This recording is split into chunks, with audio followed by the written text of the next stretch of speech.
Roll for initiative. Oh, we'll get to that. All right.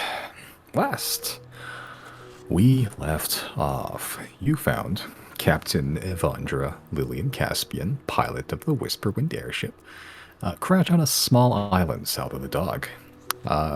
Going to the Atnes one more time, you procured diamond dust to cast greater restoration on Evandra, seemingly curing her of the corruption affliction she had, at least visibly. About a fishing done, Riley, you encountered a shrimp of unusual size, an SOUS, if you will. One that, unfortunately, your fishing rod was unable to take this strain of, snapping it in two, allowing it to get away. The fishing rod, you Betty, exploded in your face. Very on brand. Light scouting was done, discovering that the snow and trees had turned purple for a broad stroke of the horizon. Unable to find the corruption anchor that you seek on the island for the first go around, went back, where you all rested up, cooked up a meal for Evandra. A welcome respite from the trials she's faced for a while. The next day, with Jana crafting snowshoes for you all, you set out into the corruption in search of the pillar. Find a thin, almost filament-like layer of glass just underneath all the snow, brittle, easily snapped. Also find people seemingly afflicted by the corruption, somewhat aware, some not fully there, mumbling words with thoughts repeating over and over. Put a number of them out of their misery before continuing on. Eventually, you do find the anchor, buried under a significant amount of snow with only the sides visible. As Jen approached, she fell into the crater, the crater that had made upon impact, probably, only just lightly covered by ice and snow. As you all try to slide down, climb into the crater alongside, where you find a familiar obelisk made of black glass. Chris touches a hand to it, where another familiar figure appears on the other side of it, like looking through a mirror. A figure wearing a oozing slime robe, robe of oozing yellow slime. A thorn-like mane of black glass ringing the face where no features are visible, and claws made of black glass. Figure floats, missing a leg. It touches where Chris's hand was, and a club-like appendage shoots through, and a hulking monster, covered in cracking thick plates of chitinous armor, emerges from the rippling pillar, distorting the yellow figure behind it for a moment before it retreats into the endless dark of the anchor. The monster that emerged is 9 feet tall, about the size of an ogre, so the teeth are visible, but the rest of the head is covered in a sheath of chitin and glass, forming like a almost triceratops-like wreath of armor on top of its head, with a red underglow beneath. Its blunted feet and arms pound and grind the ice around you. Small trails of powdered snow falls in, following after. The four of you find yourselves face to face with yet another unknown monster in a 20-foot hole. Merrick has opted to stay outside of the crater, but has been watching this from the top, all this unfold.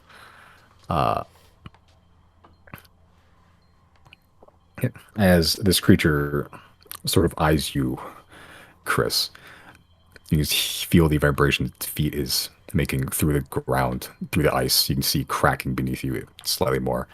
I need all of you to roll initiative. We are not on the map yet. Yep. I'll remedy that, don't worry.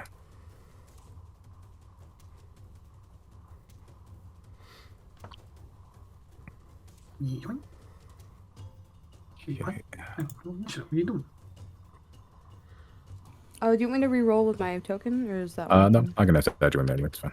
Okay. Where's my baby boy? Oh, this I always get the lowest rolls for initiative. That might be a good thing. Okay, I'll let you guys spread out if you wanted to spread out. Anywhere inside that hole, if you'd like. If you guys were, if I remember correctly, Chris was touching the thing. I think Jana was pretty close by the anchor as well, but Riley Yeah. slid in, so Yeah. he's definitely down there. I'll go here. yeah. You guys all approach from the north, so I'm around there. Where Giorgio? Giorgio right there. Thank you.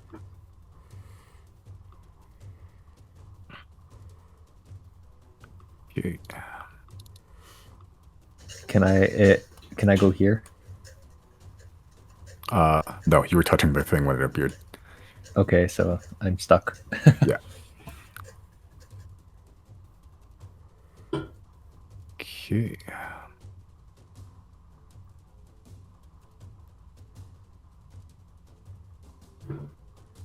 All right. Top of the round. Jenna, you are up. You are in a 20-foot hole. Is this thing a monstrosity? You don't know. Doesn't look like anything you've seen. Looks like you roll from Eric too. Damn. Can you just quick give me the description again? Okay, so it's about 10 feet tall or so. It's covered in these like chitinous plates made of glass, heavily armored. Has like club-like arms and legs, like whereas you've seen other creatures that have been weirdly changed like this. They're pretty sharp. This one's kind of blunt. Yeah, but it's a large humanoid figure just standing on top, two like tree trunk like legs that are with like those blunted claws, almost like a dinosaur toe almost, and this big triceratops like crown, almost sort of growing out of its head, covering the eyes, but exposing the mouth. It's a big boy. I want to plan this first. I'm being very redundant and just confirming everything because if I can do this as a first move, I think it'll be awesome. What were we doing exactly before like we got spotted? Like what was this thing doing? What were we doing? Is there I'm looking for a way to like reduce this to not a fight. If I can like use any of my ranger stuff to either think that like we're not attacking or anything, or like did we instigate this? It sort of just appeared and it looks pretty aggressive. It sort of just slid out of the pillar. As the pillar sort of just rippled, like kind of like a drop of water in a pond. It sort of just emerged after that yellow figure put a hand to the pillar on the other side of it. This thing sort of emerged, and it's not looking too friendly, but hasn't attacked yet. I'm just gonna try it. Can I just try to cast Animal Friendship on this? Okay. What's the description of animal friendship? This spell lets you convince a beast you mean it no harm. Choose a beast that you can see within range. It must see and hear you. If the beast's intelligence is 4 or higher, the spell fails. That's my only fear. Otherwise, the beast must succeed on a wisdom saving throw or be charmed for you by the spell's duration. Okay.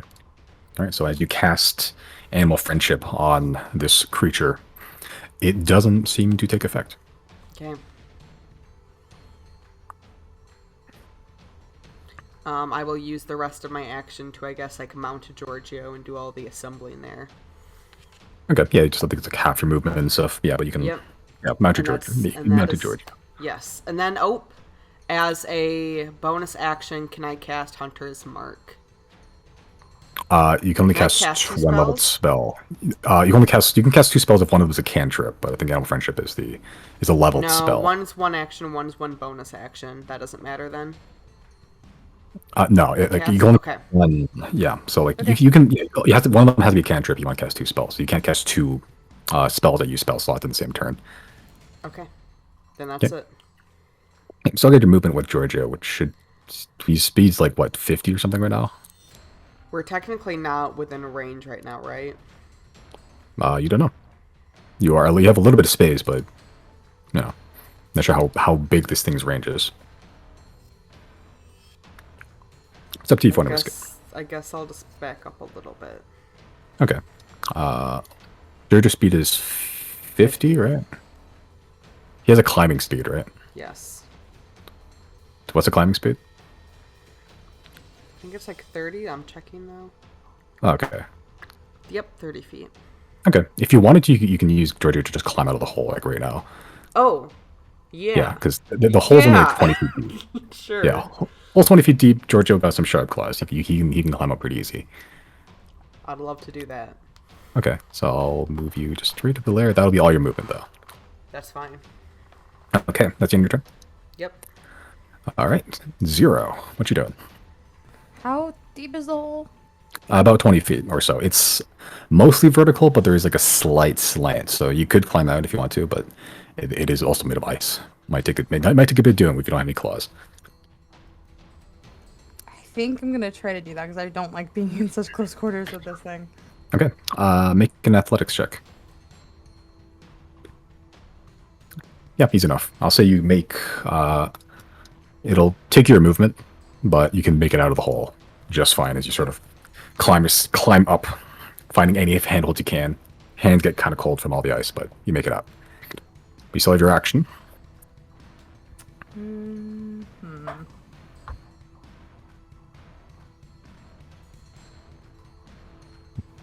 To set my blink back boots, it's a bonus action, right?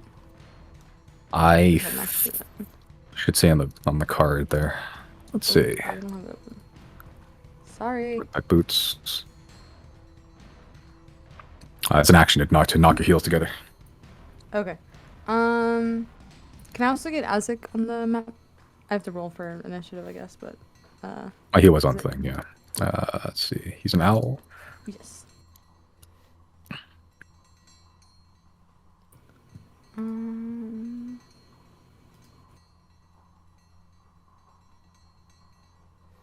That's his. Okay.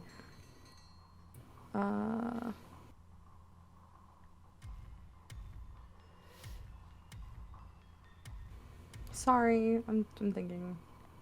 Noverity.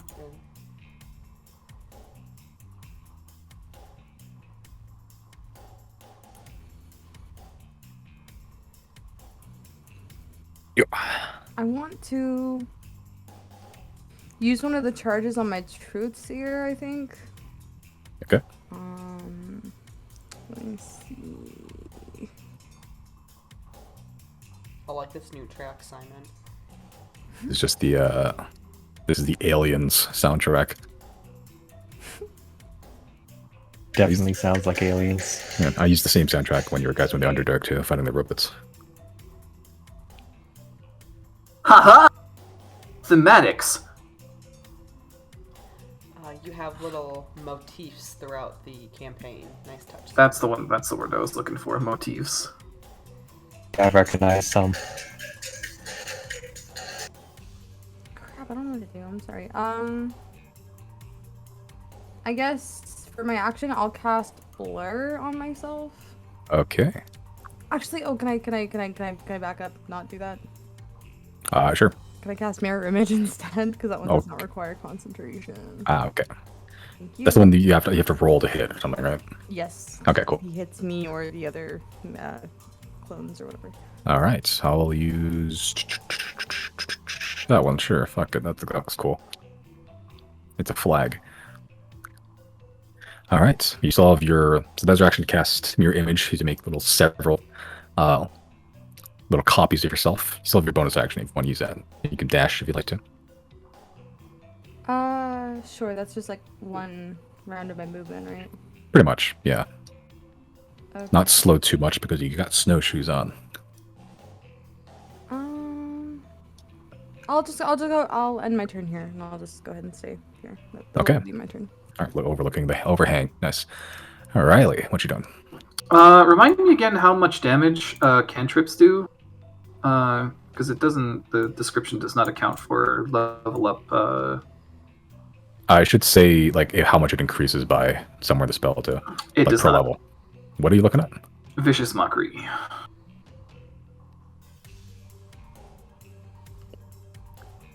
Doesn't even say that for. It doesn't even say it for Thunderclap. So. Probably an oversight on my side. It should increase anyway, but let's see. Vicious. Currently, it'll do 3d4 currently. 3d4. Okay. In which case, yeah, Riley will be like, "All right, big guy, you want to invade our world? Fight us on our own turf." And they'll cast Vicious Mockery. That's a DC 18. It's spell save DC, right? Yeah. Well, Okay, what DC type of save is it? Wisdom. Right? Okay. Yep. That is exactly at 18. Damn. Does he take the damage? No, right? No, cantrips generally it's an all or nothing thing because you can use them forever. So Right. All right. Well, I'm gonna Okay, tumbling fool up with my bonus action then. Yeah, 'cause you get a climb speed, so yeah, that's fine. Yeah. And then I'll All right. just sit here. Tumbling Okay. fool's bonus action, right? So that's action, bonus action. Yeah. I have movement yet, but I think You I'm still have good. movement. Okay, you stay there. Yeah. All right. Yeah. So as you shout those words at it, it's sort of echoing out of the hole, almost like a weird amplifier. The words don't seem to reach it. Not whether. Not sure whether it's because it doesn't understand you or just doesn't care. But regardless, you sort of backflip out of the hole as you are wanting to do. All right, that's in your turn. Georgia's sharing same initiative. It is now this creature's turn.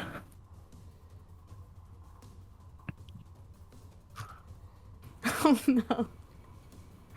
He's gonna hit the nearest thing to it. Yeah. Well, okay, well, it's not the greatest rolls. You roll a 2 and a 12. So that is a 12 to hit you, Chris. I think I'm alive. Oh, 'cause Or your AC increased because you're wearing Elven Chain now, right? yeah. Okay, and the next one's 22 to hit. I I don't think there's any amount of like shield you can do to make that not hit. yeah, it hits. Okay. All right, so that is 23 points of bludgeoning damage to you. As it sort of just screams at the top of its lungs, letting out this like guttural, almost like glassy sounding roar, as it almost sounds like glass shattering.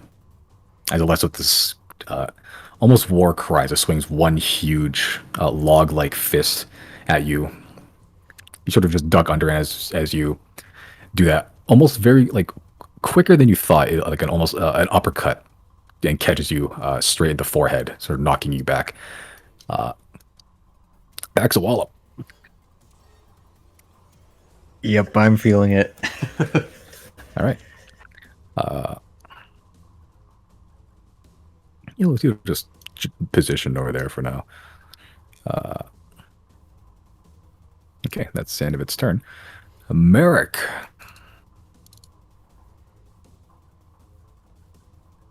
This is a great question of what Merrick wants to do.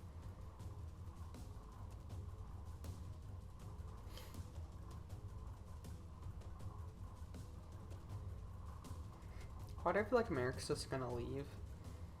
He just pieces.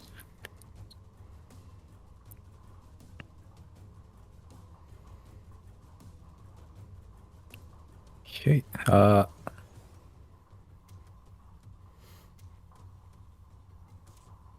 Yeah, he's just gonna walk over here. Just do a cheeky little rage, which makes him, yeah, 10 feet of aura.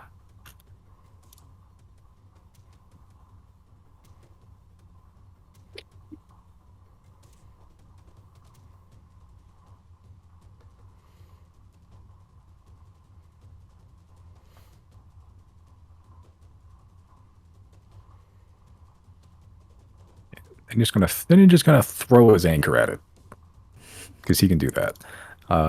First, I think he's gonna make a dexterity saving throw, which Simple man. it fails.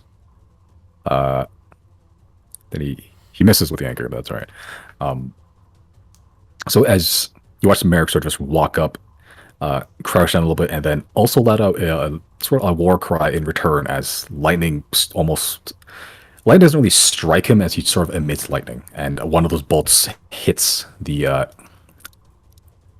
like carapace, I suppose, of this creature down there, sending these splinters of glass just flying outwards.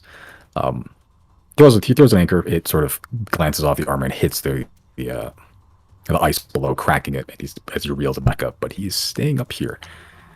It's the end of his turn. Azek doing anything? No. Okay. Chris. You were in Okay, a hole. yep, I'm in the bottom. I'm gonna cast Hold Monster. Okay.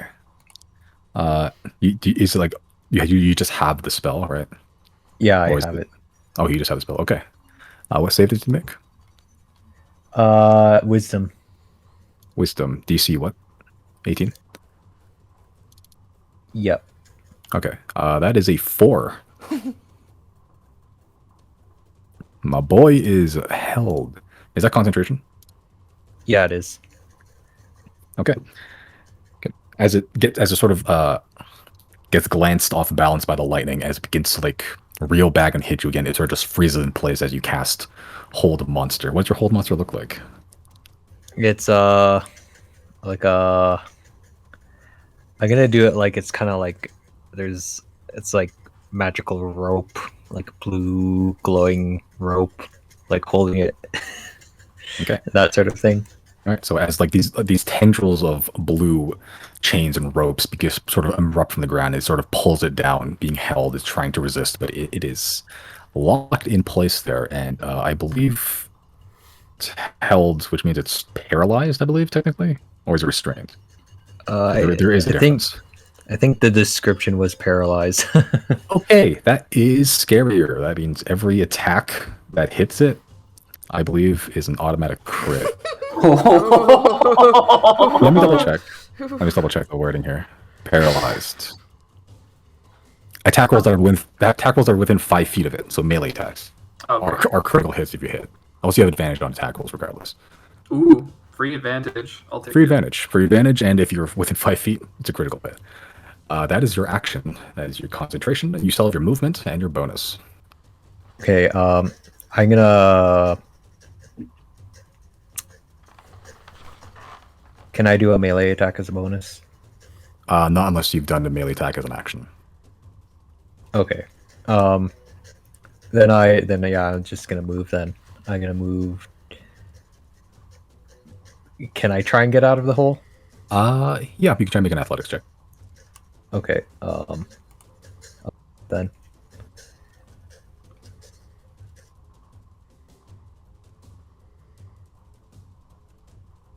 If it loads. We will get there.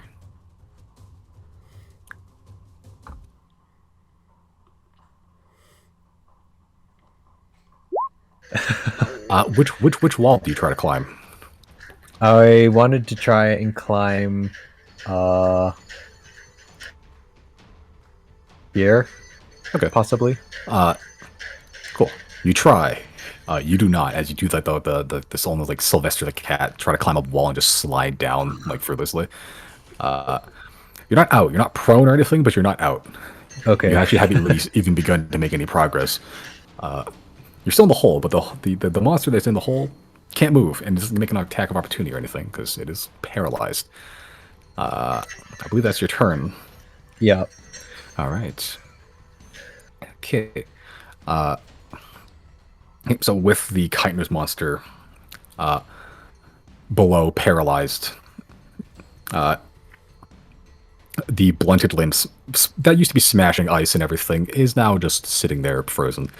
Those of you above the crater, you begin to see movement from below the snow, shifts in the powder mounds that you once stood in, as there,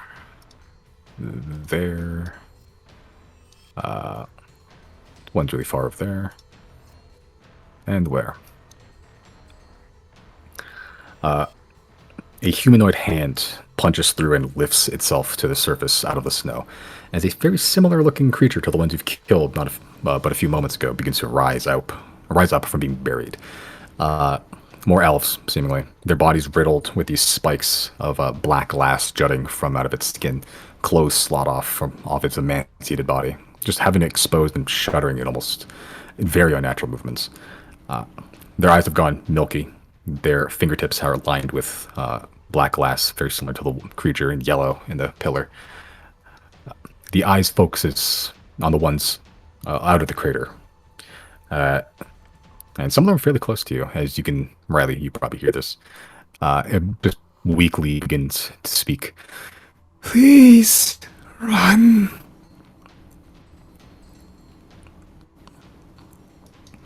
Gonna march 1, 2, 20 feet. They're the ones saying that? Yeah. 20 feet, can't do anything. Not that range. This one's gonna march up here too. Double dash. This one's actually going to dash over here too, but can't attack. And this one's making its way to Merrick. Oh. One of them does get an attack on Riley because it was within range. That's a 19 to hit you, Riley. God damn it. Okay. So that is 8 bludgeoning Alright. and 3 piercing. Alright. And I do need you to make a Constitution saving throw. Oh, my best one. Ha ha! Good. It sort of just it hits you. It just punches you, like clubs you across the chest, and as you as it almost like a wrestling clothesline almost. It just feels like someone punching you, but as it pulls back, you can see the little like flecks of and spikes of glass are embedded in your armor.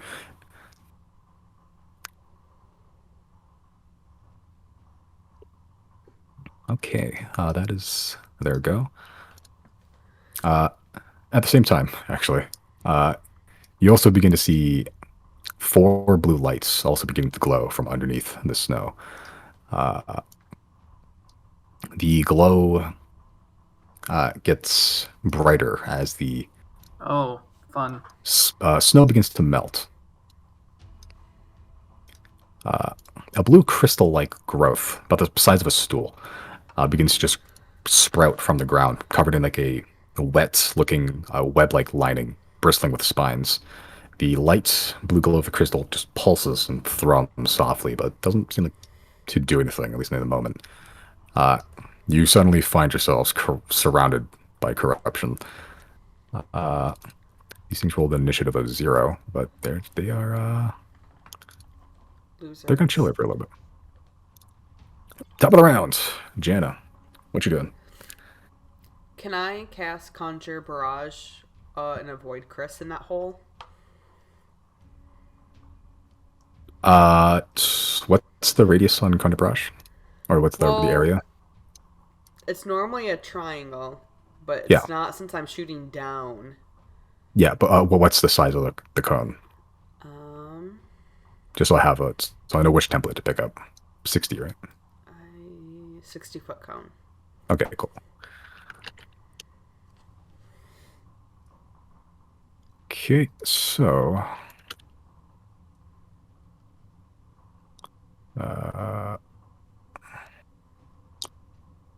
which direction are you shooting at? I want to shoot into the hole, but Okay. without hitting Chris. Can I do that? Yeah, you can. Hell yeah. Okay. And this Okay. is magic, so it doesn't Yeah. advantage doesn't matter, right? Yeah, it just needs to make a saving throw. A But creature takes 3d8 damage on a failed save.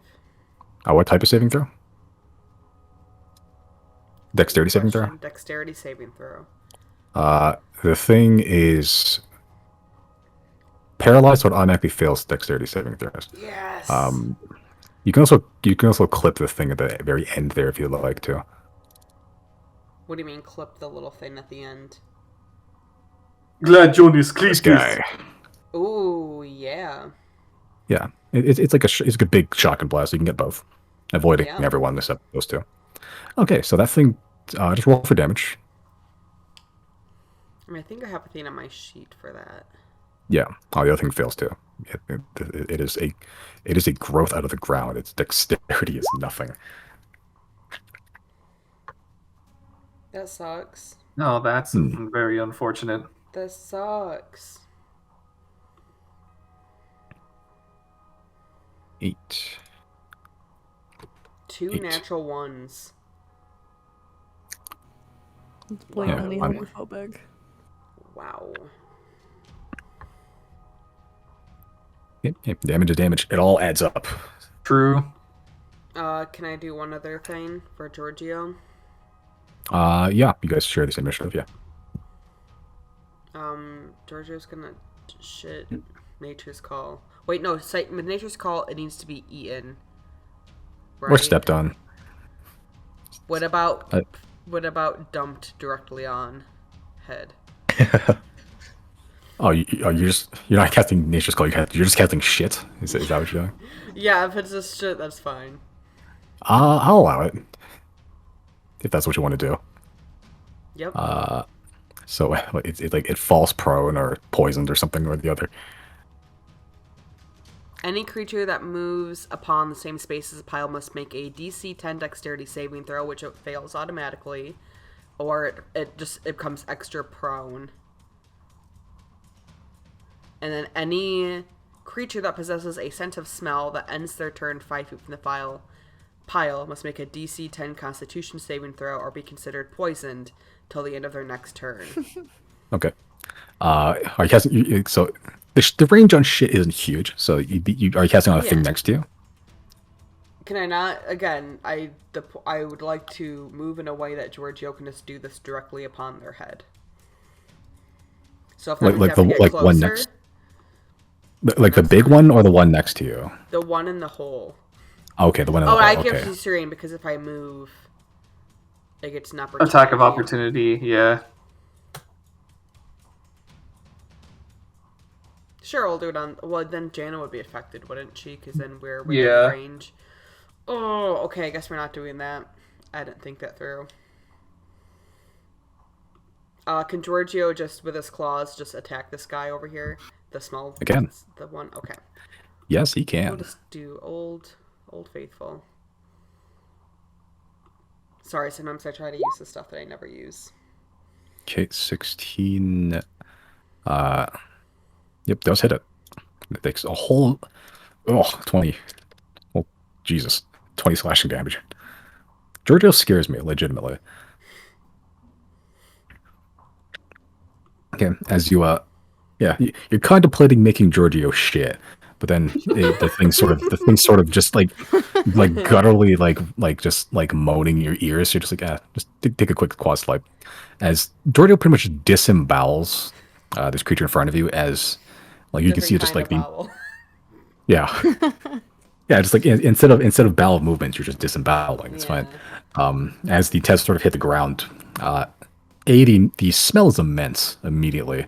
B, the organs look like kind of like durian fruit. Like they're just like, it's just spiky. Like shit's just growing out of them. It doesn't look very comfortable. Okay. So that is... Is that one dead, or is it just badly damaged? It's looking pretty hurt. Okay. It's a lot, but it's looking pretty hurt. Okay, that's the end of your turn? Yep. All right. 0, you're up. With the hold monster, this isn't like a charm person or something where like if I hit it, this effect will be like ended, right? Like I can still hit this thing without ruining Chris's spell. Yeah. Yeah. Okay. I guess.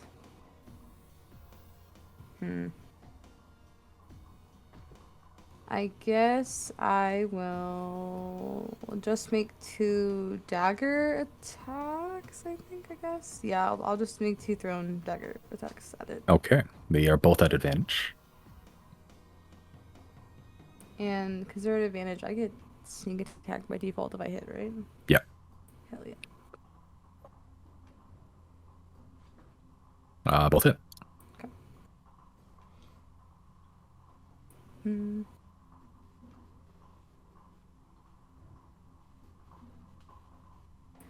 And sorry, go ahead. These are just normal daggers, right? And you're not throwing Truth Seeker? Yeah, I'm not. Okay. So that is a total of, I can't do math, 7, 6, 16, 30 damage. Okay. Still have my movement, I guess.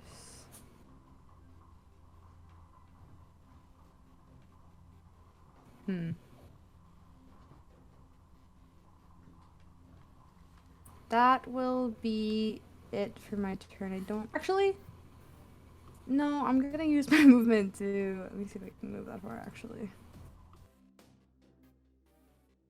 Yeah, I'm gonna run up here. Fuck. Run up here with Riley, and that'll be my turn. Okay. Is that a person on your shoulder, or is that just flying freely?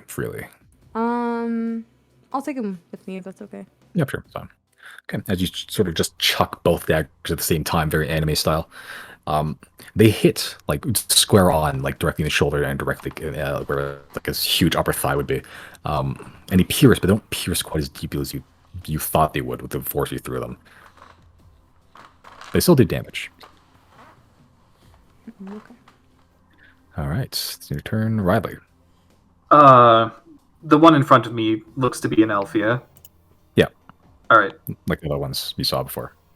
I'll quickly speak in Elvish then. You've nothing to worry about, friend. We're gonna end your misery now. And I think I'll just coat Tempest Retort and Lightning and take a poke. Okay, easy enough. Where is Tempest Retort? This will hit. 10 damage.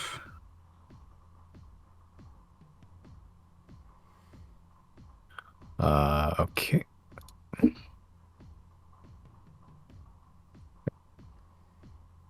And that's all I can do. All right. Okay. As you coat Tempest Retort and just lunge, your Reaper just goes straight throughout the back. As you pull back, you can see like the giant exit wounds you leave. Just like there's almost like a bristling glass type texture, like inside the exit wound. Like almost like his blood has also turned into glass and it's sort of just like, ever seen like ferrofluid? Yeah. Kind of looks like that on the inside. Ooh. As back in Elvis, it responds to you very, in a very breathy, weak voice. Please. All right, that's the end of your turn. Yep. Okay, Giorgio's share initiative. This thing is still paralyzed, but it can make its save again. So wisdom save, 18.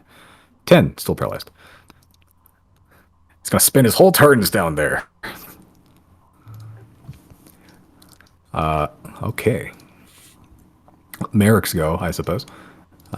Merrick will shoot another lightning bolt, except this time at the guy in front of him that's assailing him.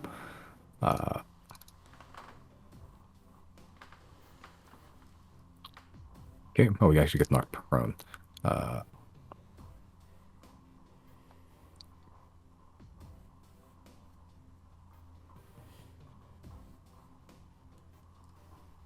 And he'll just take 2 attacks at the guy.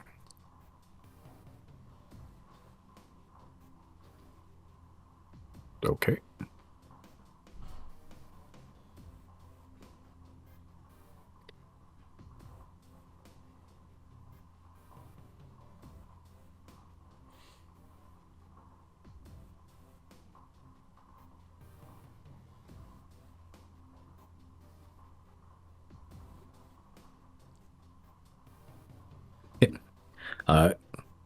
All right. So as you watch, just a lightning bolt just comes out of Merrick as this small swarm seems to be just centralized, localized around him. One lightning bolt just takes out the ankle of the creature in front of him as he just lays into it with 2 hits. It is down because he's a barbarian. Done.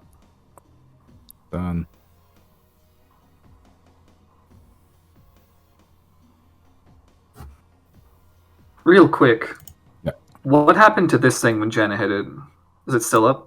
It's still up. You got hit. There's like arrow sticking out of it. Yeah.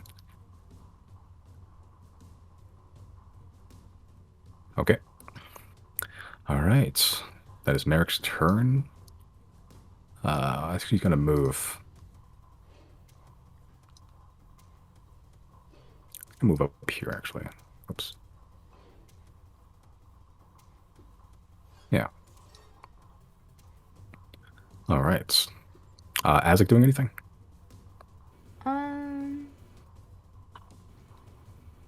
No, I don't think so. Okay. Actually, is it an action if I like tell him to like just start flying? Like not like go anywhere necessarily, just like get off my shoulder. You can just start moving. No. Okay. I can't believe Merrick is dead. Okay, we'll just say that he's flying now, but that's all for his turn. Okay. All right, but you're still in the same place there. Yeah. He just Okay, moved. cool. Never mind. All right, he just doing it. All right, Chris, what you doing? I want to try a Steel Wind Strike. Okay. Since that's a melee spell attack, does that get a crit? It does. Yeah. Well, there goes my boss monster. All right. Oh, Yeah. Yeah, just go for it. Yeah, that'll hit. God. does that hit everything in range, or just the boss? It hits one person. You can hit as many people in like within like a radius around him as you like. So he can hit the boss and like what's the range on this thing?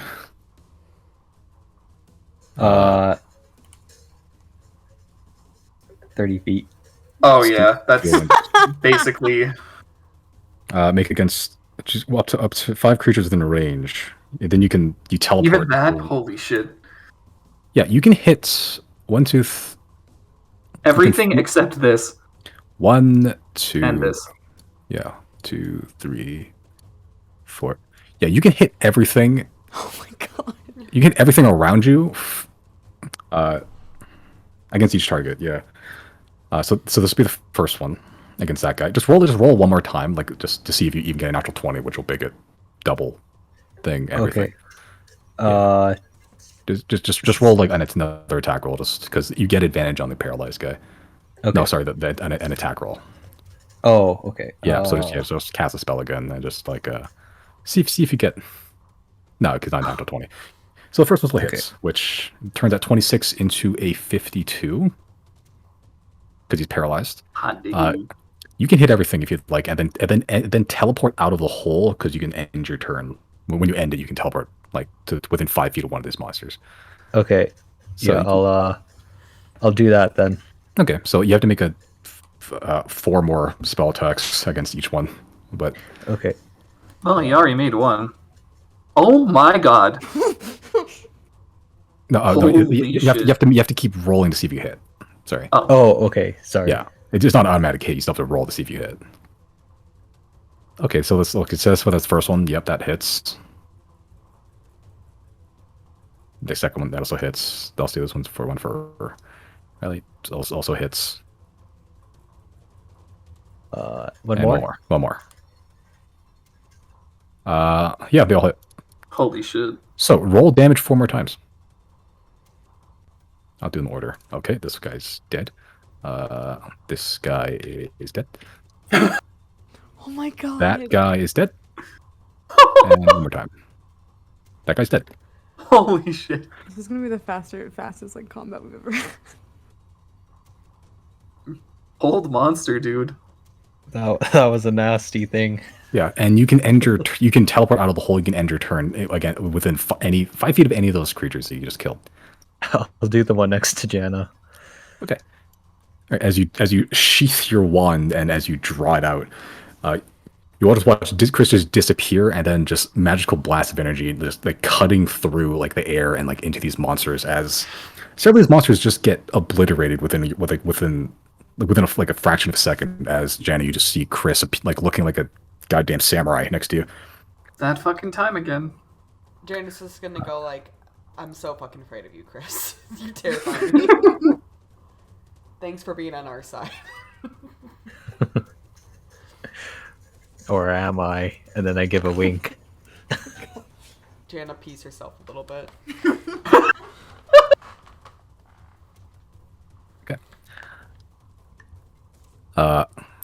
Okay. Riley. As you watch the one in front of you just get like pretty much carved in half, mostly, right? Like there's like a big gash just taken out from like across the whole torso and then a diagonal line. It almost cuts in half, but then as it's sort of falling over, it rights itself as teeth begins to spread out from the wound and is sort of like a big mouth across the whole body is sort of just chomping. And this one is actually still alive, but it is slightly nastier. as the wound has been turned into a big mouth, essentially. Oh. Chris, that's your turn. You still have your movement if you'd like. I'll just stay there for now. Okay. Cool. It is now the two that is left. Didn't happen to any of the others. It's just this one. There's that one. Yeah. Okay. Okay, that one's going to be marching double dash actually, but it can't actually do anything yet. The other one though, that is standing next to you.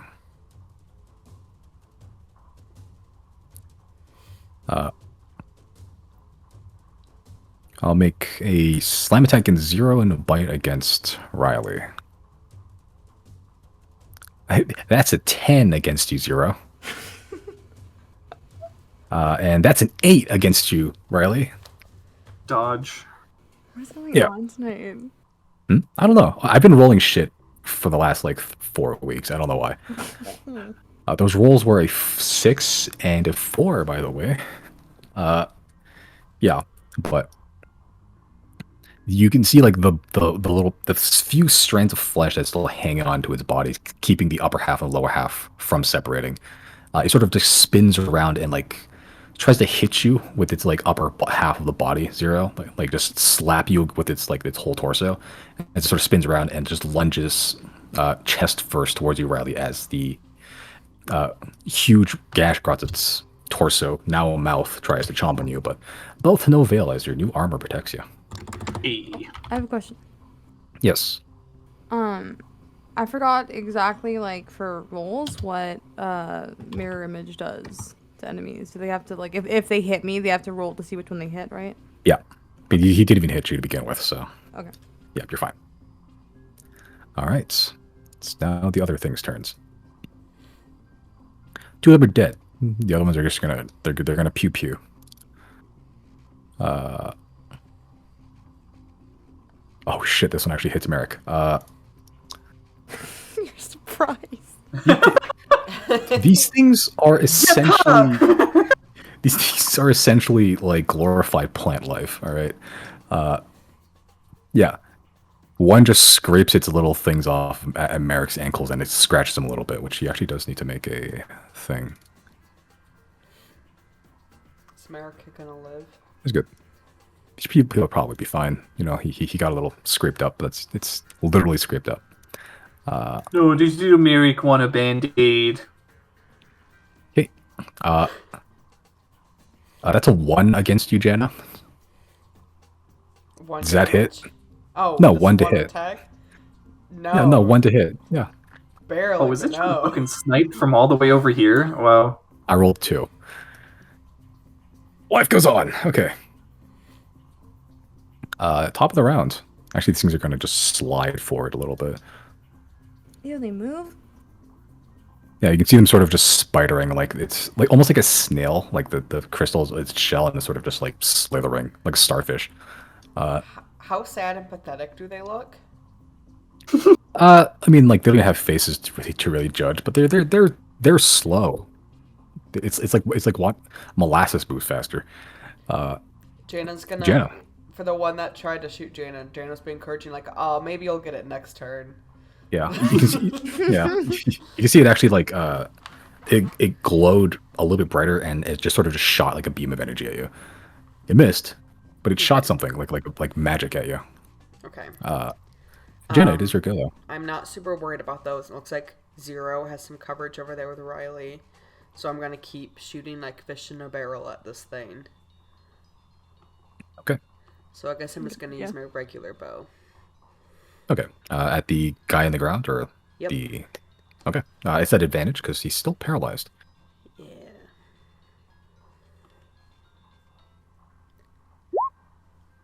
This hits. Give me 1 second. Roll 20 is going. Solid 9. Okay. That one does strike true. Pierces fairly deep. Just And the now fletching that sticking up. danger has excited, we will safely move over here. And Giorgio will take a shit after having to hold it for a little bit. Okay.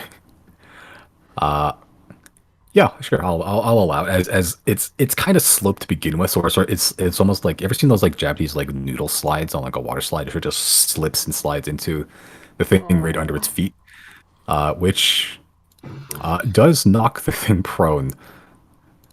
There we go. As it's sort of struggling against these rope bonds, it just slips and falls face first into shit. It's prone and paralyzed. Prone, Does it- paralyzed, and in shit. Does it smell?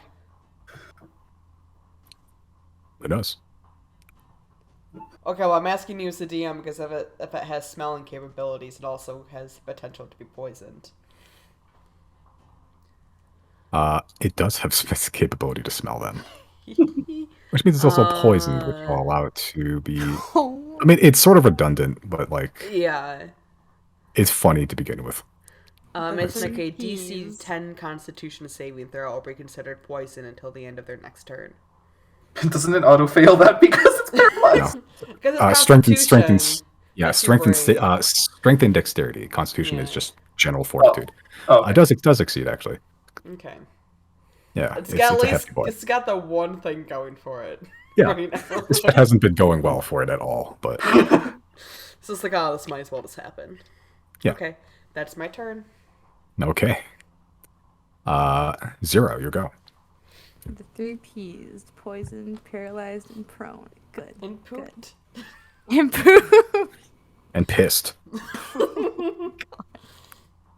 I'm going to, I guess, just make a dagger attack against the one in front of me, like I guess to the right of me visually here, the one with the, you said the mouth wound? Yeah, like Okay. it's like half its body got chopped off and it just turned into a mouth and it's sort of just chomping at you like one of those like chattering teeth toys. Yeah. Yeah. Okay, make an attack. Actually, Oh. I lied. I'm not gonna do that. No, I will. Never mind. That's fine. I'll make an attack. Okay. Do one of these. Wait, do I get advantage? No. I don't get advantage because Riley's within range, right? I get advantage. I get sneak attack since he's within range. You get sneak attack, but not advantage. Yeah. Okay.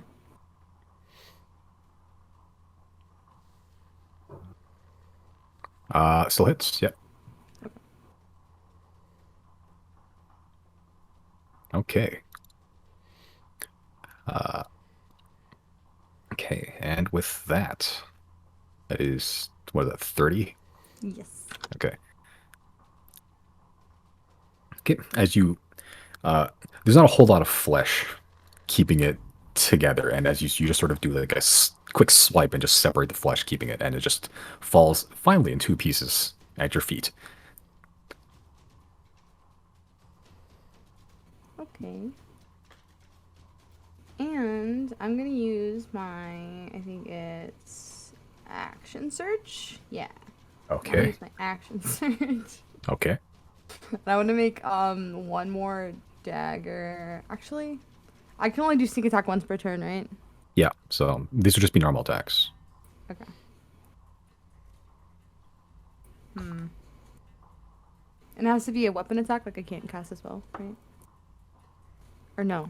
You can cast a spell, I think. Oh, because it's just an additional action, right? It isn't- Just additional action. Yeah, you couldn't.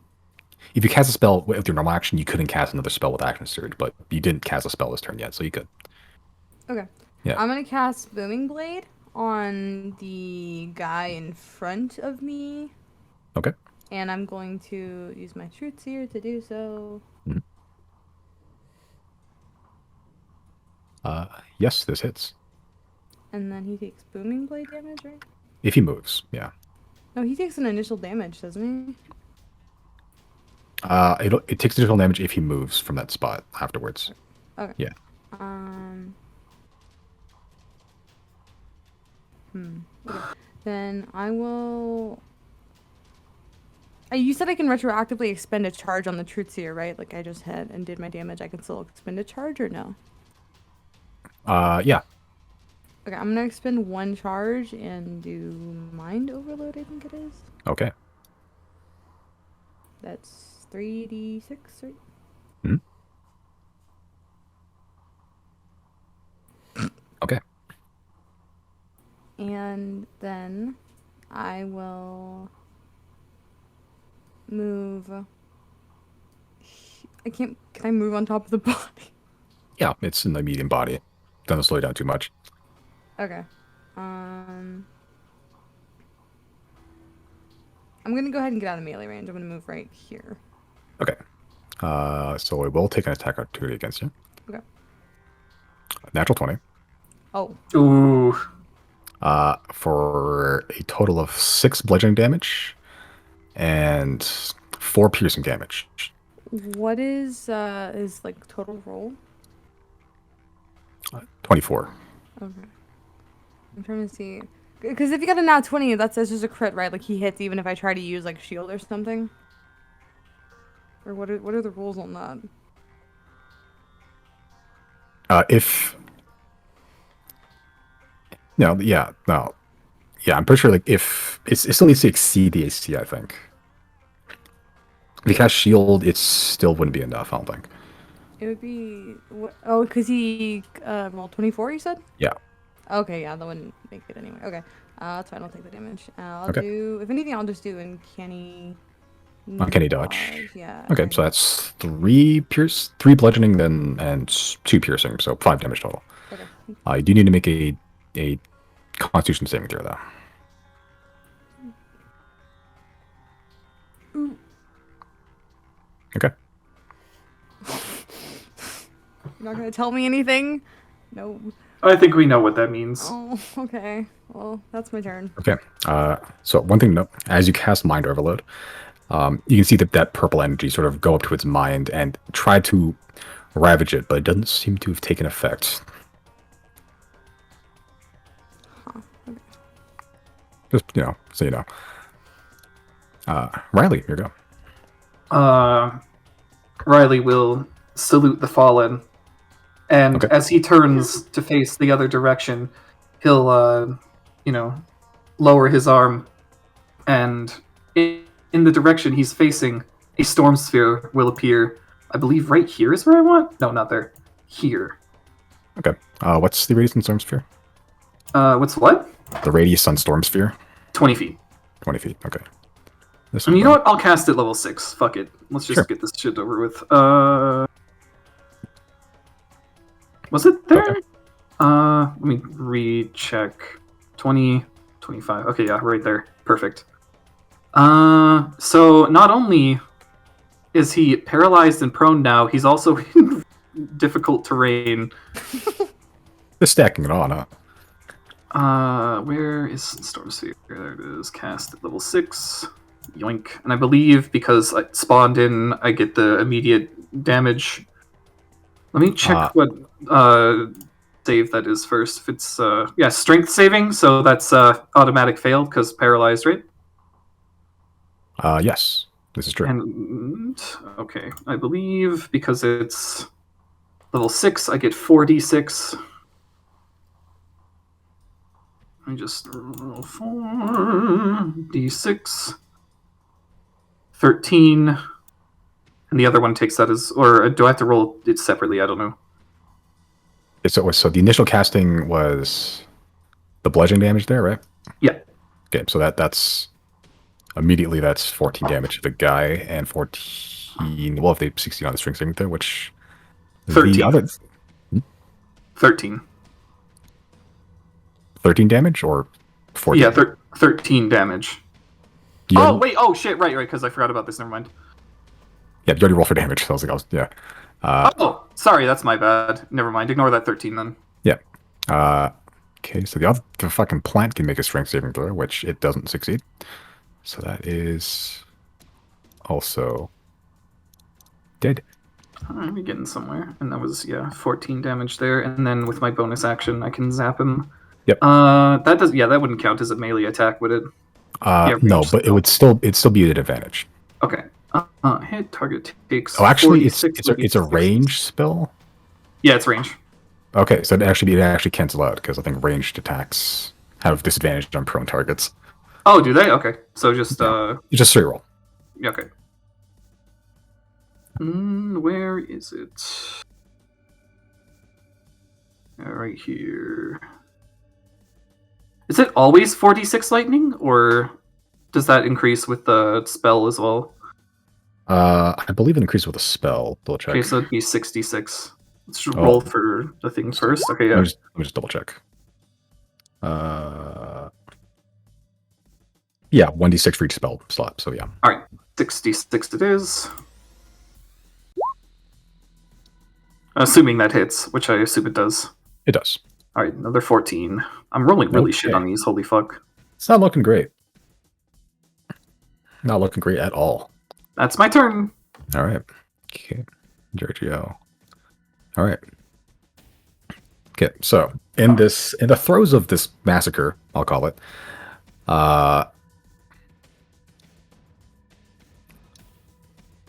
okay, Chris, you spot a shadow, a very familiar one that you saw earlier, pass over you from above. You sort of look up instinctually for a brief moment, but spot nothing. Riley, you'd be the first to notice. Riley, you notice as a creature that almost looks like it was made of shadow descends onto Chris without a sound, envelop them in cloak-like wings that exude a black-purple smoke. Sort of just covering Chris with the wings.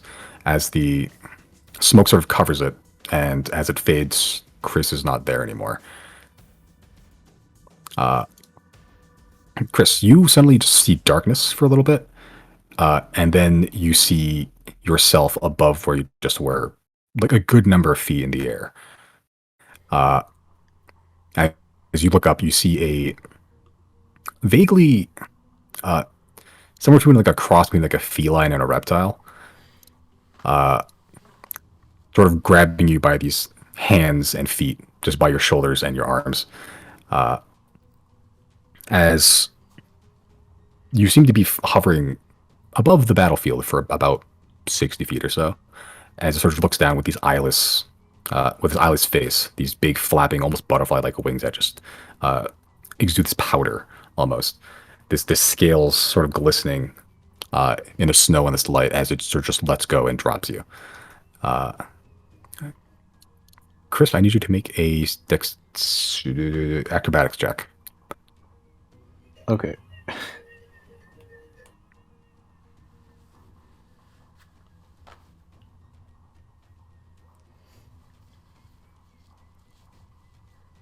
Ooh. Very good.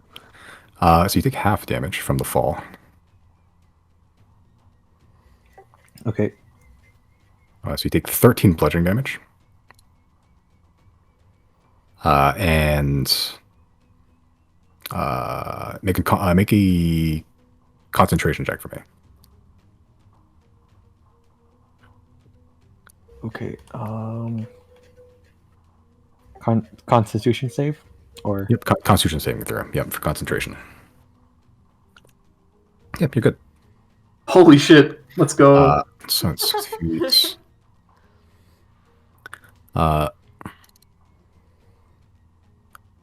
ooh, fast as fuck. Okay.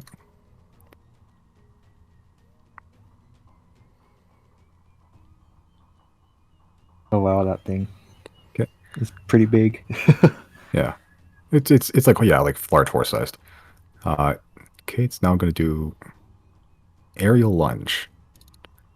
So it's as you hit the ground, you just Superman land pretty much on your hands and feet. You get up, you look, and you see it's dive bombing directly towards you. That is a 28 to hit. Holy fuck. It's almost a Yep, natural that 20. hits. Almost natural 20, but not quite. So you take 43 points of slashing damage. Oh wow. Okay.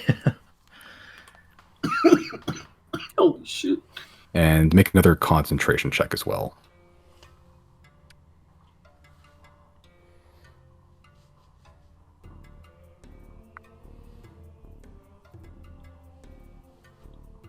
Yeah, there it goes.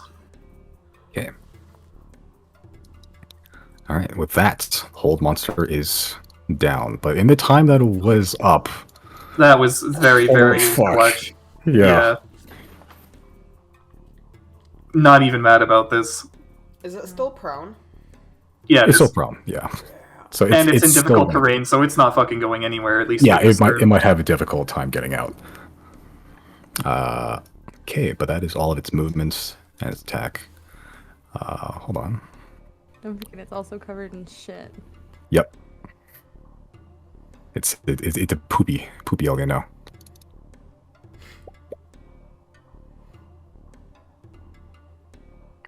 Pretty good. Okay. Ooh, that's pretty good. So now the thing's turn. The Let me big just boy in the check. hole. Ends its turn. Okay. Okay, so it's in difficult terrain. Gotta have a few moments. Yep, it's gonna move here for like most of its movement and begin to climb up.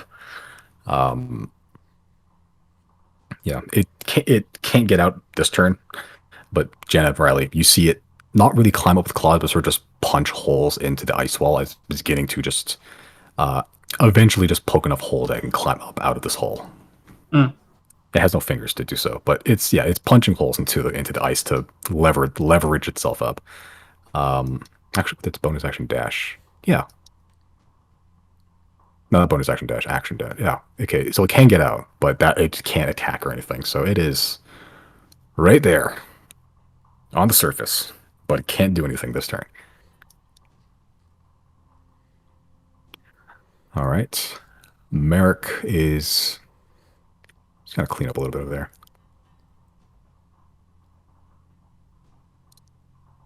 Okay. I'm even gonna roll for damage. The plant is dead. Merrick has successfully killed this plant. Merrick can also gonna run to the new guy here now. Try to shoot lightning at it. Is it still up 60 feet? Oh no, it descended on Chris. That's It right. descended, yeah. So if you see the little icon, the little with the wings, Oh, that shows how far up it is. yeah. So I'll say every number that's on there, just that's how much. That's not tens of feet. So if it's like 1, it's 10 feet up in the air. If it's 2, Right. it's 20 feet. I'll just keep track using that. I'm just gonna try to do the thing against this guy. Dexterity saving throw. Succeeds, half damage.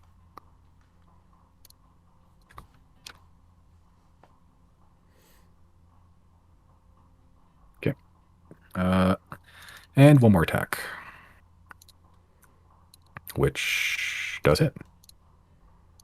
For 17 damage. Okay. Right, does Merrick just hits it with a yeah, hits it with an anchor. That's what he does. It's gonna stay there. Azek, what you doing?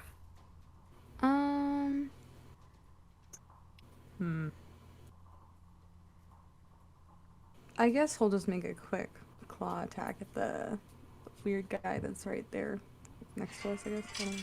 Okay. All right. Sorry, I don't have his sheet open. Hold on. Sorry. Money falls out of him or something.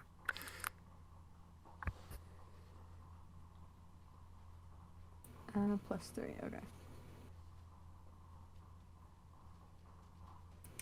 It's a 14.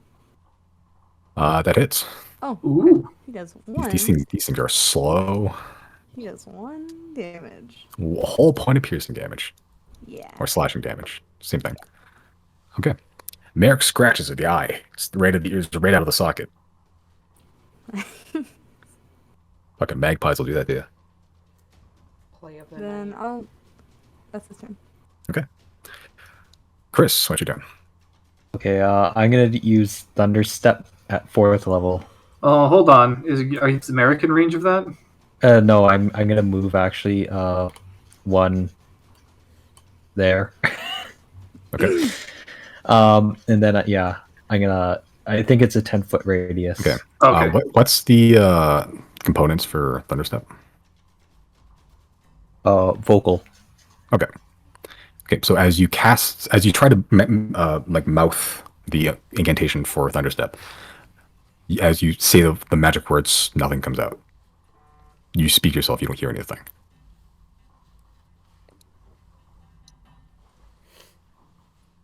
And because you could not speak the words, you're going to teleport.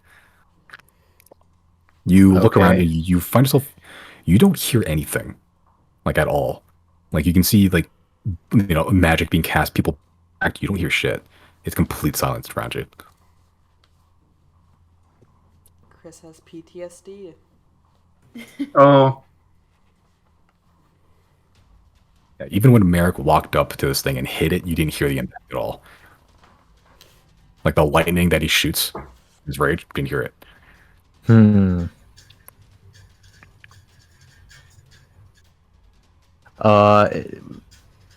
Did that use my action in slot, right? It used your action, not your slot, because you didn't technically cast a spell.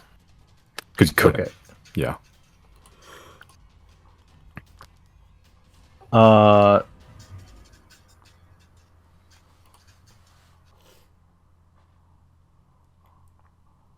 Does that mean I still have a melee bonus action? You didn't attack with your action, so no. Okay.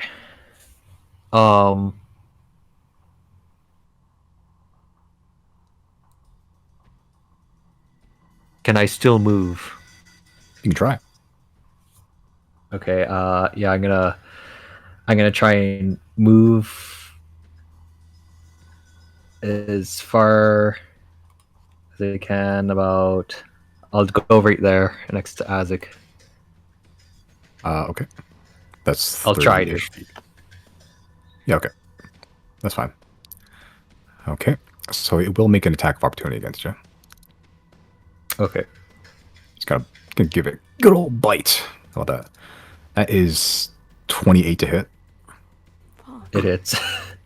Okay, so that is 12 piercing and 6 Okay. necrotic. So 18 damage total. How's Chris looking? he's under half at this point. 12 piercing and 6. Necrotic. Okay. Yep, 18 total. Chris is not looking so good. But I can still move, right? Yes, you can. Okay. Okay, so as you're moving, you're like, you can't hear anything, and then suddenly you just begin to hear the crunching of your footsteps beneath you. Then you can hear breathing, and you can hear the sounds of combat happening around you. Oh. Okay. That was weird. Couldn't hear anything over there. Couldn't speak. Maybe I was speaking, but couldn't even hear myself. Okay, that's your turn. And we didn't hear Chris, right? You just sort of just ran towards you. Okay, so when he was doing stuff over there, we didn't hear anything. No. You were speaking over there. Yeah, well, I was trying to. Could not hear you, mate. Okay, that's your turn. Yep. All right, it's the final one that's still standing up here's turn. There's 3 people there. I'm just gonna roll a d6, 2, 3, 4. It's gotta go after you, Riley. He takes damage. He does, actually. How much damage? 2d8. 2d8. Roll. Nice. Fucking Noise. gross. Fucking gross. No, look, see, yeah, he was supposed to take a damage initially. Oh, okay. Oh, this really? Yeah. Oh yeah, I guess there's the initial roll there, and then the move damage. Weird. Get on. Oh, the damage is there now. Okay, Getting so That's the thing that kills them. Amazing. I wouldn't be surprised. oh yeah, it's because it's higher levels. That's why. Sorry. Yeah, that's why. Oh, Yeah, that's why. sorry. I fucking rule. No, sorry, I don't know my spells. I'm sorry. No, I mean, like, no, you did. I just said, nah. You caught me, and I was just like, I corrected you incorrectly. Yeah, no, you're good. Okay, so we'll just add that damage in there. So that's 13 total, which he does take. as suddenly the little, almost like that like little prom thing they put around you, around like the sash, just like of thunderous energies just collapses around its chest in a big thunderous wave as it's going to just take a wild fucking haymaker at Riley. Does it hit? Do a 19 hit? Yeah, fuck me. You take 4 bludgeoning damage. Oh boy, that's big damage, and 1 piercing. And Constitution? Constitution saving throw. Oh, nice. Okay. I don't drop my sphere either, that's good. Oh, that's for concentration. Forgot about that. Make another one, actually. Oh shit, I need 2. Okay, wait, hold on. Which one is that for? We'll say that's for concentration. Just, yeah. Okay. And this, well, that's not good. We know what that means. I know what's happened. Okay. At least my storm sphere is still up.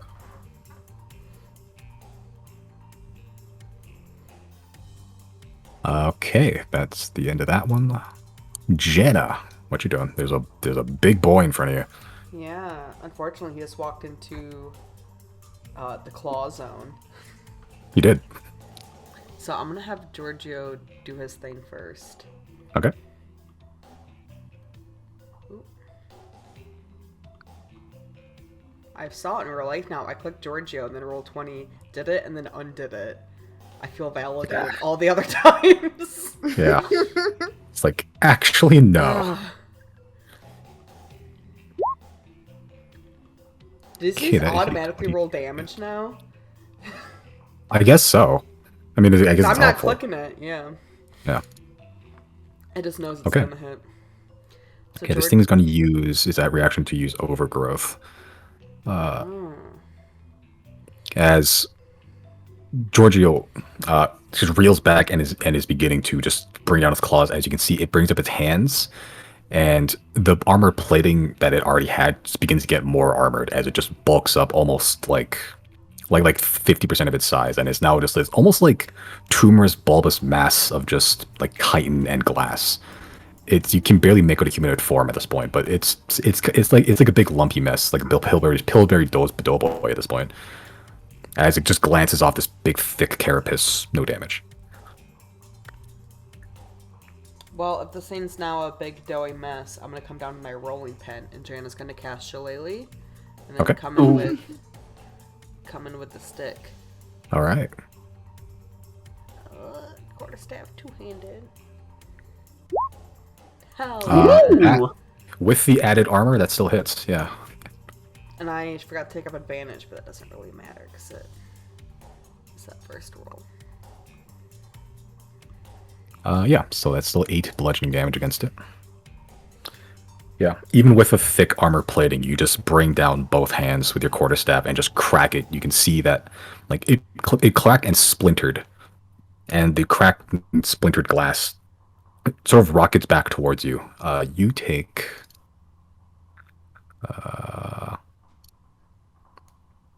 4 piercing damage. Okay. As when you hit it, it's like shattering a mirror. Like all those shards just came at you. It's despite how thick the armor is, it's weirdly brittle. Okay. But when you shatter it, almost like the shatter part you hit begins to grow back. But you still did damage. Make Constitution saving throw, right? Just Jana? Yes, just you. Oh, I was about to ask. Does not matter. Does not matter. Okay. All right. Okay. That is the end of your turn. Are you going to move anywhere? I think we're staying right here. Nice. 0. Your go. I just realized, when that guy hit me with the opportunity attack, should he have rolled to see which one of us he hits? Yes, actually, that's a good point. That's okay. Let's roll a d6. Yeah, roll a d6. No. Roll a d6. God. I think that hits you anyway, right? I think it does. All right, cool. Whatever, It's you're good. fine. That's fine.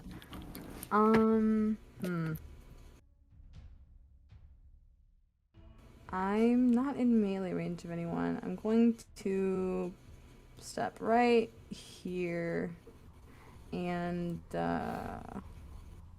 I'm gonna make a. Wait, okay. If I attack that weird flying thing, and I hit, I get sneak attack because Merrick's there, right? Yes, you do actually. Okay, I'm gonna go ahead and make a It's more. short bow attack at that guy there. Okay.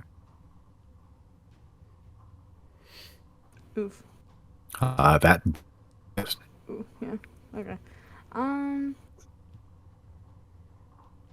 Let me see. How much of my movement did I use? 5 feet, I think.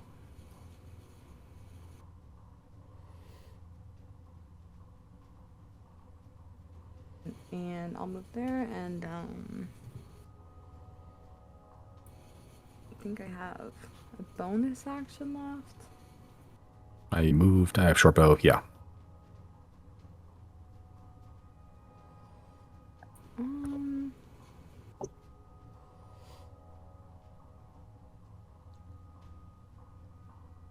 Sorry, I'm trying to check something.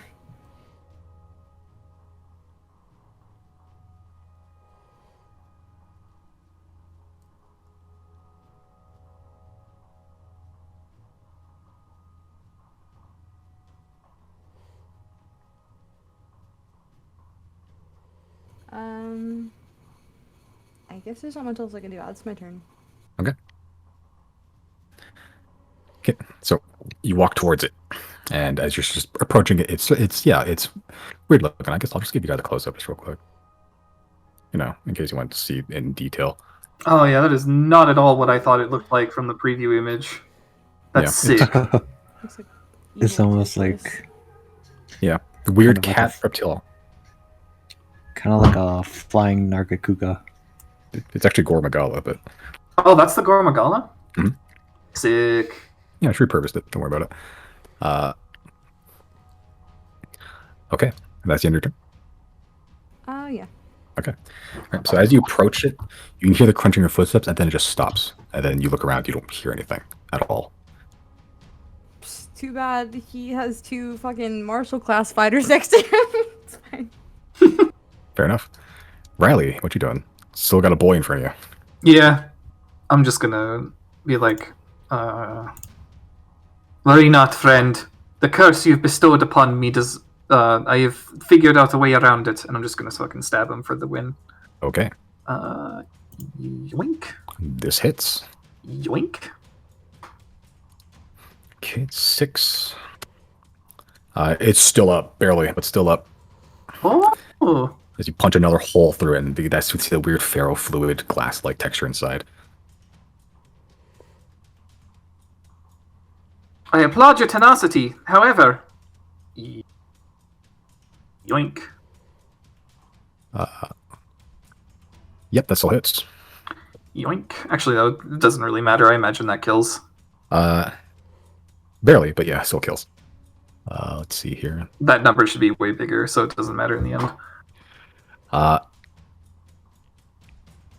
Okay, as the lightning bolt just hits its head, the head just gets knocked off, clean off, like, in little chunks, and the body still stands.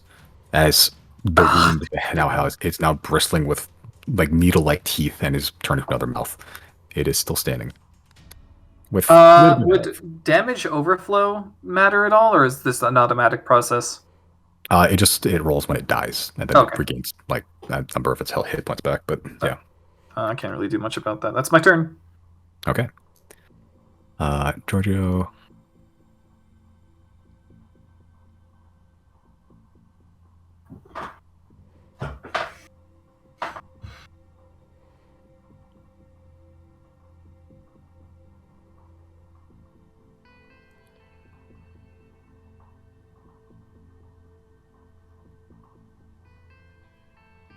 Okay, it's now the Flying Boy's turn.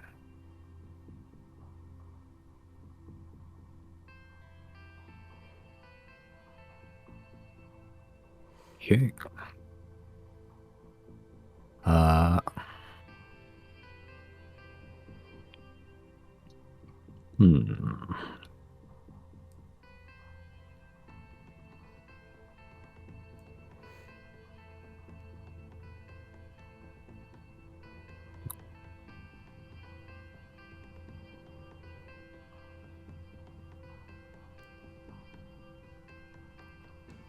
Whoops. Oh, fuck. The hell's that?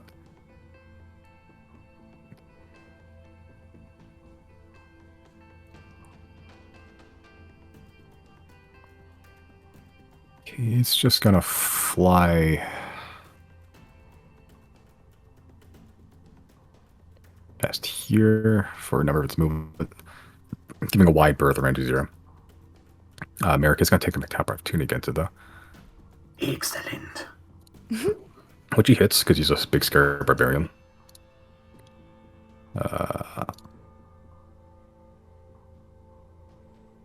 Okay. It's gonna make 1 bites against you, Riley, for now. All right. 28 to hit again. 10. What? 10 to hit you. Holy shit. That's a natural 1. And the other 2 are going to be against Chris. 19 to hit you, Chris? Can I cast shield? That brings you up to a what? 20. Ooh. Yes, you can. So the first one just scrapes against your shield. It has 1 more, though. Which is 16. Yes. I think that protects me. Okay, it does. So it misses you entirely, Riley, as you just do like a sweet limbo Hermes Futurama style as the 2 scrapes against the shield of Chris. It is now just going to fly straight up into the air. I think I saw 45 previously. Yeah, I think it has 45 still left, so I'll just bring it to around 40. A nice round 40, which you both get attack opportunities against it if you'd like. Hell yeah. Yeah, I'll do it. Actually, it's going to be home. Oh my god. Get it. Are the attacks only melee? Yes. Okay. Actually, bring it to 40 still. It's fine.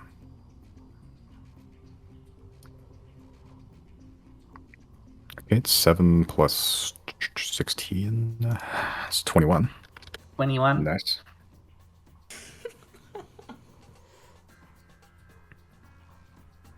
And it's just the vocal components that aren't capable of being used in its presence, right?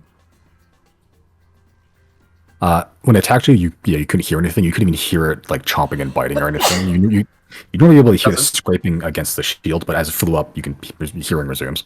Okay. Yeah, I'll do the dagger attack. Okay.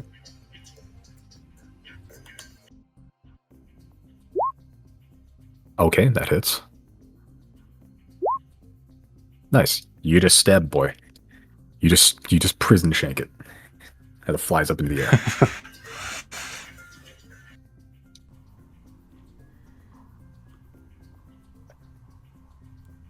All right, but it is now suspended in the air, just like it doesn't really flap its wings. It's almost like whenever it flaps, it very slowly flaps its wings, but almost like each flap just suspends it slightly more in midair. Like it's almost hovering. It's a very strange sensation. Like it shouldn't be flying. Right. How quickly it is. Okay, that is the end of its turn. It's now the other thing.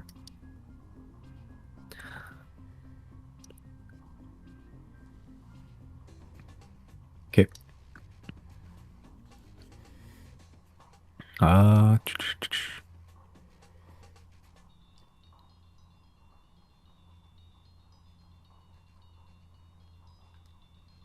This one's just going to... Big boy. It's not a great position. Still overgrowthed. Yeah.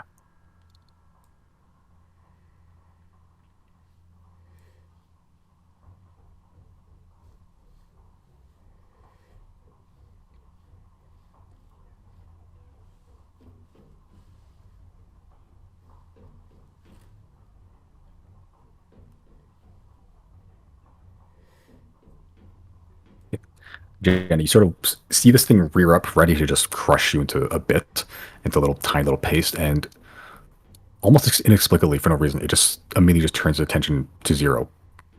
Like it was in mid swing and just stopped.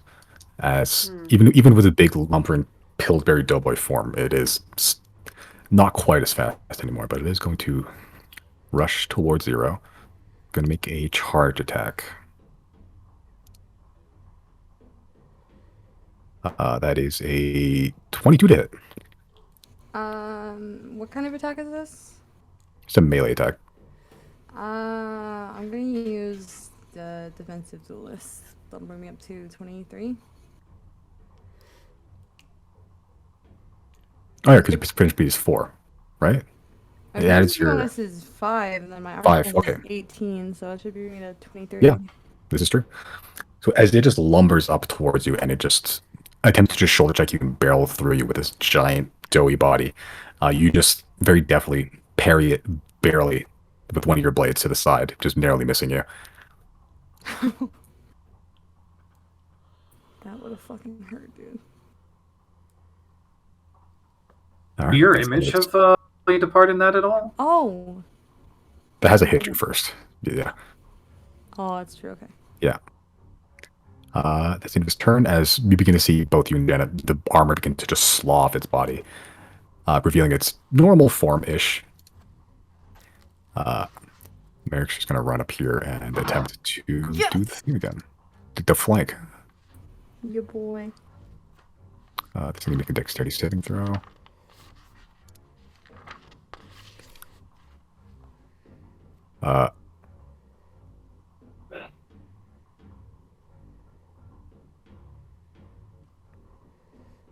Fails, but it's going to use overgrowth again. To succeed. Yeah, almost immediately as it's the armor begins to slaw off, Merrick runs up, tries to hit it with lightning, and it just regrows all of its armor again. Damn. Almost like a big toenail, like it's just constantly growing. Does take half damage.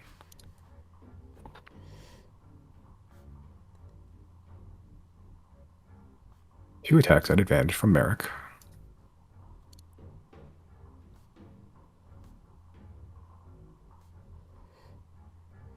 Both hits. Yes. Merrick has a hard time rolling below like 21. I have no idea why.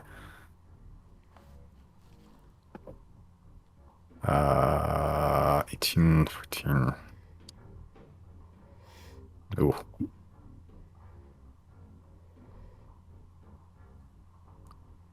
Okay.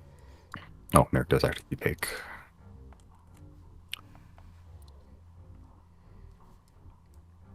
2d6 halved and a Constitution saving throw from Merrick.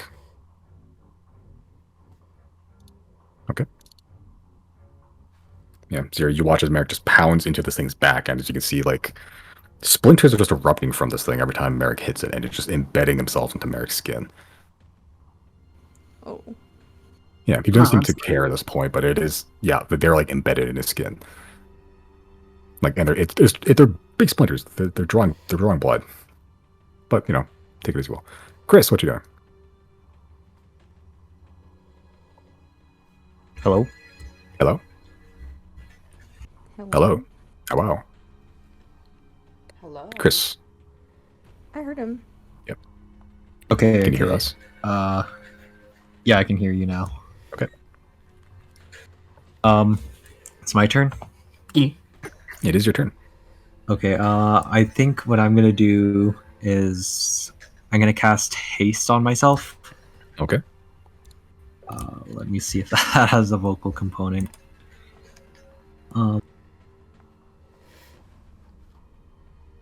Does have a vocal component. Well, it doesn't matter because it's out of range now. Oh, okay. Then yeah, I'll do haste then. Okay.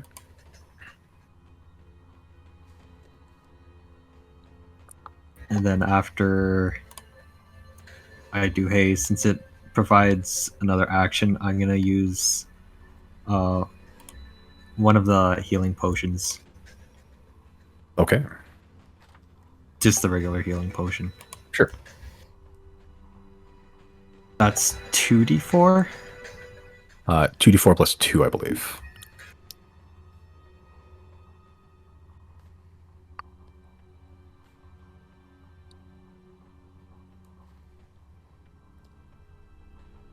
Nice. Jesus. Okay.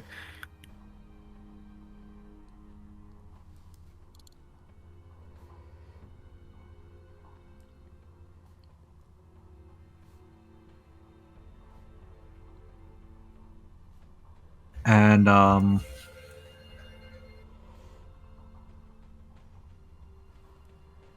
yeah, I'll stay there for now. Okay. All right. It's now the one guy still here. It's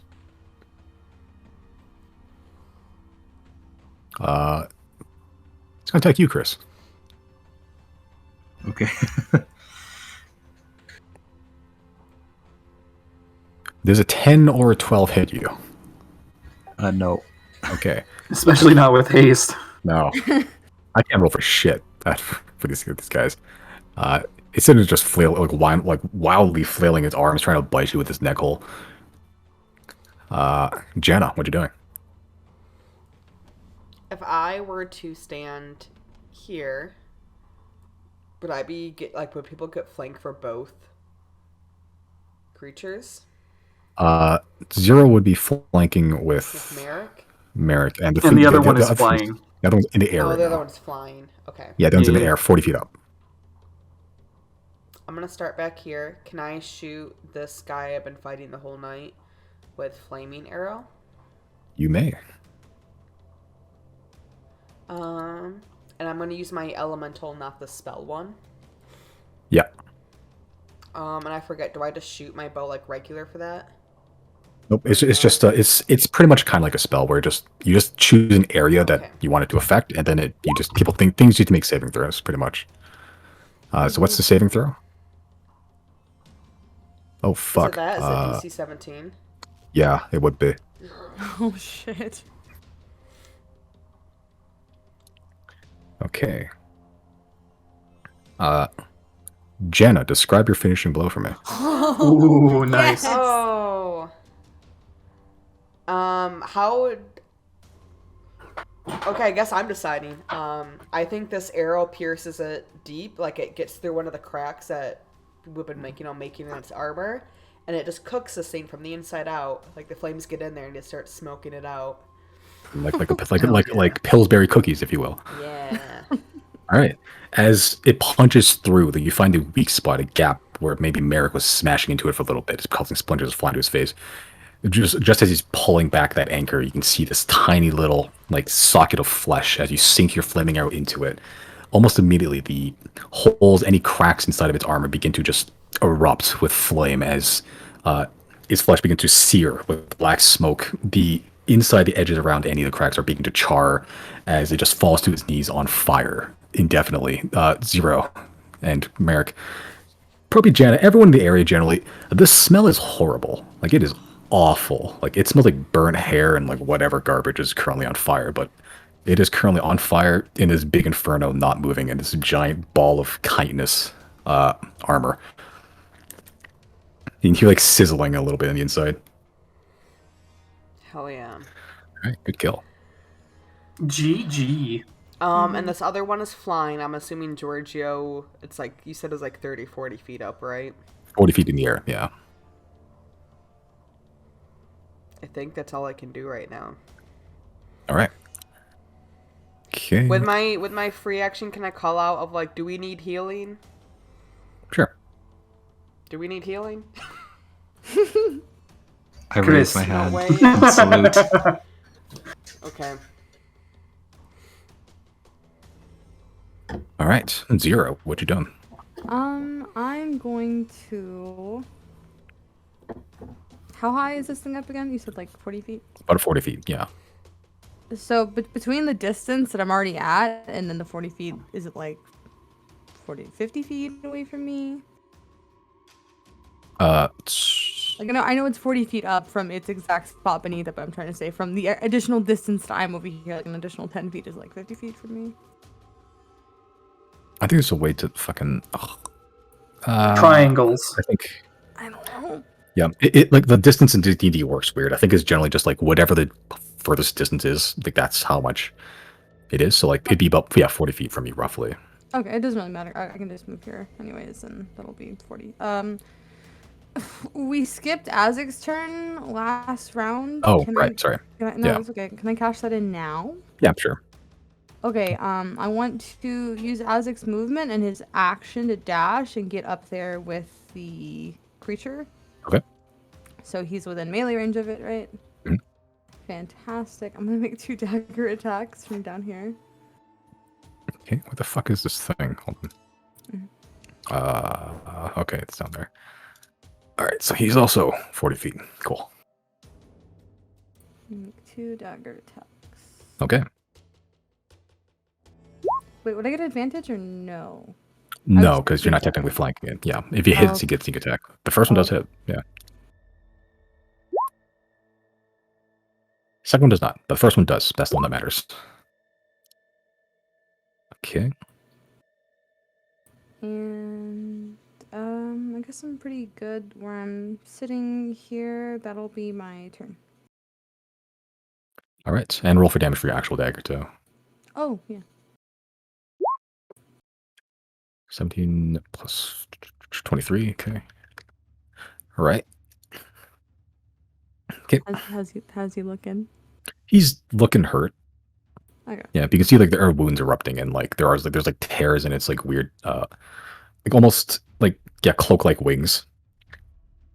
Like smoke seems to be pouring out of its wound, not really any blood. It's very strange.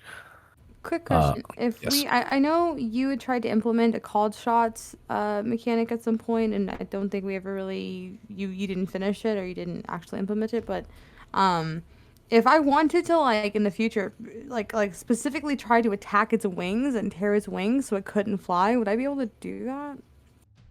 It'd be loosey goosey. I think we did that with a Hydra thing last time too.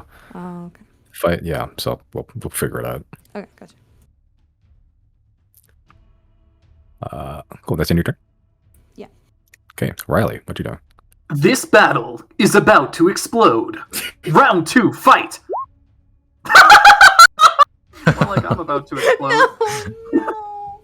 I like I like how you said that right before. Yeah. You thrust Tempest towards skyward and then like expecting like some like fucking mystical power to help you, and then like your Tempest retorts all electrical charge, so it almost like joy buzzes your hand a little bit. Oh, Yeah, and that's about it. I want to save that as That- that was perfect. Oh, that reminds me. Vzz. Oh yeah. We all get performance anxiety sometimes, Riley. It's Where was it? It was this. Yeah, that fucking hits. This hits. Yes. It's dead. That's 66. Wait, I don't want to go GM. I don't even know if I need to roll this, but fuck it. That's dead for sure. It is still up. Never mind. I should fucking hold my tongue sometimes, huh? That's my turn. I can't do much else. Okay.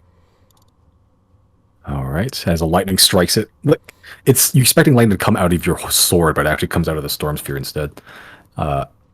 George's things. Now was his that turn. still for Back is that dead. guy, like that stupid little guy?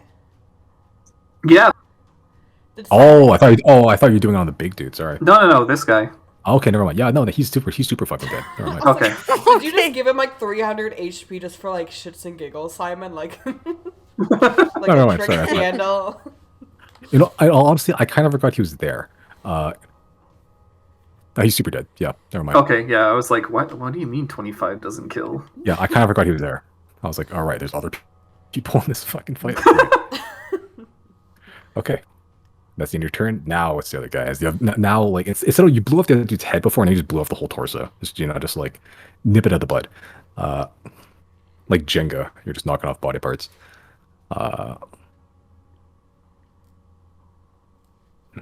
Okay.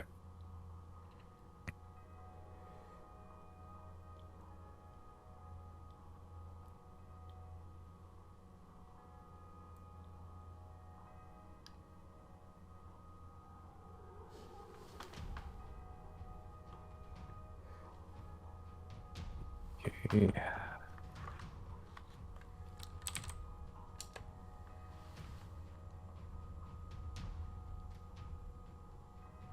Okay. As you're all looking up at this thing in the sky, you can see it almost begins to like the form almost becomes shapeless. Like you can see the form before, like it's this flapping reptile cat thing almost. But then it almost turns to just like this big, formless, shapeless ball of shadow. And you can't really make out like where its physical form is, if there is one anymore at all, as that ball sort of just comes over to you, Jana. I need you to make a strength saving throw, I believe. Let me just check. Hold on. Yep, strength saving throw. Oh wait, would Aztec get an attack of opportunity? I guess, yeah, technically. Oh, no, I guess not. If you said he couldn't even see him, that's fine. It's like You can use to make an attack opportunity. It's a disadvantage though.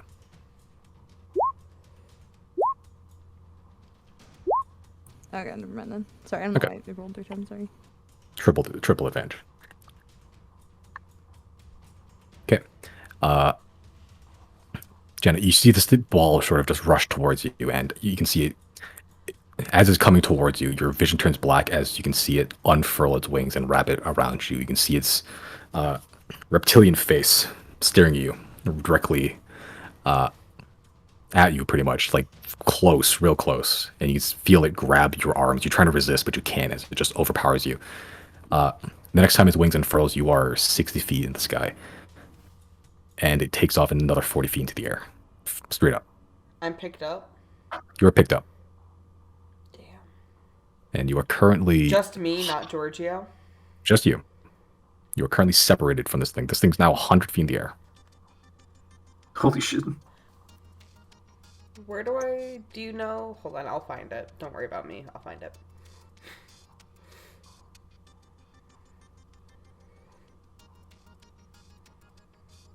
What you looking for? What's the thing where I can just teleport to Giorgio? Like, how far away is that distance? 60 feet, I believe. Damn it. Okay. I'll double check. Wild bond, 60 feet of you and within sight. Which you're in sight, but you're not within 60 feet anymore. Okay.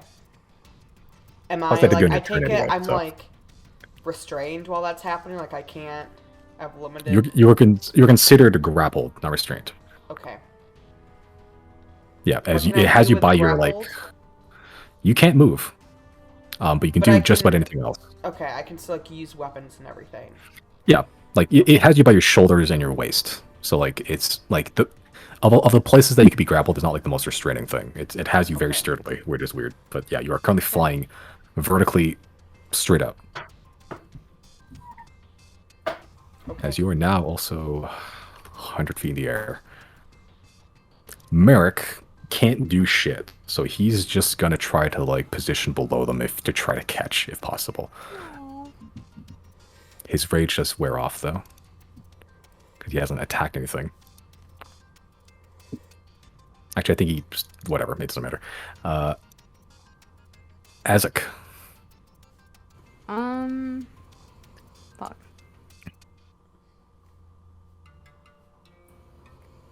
How? Because he's like, what, 40 feet up, and you said the other guy is like 60, no, 100 feet up, you said. About 100 feet up, yeah. So there's a 60-foot difference between them, about. Fuck.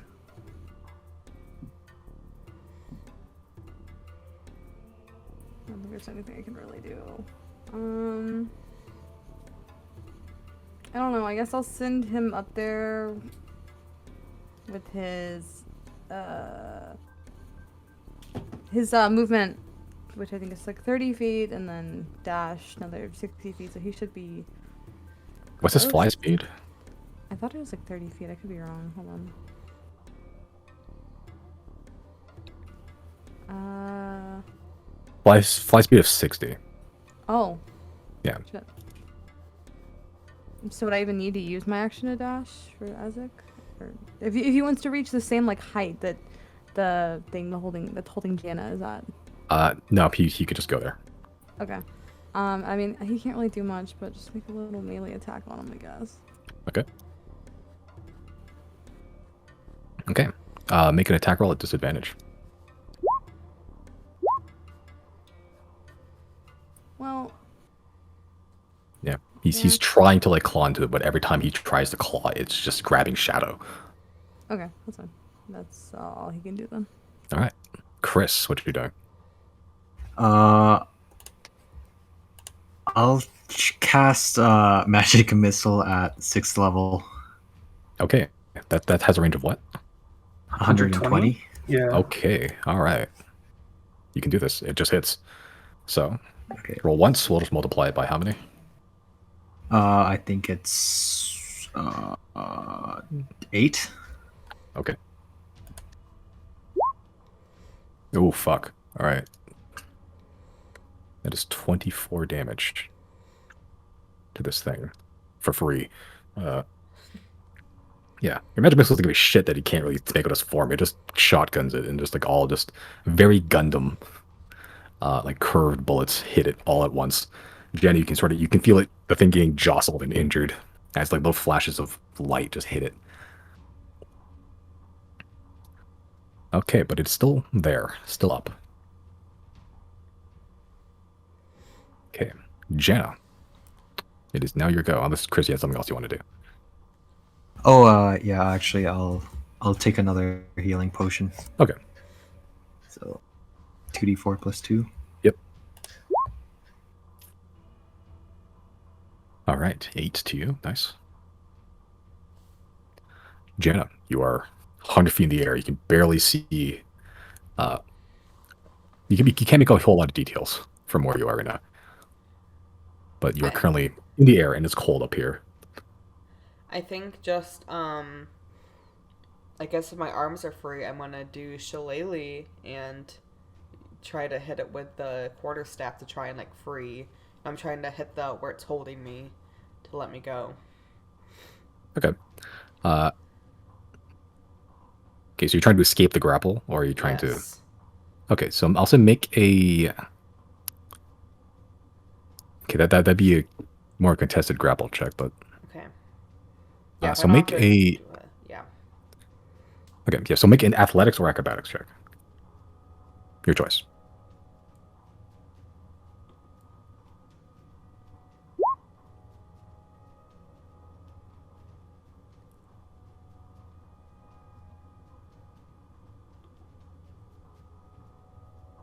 Did it go? I don't see anything yet. There it is. Okay. Very slow. Okay, you got 16. You rolled a 19. So you are still considered grappled. Yeah, you casually and you're using to like pry the claws off you, pretty much. You get a couple off, but it just quickly re-grabs you. At the moment you get them off, just more grab you, just grip you. You're constantly trying to fight this thing, like grabbing you right now, but you're still considered grappled. Okay. Okay. Is your action? Do you have any bonus actions you want to do?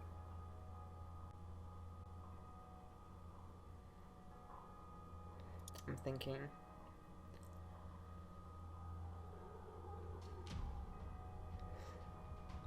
I don't think so. That's it. Okay. 0. This creature's been hit a few times, right? Yeah, it's been hit. It's been harried for a little bit. You said it's not looking great. It's hurt. It's definitely hurt.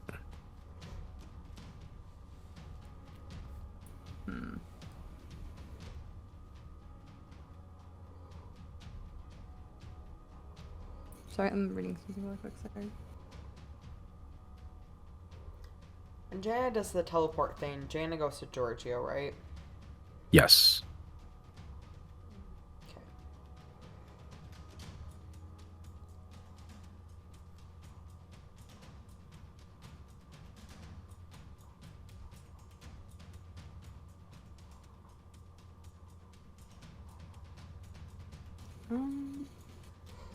You said that thing didn't have any eyes, right? No. Fuck. Okay, so it doesn't rely on vision. Oh.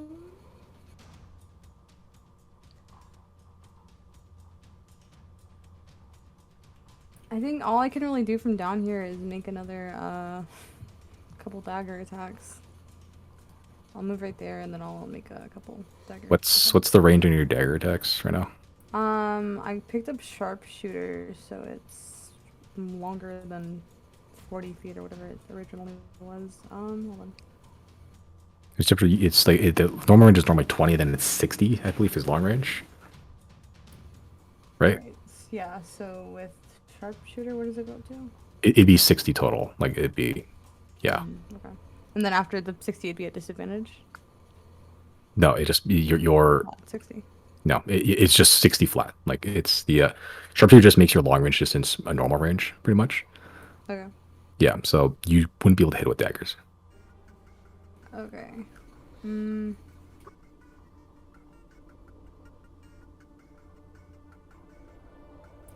gonna cast Eldritch Blast. Okay, it has a range of 120, I think, so you should be okay. Right? Or is it 90? It's one of those two. No, it's not 90. It's like 120. Okay, yeah, you're fine. Okay, so you get a couple blasts there. I don't remember how many, but... I have to roll to attack for all of them, or just if I hit, I roll for damage? you have to roll for attack for all of them. Okay. So... Eldritch Blast at level 16, you get 3 beams, 3 attacks. That hits. Oh, these are at disadvantage, actually. Sorry. Oh, okay. So can Yes. the first count as one? Sure. So the first one still hits. Okay. I'm gonna roll a second one for the third, or... Yeah, just roll one roll more. disadvantage? Okay. Just roll one more for the second attack. Okay. And then one last one, right? Yep, 2 more for the last deck. Okay, the first one hits. Okay. Oh, sorry. How do I... What's the damage? 1d10, so... My bad. Yeah, normally that's supposed to roll damage, so I don't know. Sorry. 1d10. Okay. Yeah, you're still having difficulty trying to like figure out what the form is currently right now. As 2 of them go through, just passes through straight up, and the other one does hit. It seems to light something inside, but you hit it once, and it does need to make a. Okay. Is that the end of your turn? Yeah. All right, Riley. This is tough. Because I had an idea, and I would have been extremely big brain, except for the fact that once I get in range of it, I can't use vocal. My original plan was run up, wall of ice 100 feet up, and then try and like tussle with it and have it drop Janna and then just cast Featherfall on the way down. But I can't do that because it's fucking... It blocks my vocals. That's still pretty big brain if you like did it right beneath it, either way. Yeah.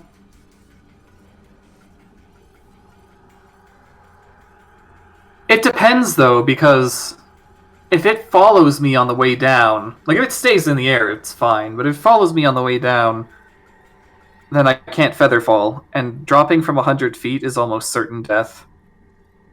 So I don't really know what to do here. How big is the like I guess the surface that you'd stand on? How large is that for that? 10 feet. Ball? I could bring another person up with me. If anything, you could do that with Giorgio, and Janet could teleport to Giorgio. Oh shit! Oh, brain. Yeah. Hold on. Can I You'd have to get to Giorgio. Yeah. Yeah. Oh fuck. Okay, is Giorgio in the hole? No, right? Like the No. just Joe's no. on the ground. he's on this spot here. The So panels Janet can are drop of 40 feet. so the panels are like 10 foot wide, right? Yeah.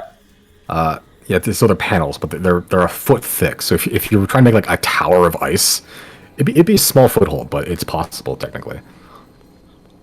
I mean, I don't need it to be very thick because the durability of it is not the problem. Getting up is the problem. Because when I get up, I need to get down. Do you even need to be on? You Do need you to like get up cast to it from a get down. distance? Yeah, I knew you were gonna do that. Could you Sorry, cast what's it that, from a Misty? distance and like push it up beneath Giorgio? Well, I could do that. Yeah, I think so. That's right? a really, Hold on, I let mean, me that's check. a really good idea, Paladin. That's a really good idea. Yeah, I got a 120-foot range. Oh, actually, I could just try and force it down. Should I do that instead? Has to start on Oh a no, solid on a surface. solid surface. Yeah, that's right. Okay, so I can't do that. I could force Giorgio up though. Should I do that? I kind of love that. You need to get him up 40 feet. Okay, hold on. Featherfall is a reaction. Does Right. that mean if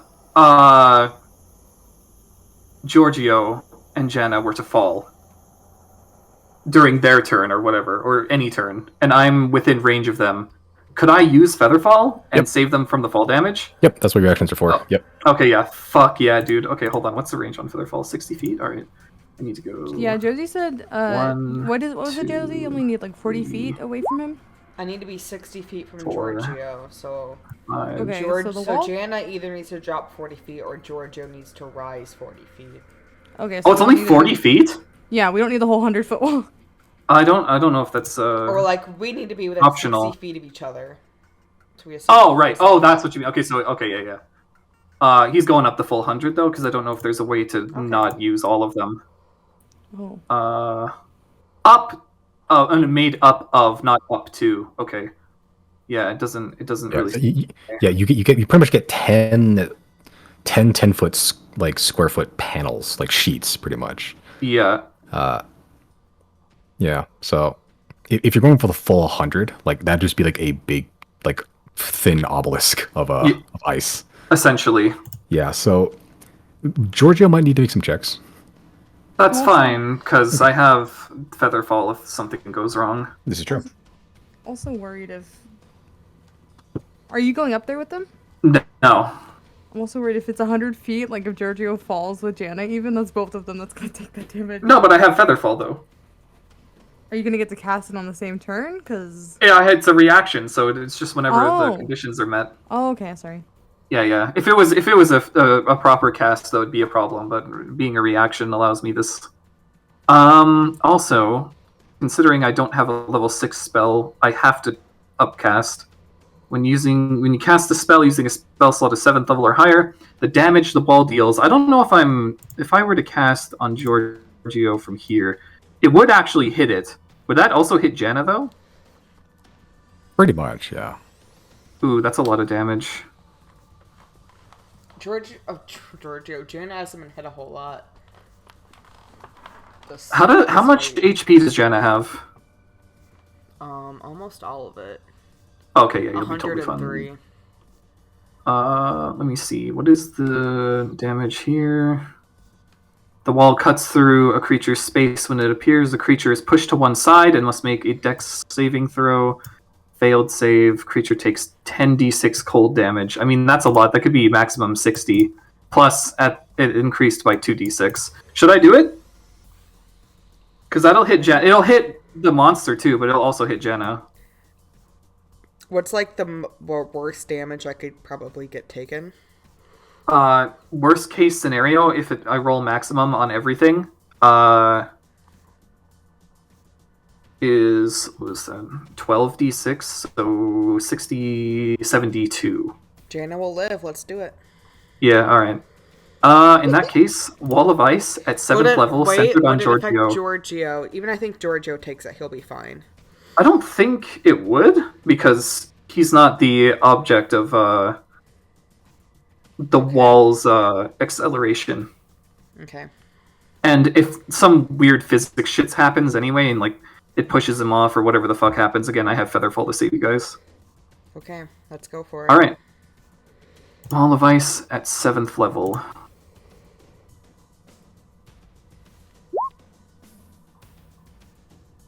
Okay. Okay, so you're going for the full 100 feet? I don't know if I have the option to not go the full 100 feet. Okay. Yeah, just because the panels just need to be connected to each other, so you can make like a platform that goes 90 feet technically if you wanted to. But Yeah, this is definitely not the intended use of this spell, but I'm letting it happen. And it'll raise Giorgio up. Okay, I'll allow it. I'll need Giorgio to make an athletics check. I'll be right back real quick. Okay. All right. You know that like break the ice game? I feel like that's Giorgio. He's that little bear on an ice cube. When you have to like hit the like little platform with ice blocks. Yeah, I know it. This was athletic saving? Strength saving? Athletics check, yeah. Just athletics check. Okay. Okay. So Giorgio doesn't understand what's going on. The ice wall erupts, and he does catch it because he's sort of in the crossfire, but he is not in a position, like in a very compromised position. He's sort of hanging on by the very tips of his claws. He's rocketing upwards. Giorgio's now 100 feet in the air, but he is hanging by a fucking thread. It's fine. Featherfall will solve everything. As if there's now this thin, like, sheet of ice, just like you made a secondary obelisk next to the obelisk. Pretty much. Mine's bigger.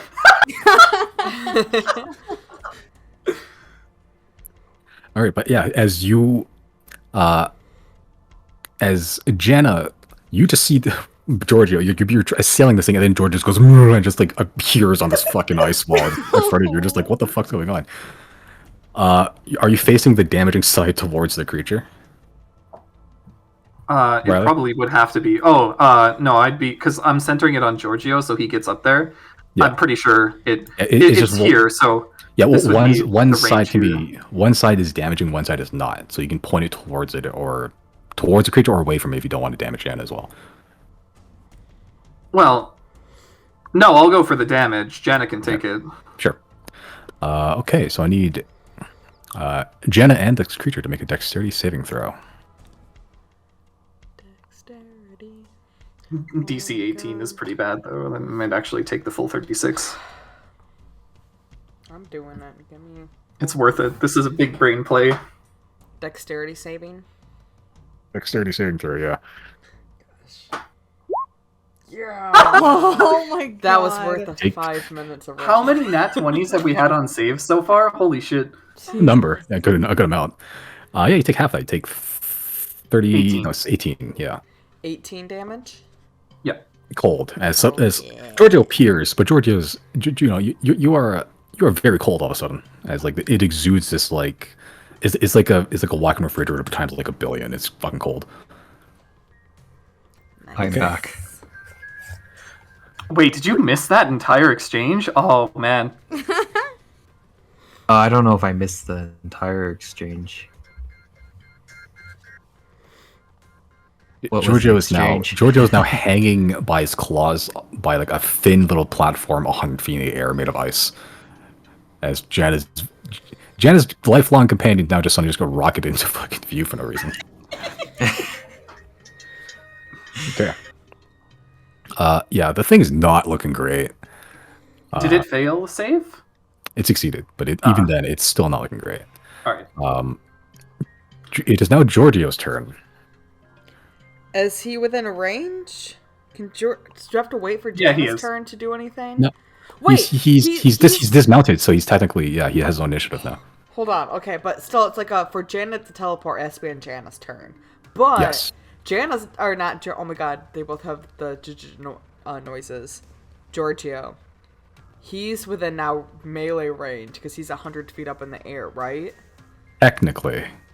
He's gonna fucking go in with his claws. Okay, so I'll say because the thing's shadowy and that Giorgio's hanging by barely a thread, it's still disadvantaged. Okay. What? He can attack. 14 does not hit. God, he tried. Yeah, Giorgio's having a tough time. Giorgio's having a rough time of it right now. He just sees Janna's in trouble and he's just trying to do whatever to help. But he's not, bears are not built to be 100 feet in the air. Not yet. We can build a better bear. We can build a bear! Okay, that's my turn.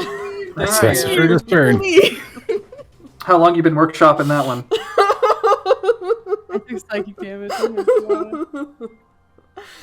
Okay. This thing is going to...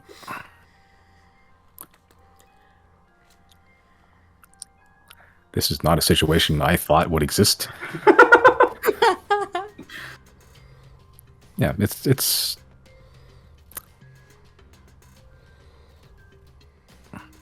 Yeah, it'll...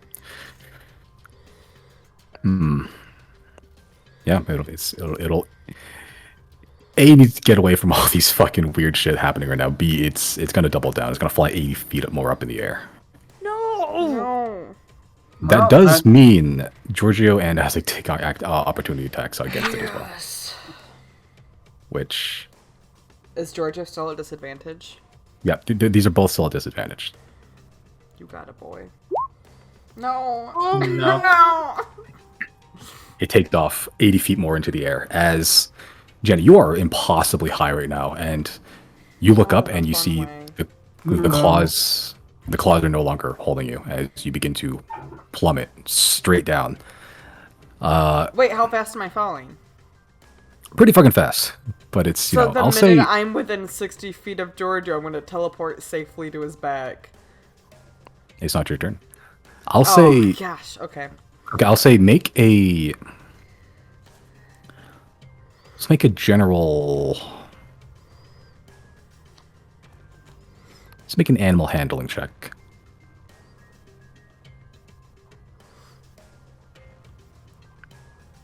She's not good at these. Yes. Okay, and I'll say have Giorgio make an animal handling check. Oh no. Is that how well he can handle himself? Not bad. I'll say. Okay, I'll say that because you guys rolled pretty close. I'll say you guys. You plummet, and you see Giorgio's little concerned face as you are plummeting, and then everything just sort of goes slow motion. You see Azek flying up towards it, beginning to, and there's like a weird moment where you two are like on the same wavelength, and you just hear almost in your brain without even thinking of it. You just hear Giorgio like running through all these emotions, seeing you plummet. The next time you blink, you are clutching warm fur. And you find yourself saddled in Giorgio, who's looking very confused, but you're still 100 feet in the air, clinging onto an ice wall. I'll say use your reaction if you want to teleport onto Giorgio. Yes, thank you. Nice. And I'm assuming I'm doing like a bear hug around Giorgio, right? Yeah, Like you are currently almost vertical. I Actually. think that's how I appear, and that's how Darren is gonna stay for a minute, just like hugging Giorgio, just like I can't Yeah. believe that pulled off somehow. Okay. This thing is it's gonna fly off. What an asshole. Yeah, I'll say that was a free action to do the thing, just to drop a thing. So I'll use this dash to 80 feet. At this point, it's like a 200 plus away from you guys. So let's continue flying over here. Okay. If anyone has anything that's like 260 feet range, feel free to use it. If not, this thing flies away. I'm Oh. gonna do. Can I do the sniper? Spell sniper? Depends on what spell you have that has No, I a mean huge like range. the actual sniper, like Giselle. Oh, the gun. When did Chris buy a sniper rifle? Like a couple episodes ago, he bought one when you guys were in Sylnia. Oh Yeah, my God. you can absolutely shoot this thing. It's still disadvantaged because it still has a shadowy form on it. Okay. But you can absolutely try to snipe this thing. I'll let you guys know it has a hit point right now. What? Has One? a hit point. This just One needs hit to hit. point. When it Chris, succeeded please do when it this. succeeded on the ice wall, it had 1 hit point.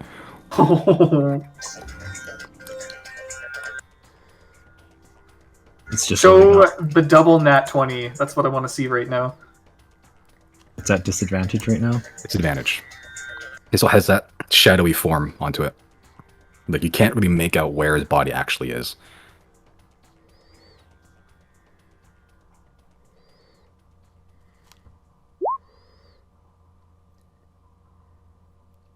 That is just a 15 to hit, because it doesn't actually have +2, because it's not one to fun, just that misses, unfortunately.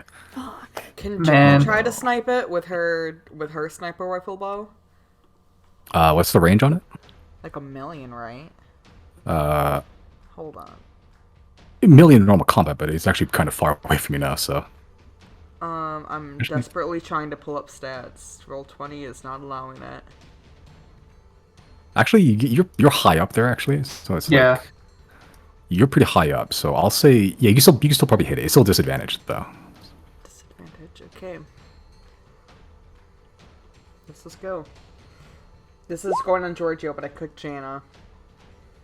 That one barely misses. Fuck. Barely misses. I'm going to send to Polaris. There's a wispy one getting away. Wait, where is he right now? Is he with us or is he? He's Polaris like is 2,000 circling above feet in us the right fucking now. sky, dude. Oh, he's 2,000 feet up? He's high up. He was above the clouds. Oh, never mind. Then. Wait, one last thing. I don't thought know he- if I thought he can was do it closer. at this point. What is it? Hold on, I'm looking to see before I say it and sound dumb. Oh my god, roll 20. Nope, 90 feet. Nope. Okay. Riley, you got anything? No, I'll retract that. If he's 2,000 feet up, there's no point. To be pretty high. fair, does Polaris have the same abilities that Ratabe had? Because Ratabe was able to find things based on just send. He still has a body, yeah. So if you, I mean, I feel like theoretically, if you told him to go after it, he could kill it. But it's up to you. Do we want our house to be a murder house? Like a bunch of rednecks in the back of a pickup truck just shooting out the window. How far is it traveling each turn? At the end of that turn, it traveled 80 feet up, dropped Jen, then action dashed 80 feet away. So, fast. Okay, since I have haste, I'd reload my thing, Okay. and then on the next turn, I'll take another You shot. have haste, don't you? You have haste to reload in the next, because the thing has a crazy fucking range, right? If he kills That's it, 2,000 range. Yeah. Oh my god. Yeah, you could actually shoot it for a while. You could Yeah, I'll- actually shoot it for a while. Like a minute, right? Yeah. For like a solid while, yeah. You shoot it like You several know what? times. Hold on. I'm gonna throw bardic inspiration on Chris. Then get that motherfucker. Yes. Okay. All right. So, if there's nothing else, Mare can't do anything. Okay, so it's gonna fly another 160 feet away. So now it is. It's 260. Now it's. It's hey, it's 420. Yeah, 420 feet away. Make another attack roll with disadvantage, Chris. Can I use the inspiration or? Yeah, you can roll shoot, first, then, and then yeah, you roll can choose. a D12. You can choose to add it if you want to after the fact. So that's Okay. pretty powerful. Yeah, I don't know if a D12 is gonna help here. But yeah, Maybe roll a 12 and see what happens. No, I'll wait for the next one. I think. okay, All right. okay. Keeps going. What is the range on your bow actually, Jana? I don't. Oh god. Hold on.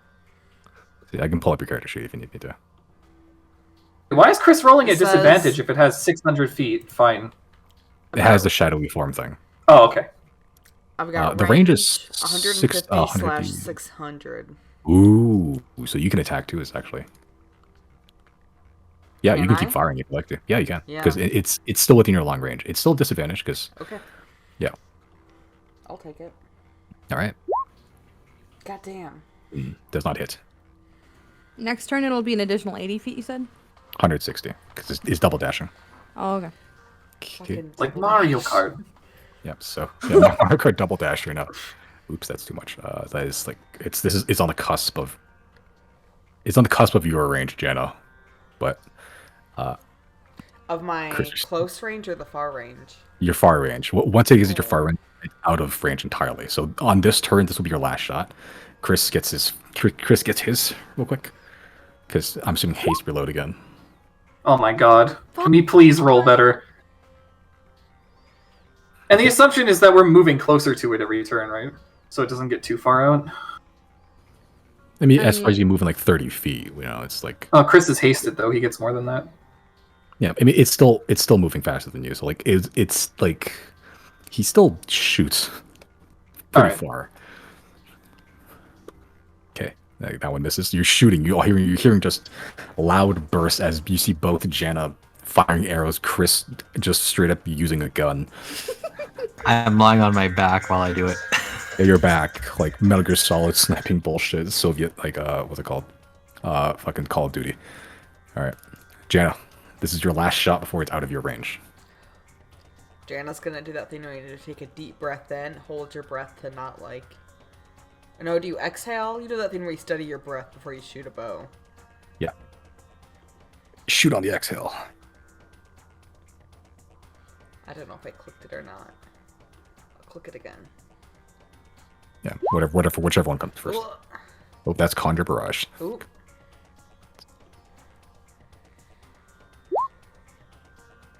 No. It does not hit. Another arrow. Barely missing. Okay, another 160 feet from, was it 580? It's now 740 feet out. Okay. Well, Chris still has a pretty decent buffer, and with that...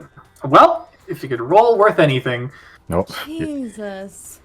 Your gun jams, actually. This thing is so So- lucky. There's an extra turn, or is it just unusable now? It takes an action to clear, which has haste, which is fine. Okay, then. Yeah, I'll do that then. Yeah. Clear it. Okay. From 740, takes another 160 dash. 900 feet. Most of you can barely see it at this point. Chris, you can kind of still barely see it. Like, you can still see the shape through your scope, but it is far. Okay. I'll try it one more time then. Okay.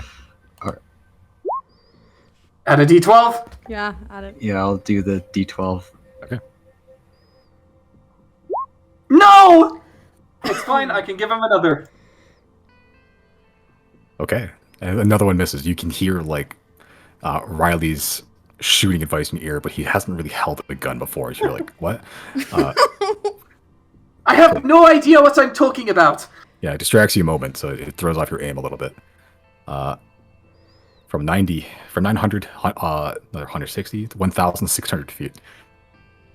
Okay. How many Clear it bullets do you again. have? Like, what the fuck? I have like 100 or something like that. Okay. Holy shit. Infinite tries. It's up to you whether you want to add an inspiration or not. I wouldn't have done that one. Not that one. Okay. And on we go. 1,220. Looping. Gotcha. It's been like a solid minute of fucking firing. Okay, That one now... I will add. Yeah, yeah.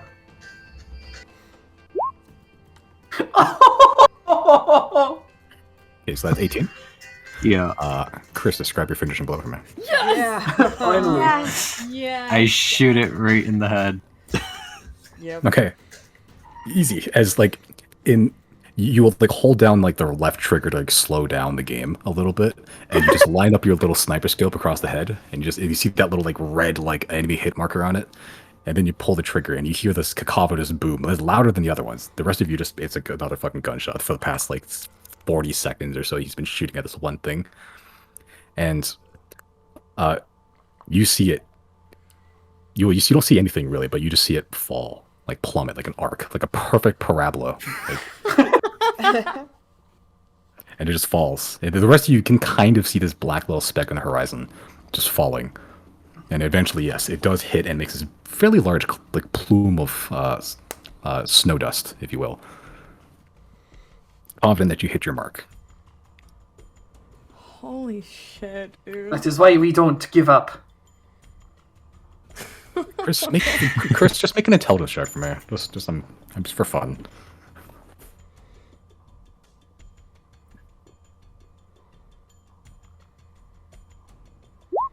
Oh, it was on. With that 20? Yeah, okay, it does 20. Yeah. You feel like with all the shooting you just did, that like you haven't used this gun a lot, but there's something about it that just feels right. And like it just feels, I don't know, like it just fits your hand perfectly now. Like you just know how it functions. I'll say with that gun you gain proficiency. Oh, Yes, Nice. With that one gun. I've achieved it. yeah. He didn't even need training. Gosh. You just need to make a really good shot. Yeah, with that one gun, I'll say you gain proficiency. If you use the pistol or something, like you wouldn't. But with that gun that you have bonded with, yes. Bonded with. Never get between a man and a rifle. Josie Beautiful is thing, happy really. for you, Brandon, but Jana's thinking in her head of like, wow, we should really like regulate these guns, huh? That was crazy. Oh my god. Jana's like, people can just buy these? Let me just tick the, where the fuck is it? Far Sage Jail. There it is. Proficiency. There we go. That's a +5 for you now. Holy shit. Nice. Oh my god. +6, actually, sorry. That's a +6 to your attacks. To hit. Our gun-wielding wizard. I mean, you know, depending where you go, a gun is pretty much magic. True. Alright, with that, with all the shooting done for the past, how many rounds was that? Oh, I guess I wasn't paying attention. That was like fucking, that was like a minute and a half of shooting. He is very exhausted. Haste is definitely down now. Yeah, that's such a good point, yeah, but 2, I think it was 3, seven 4, turns, which 5, 6, 7. Yeah, it was 7. 7 turns. Yeah. Yeah, so it's fucking, yeah, 40 seconds of shooting or so. Yeah, with that, haste does wear off. I just at the very tail end of it, actually, now thinking about it. But eventually you do find yourself alone, seemingly, with all the corrupted around this pillar, Decease's pieces, and one very far off in the distance that is probably Decease's pieces. Okay, and with that, we shall take our break. Aye, aye. Corrupted creature dead, or at least probably dead. You are left alone with yourselves, mostly intact. Chris looking very dropped from 60 feet and then slashed. But you have the pillar, the obelisk, the anchor, all names valid in front of you in a 20-foot crater. Let's get to work then. I have a question for you guys. Should we keep these bodies as evidence? What body? Oh, you mean the? Wait, yeah, All what of happened them. to the spike body? The ones of the elves that were chasing us? Yeah. They're just kind of there, right? Like all smashed on the ground. Yeah, pretty much. They're in various states of not really decay. It's just like it looks like they kind of looks like really old prisoners of war almost. Like these sort of like emaciated bodies, just like they look horrible, but they look kind of alive. But yeah, they're there. They're solid, tangible bodies. If anything, we're No. also all diseased, so we could bring it to somebody and be like, hey, look. Yeah, check this out. Now you're poisoned. Good. By the way, it'll turn your insides to crystal. And something tells me most of us are going to be having the EBGBs tonight. I've only got so much dust to get rid of it. We should probably, if we have the resources, head to Obethus now. Oh, Bevis of all places. Yeah, there's clerics there that can heal us. That's the only place I can think of that there's people on staff available to heal us of this. That is not just our bard expending his spell slots for days at a time. Well, we can't really bring Merrick with us to Abethus. So, I'll use Greater Restoration on Merrick right now. Get that out of the way. Actually, no, we'll wait until the spire is done. Oh, did you not want me to cast the healing animal? I mean, that's not going to cure our poison. True. So, should we keep these bodies as evidence? I mean, if you want to try to, I'm not going to carry them on me. I'm not carrying Yeah. those either. And we probably shouldn't put them on a dragon either. Yeah. It won't be on the dragon. It will just be in some other area of existence. Oh, you're going to make an entire new plane for them. All right, you'll do as you wish. Yeah, I'm gonna cast Demiplane, Okay. and then kind of like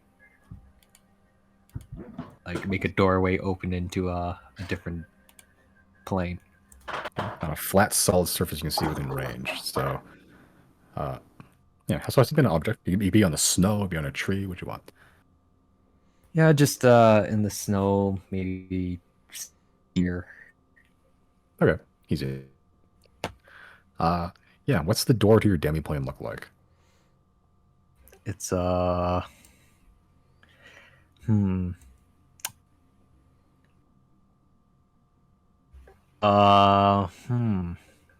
should I do? I kind of want it to look fancy, Okay. like wood carved or something like that. Okay. Yeah. So you summon like pretty much like a fairly large trap door, like the ones you see on like ships. But it's like right of like a very very fine dark wood with like scrawling in it and like these beautiful like geometric patterns like inlaid with gold. Looks very nice. Looks very very official looking. Like if you saw this in like a rich person's home, you wouldn't even bat an eye. But it's in the snow in the middle of nowhere, and Chris just summoned it. Ever the symbol of opulence our broke wizard is. And he starts shoving bodies into the demiplane. Yeah. Okay. I think we should be careful with these bodies too. I don't know how many pillars are on the mainland, but as of right now, we haven't seen any on the mainland. I feel like this is almost like bringing a virus to a population that has otherwise not have been affected yet. Because we've only found this in this one island and Tetscat, to my knowledge. I would just be careful about leaving any of this stuff out of our supervision, just in case somebody gets infected and begins spreading it. I mean, it won't be in this No, world. yeah, it'll be there for But- now. But Until you bring it back in. yeah, we're gonna need to show it to somebody. That's the point.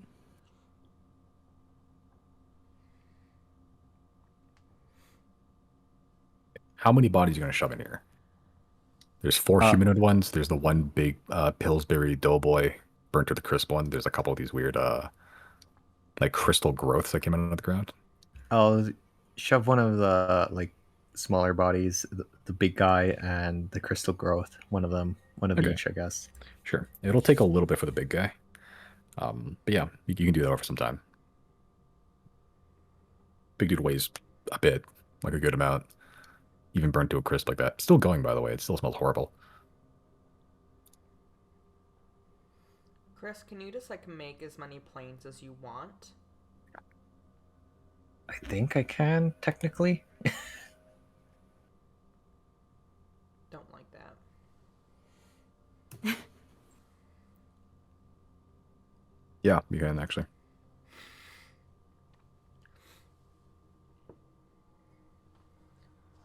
This is our evidence room. We better start piling it with a lot more. Speaking of, it's a shame we don't have a device that could snapshot this moment in time to have the proper spire up. But if this thing does indeed act as a portal, we need to dismantle it ASAP. And so, just start hacking at it. Okay. So with temperature door? Mhm. Okay. Sure, just make an attack roll.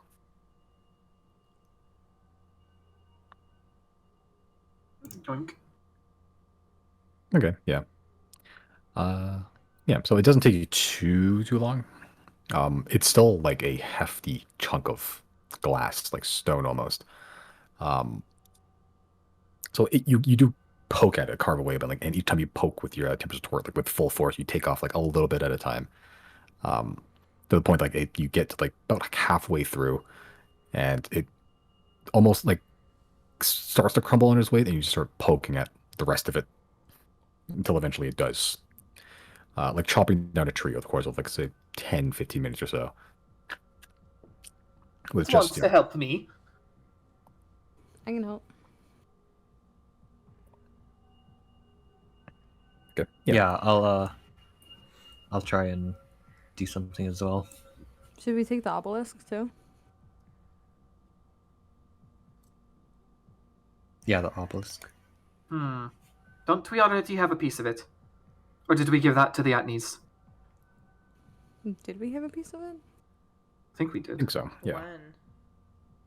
Well, the Or first time. Yeah, I think you gave a piece of the glass to the Annie someone to it.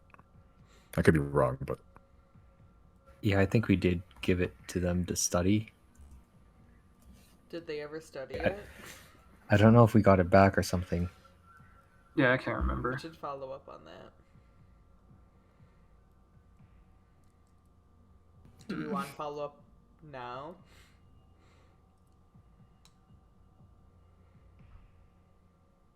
Before we take some more of it?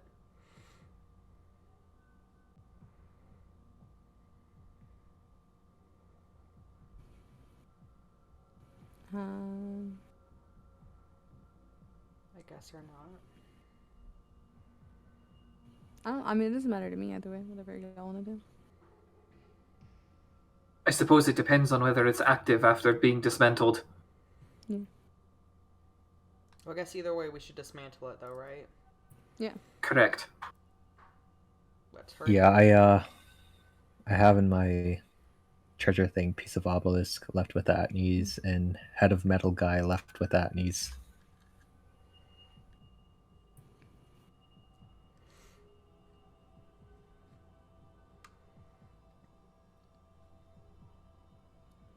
Let's beat up this obelisk. yeah, in the course of yeah, with all four of you hacking away slowly, yeah, you do manage to chop in half this obelisk and just knock it down like a tree. Yeah, I think about 15 minutes or so. Sure would be nice to know if that's the correct thing to do. Probably should have asked us all about that. You know what? Hold on. I'm going to send... am I going to, though? Because I could get infected psionically.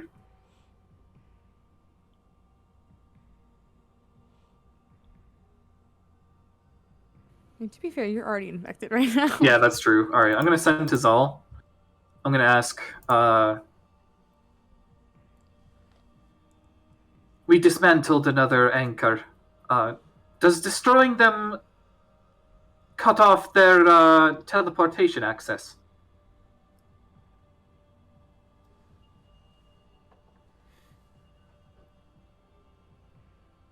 It takes a little bit.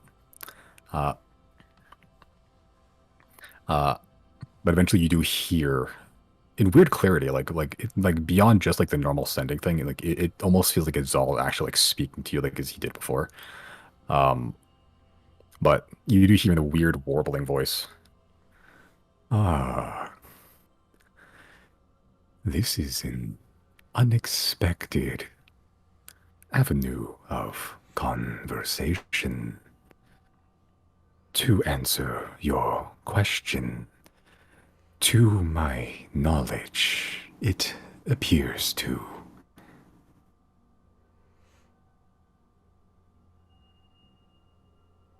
I'm guessing 2 meaning it appears to do the thing that I asked about. Yes. Okay. Well, if the repository of knowledge says so, then it's either true or there's some hidden layer to it that nobody knows.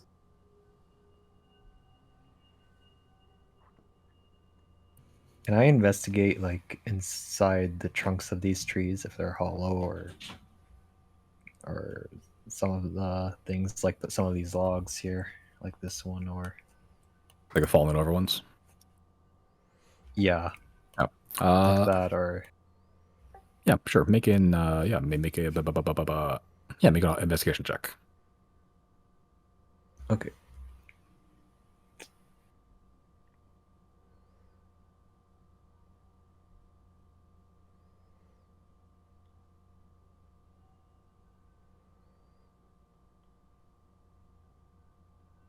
Okay. Yeah, so you don't make a whole lot of details, but you do see it's easy enough to just look at it. You check out both. The one at the top is hollow. And it looks like there's almost like this, like a almost web of just black crystalline growths, just they're just going across the whole thing. Yeah, like almost like making a net or like a spider web. It just goes from like one side to the other to the other side to the other side. And it's like this big winding weaving maze of just these straight, long black glass, pretty much. The other one is not hollow; it's just a fallen over tree, and it's just frozen that way, seemingly. You can see that just like where the rings would be. You usually see the rings, but like inlaid in the rings are also black glass, and even like spreading out, and sort of just like infecting, I guess, more of it on the inside too, almost like a if you see like mushroom mycelium, it just sort of just spreads throughout inside. It's kind of like that. Are the small crystal growths similar to these trees around here? Sorry, what was that? Are the small crystal growths like the ones that popped up? Are they similar in like composition to these trees? Oh, the big blue crystals. Yeah. If you go to one of the big blue crystals, no, actually, they're not made of wood. It seems like the little the, like web-like webbing it had actually it feels organic, and it is like covered in these black glass spines. The crystal itself, it's long depowered. It's no longer glow blue, but it feels like a rock, like a crystal. Okay, I see.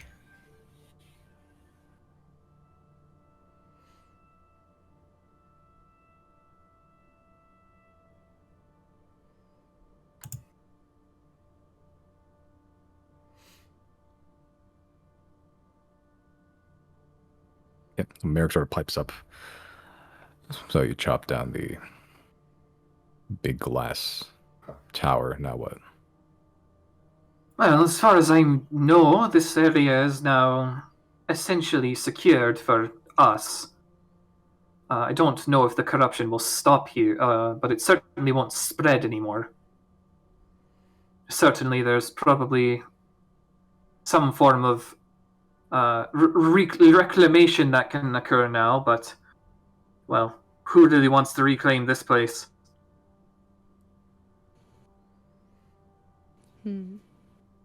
Oh, you know what we could do? I don't really know how far this is from Teague, but and I don't know if we're able to contact Grand Arbiter at all, but like as we're leaving, we should contact. You could do sending to the Grand Arbiter and just tell him like, hey, this island down here, come check it out, and you'll see what the fuck we're talking about. Because we didn't have any proof to give him. This is like the closest thing to him. It's not that close to him, but it's at least within the same region, country, I guess, their territory. You don't have to. It's just maybe. Because we know we're never going to... I'm confident we're probably never going to go back to see the Grand Arbiter ever again. And he didn't really buy our story too much. He was, like, just kind of humoring us and allowing us to do chores for him to get away with whatever we did. But we didn't have any solid proof of this invasion. And here, at least, if we gave him some...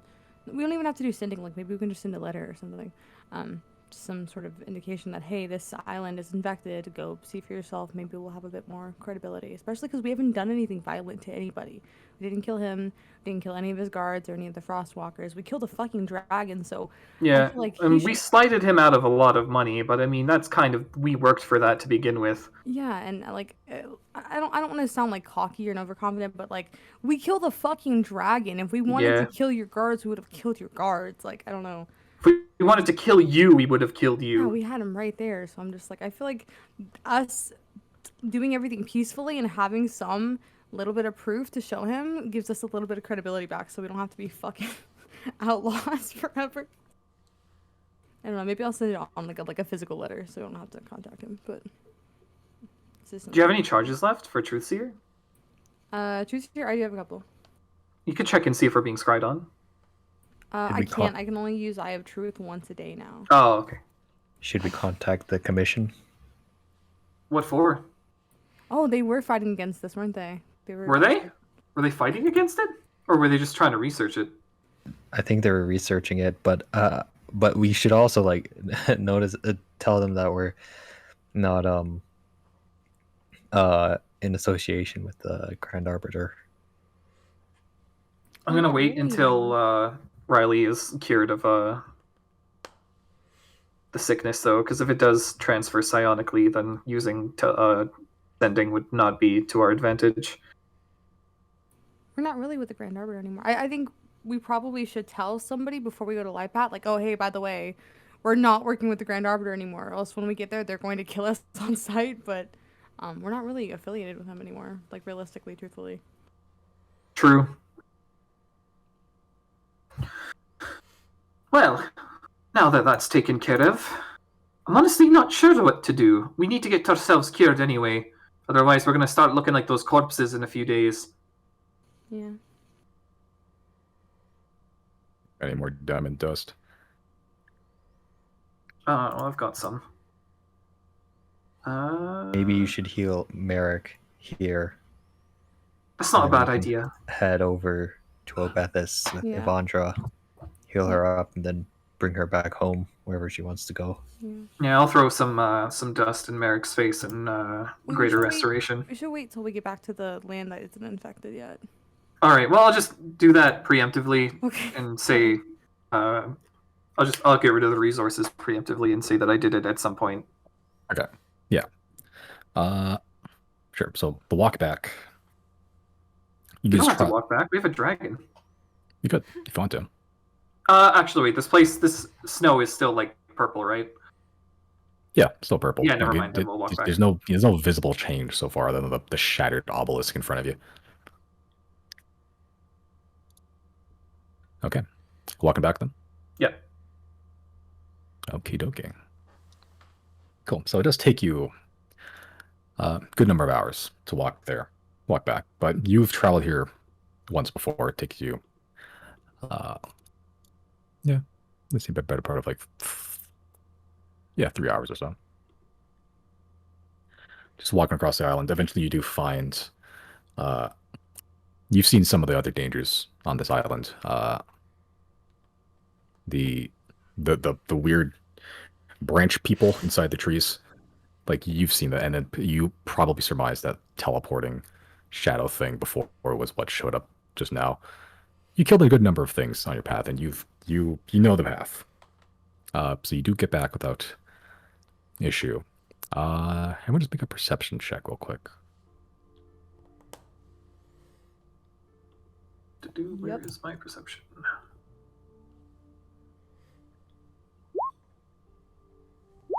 On brand.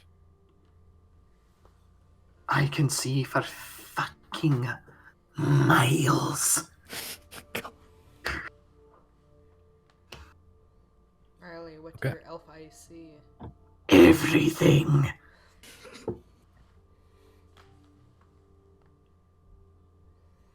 You meant space. Okay.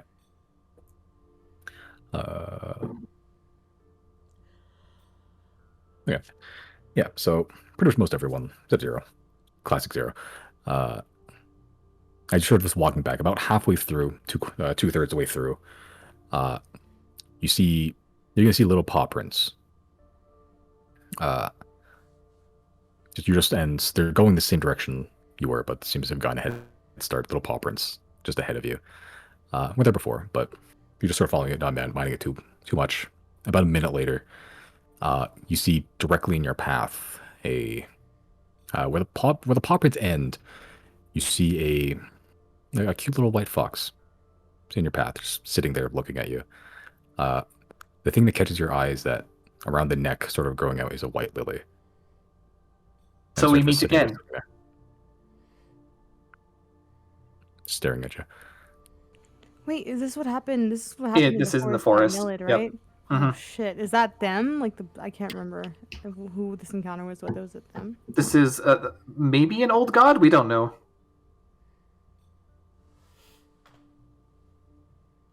I ask, what is your name in Celestial?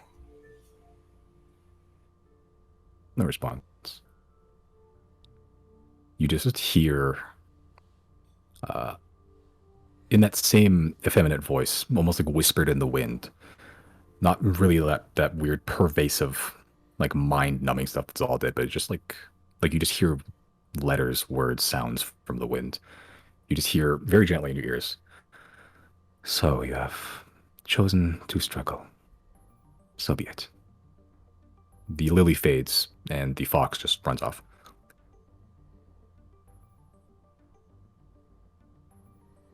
What was the exact phrase they said?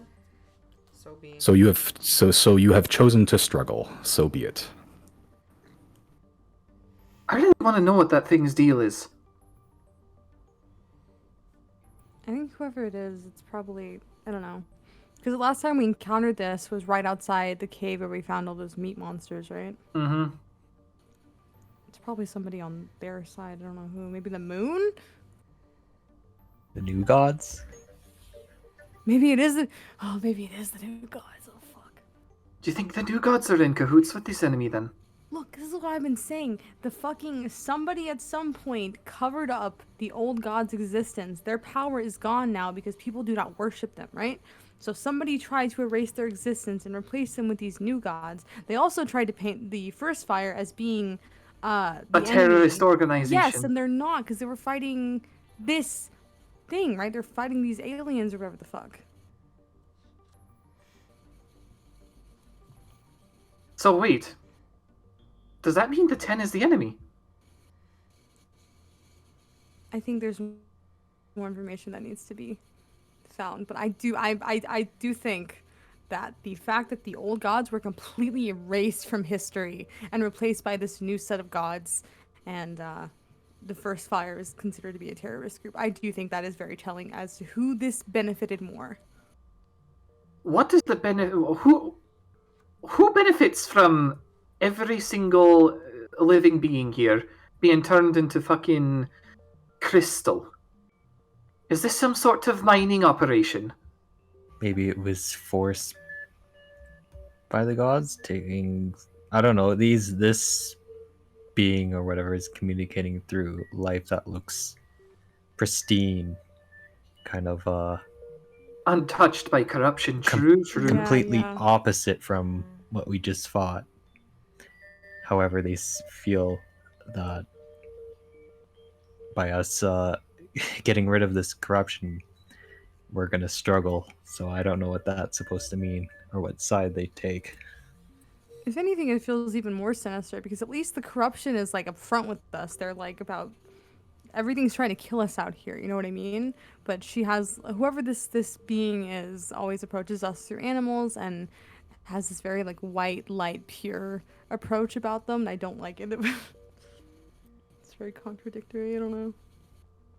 Putting this out there to any god that wants to talk. I'm open for conversation. Let's air things out. Is Riley just say that out loud? Yeah. Make a religion check.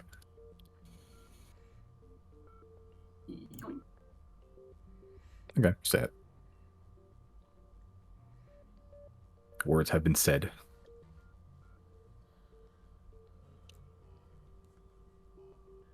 Can I use my truth seer to make a religion check about who that fucking being is that keeps it like talking to us through the animals?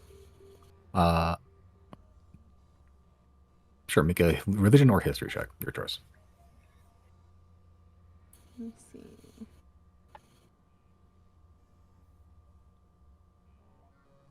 I get advantage, right, for the charge? You do, yes.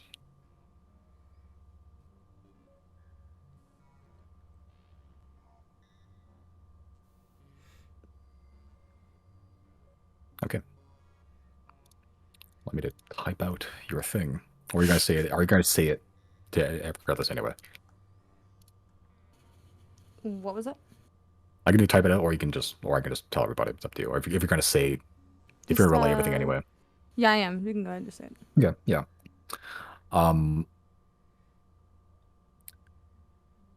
You gather. It's weird. It's almost like certain details are like hidden from you. Like there's just no information about this other person at all, except for a couple things. You just suddenly, reading through a billion. Ever seen the gif of that kid that's like trying to read books by just like scooping the information to his head? It's kind of like that, except it actually works. But you gather since this person is not a god,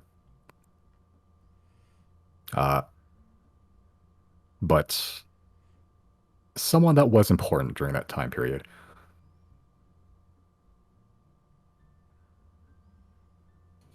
Interesting. It wouldn't be Novos, would it? She's currently trapped in an ice crystal. I don't know how much power the first fire had to, like, project through other living beings, but I'm gonna guess that's not Novos. She's trapped in a obelisk, it seems.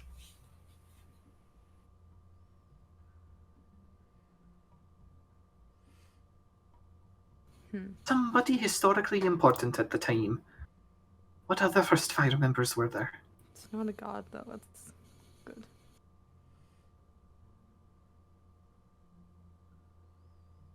I mean, the first fire isn't, I think, the only people that are contenders here. Because, again, there's so many, like...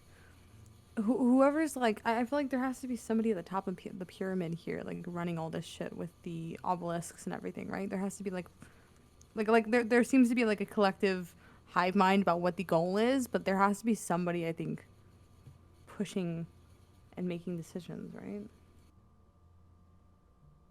I could be wrong. The moon's still sus, too, so...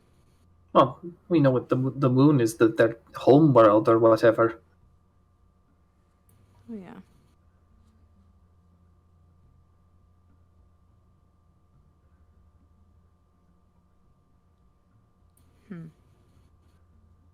I guess we can talk about this as we head back to the dragon.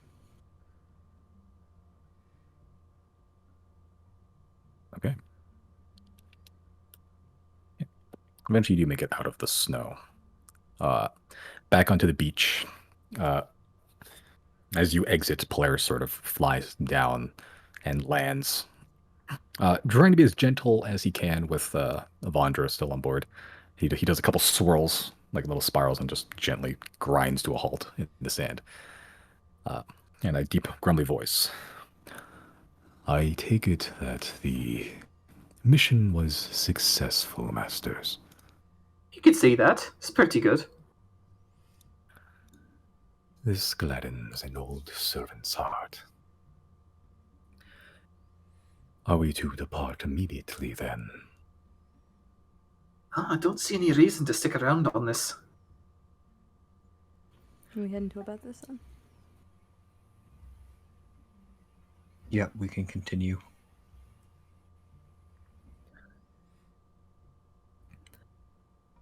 I need rest, though. Evandra has taken the liberty to clean your room, Master Chris. Does it look good? I have not witnessed it myself, but the captain has assured me that it is more personable this way. I'm gonna go to my room. Okay. Avandra is in it with just a lot of food crumbs all over the place, used plates. The bed is a mess. The bed almost bursts and is currently just perpetually flowing water. And she's currently like you can see there's a big old lump around her belly that she just fucking ate everything in the fucking house at this point, and she's just comatose, not even in the bed, just up against the wall, sitting down. Oh my god. What did you do? Chris, are you sure you didn't do this? There's a mess in here, I assure you. The gang gaslights Chris. Should really clean up your act.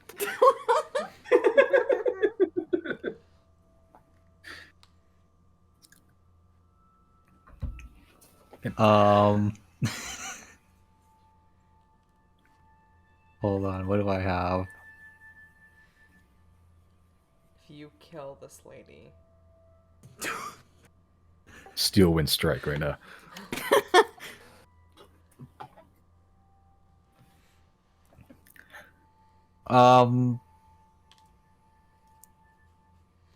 Did we agree that you were gonna stay in my room? I just flipped a coin. A 4-sided coin. Yeah, it's called the D4. I have it use it during card games.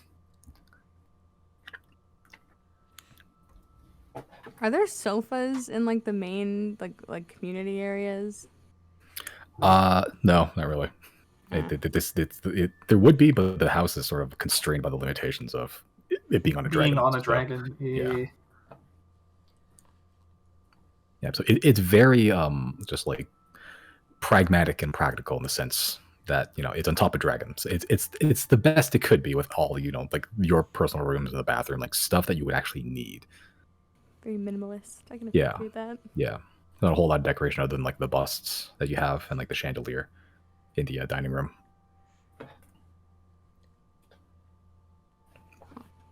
Well, I Should probably make a map for this fucking place.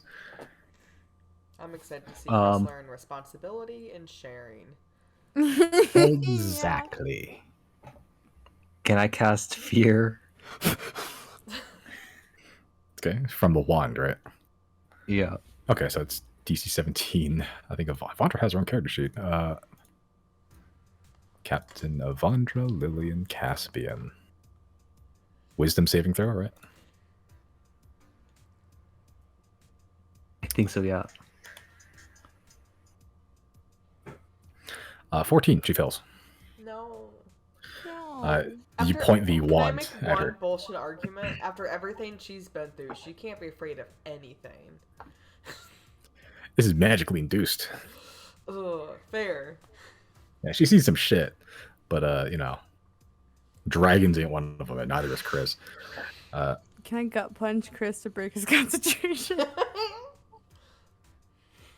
You see as Avandra sort of just rise to her feet, eyes wide, as she slowly just slinks away from you across the wall. You can hear a gurgling in her belly as she just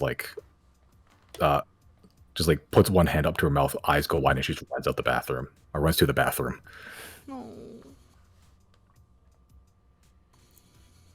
Oh, look what you've done, Chris. You've made an even bigger mess.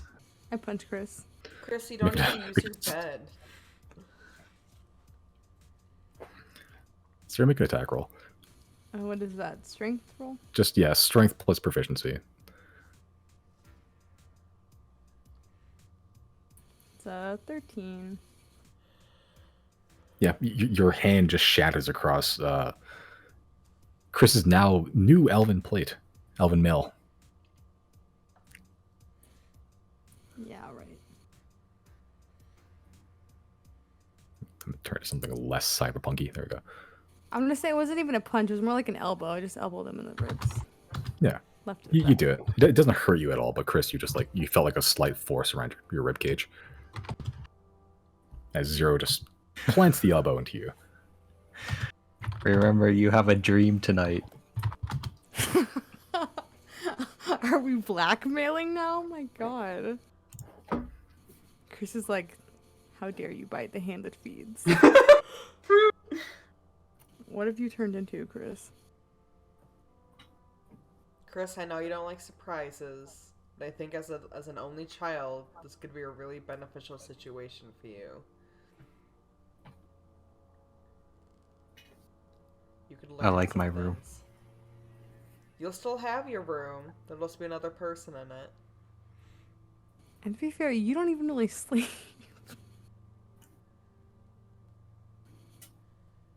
Maybe Avandra could teach you some stuff. Have you ever thought of that? If it really matters to you, just for the sake of leaving Evandra alone, you can have my room tonight. I'm not cleaning up this fucking mess, but you can have my room.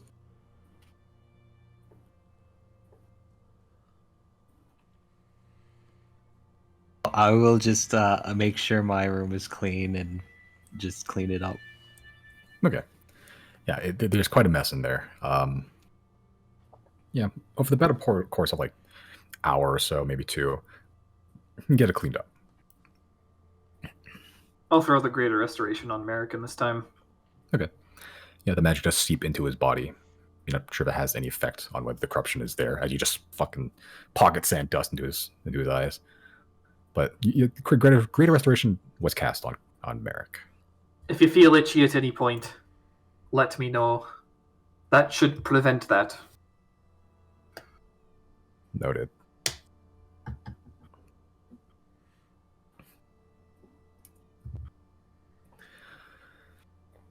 Yeah, Bonder sort of just comes out, meets you through all, looks at you, Chris. All right, I deserve that one. So, where are we headed now? And where are you headed now? Apparently, Obethis. Yeah, the rest of us have gotten infected, so we're gonna head to the Hall of 10, probably the last place I can think of that there's like clerics that can help us in mass. A hall of the 10. Yeah. Is she saying that? Yeah. If you can just drop me off somewhere in Obethis, I'll make my own way. You're gonna want something looked at if you get itchy again. I'll be fine. Listen, That's true. There's only so much we can do out here. Make a persuasion check. We're not... Zero and Riley. Oh, hold on. I'll make my case first. Listen, we're not big... As far as we know, we're not big fans of the 10 either. We've no real reason to,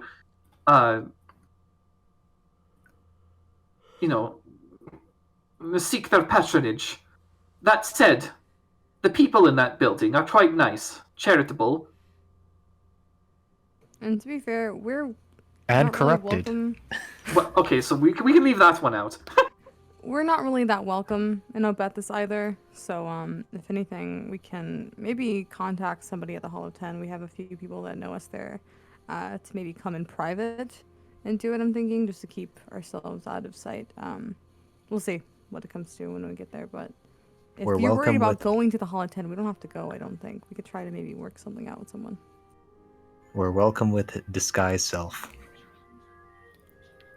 Yeah, Zero and Riley make persuasion checks. Advantage none. Nope, just both separate. You guys both made things. Well, I think she is going to be very convinced after that one.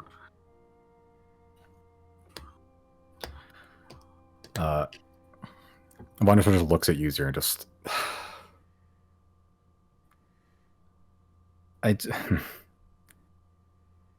In private, if you could send High Priest Birch my way. Yeah. There's some. We know each other. Well, we used to know each other. I mean, if she or he's there, we could, yeah. That's the nature one, right? That is the Hall of Light. Oh.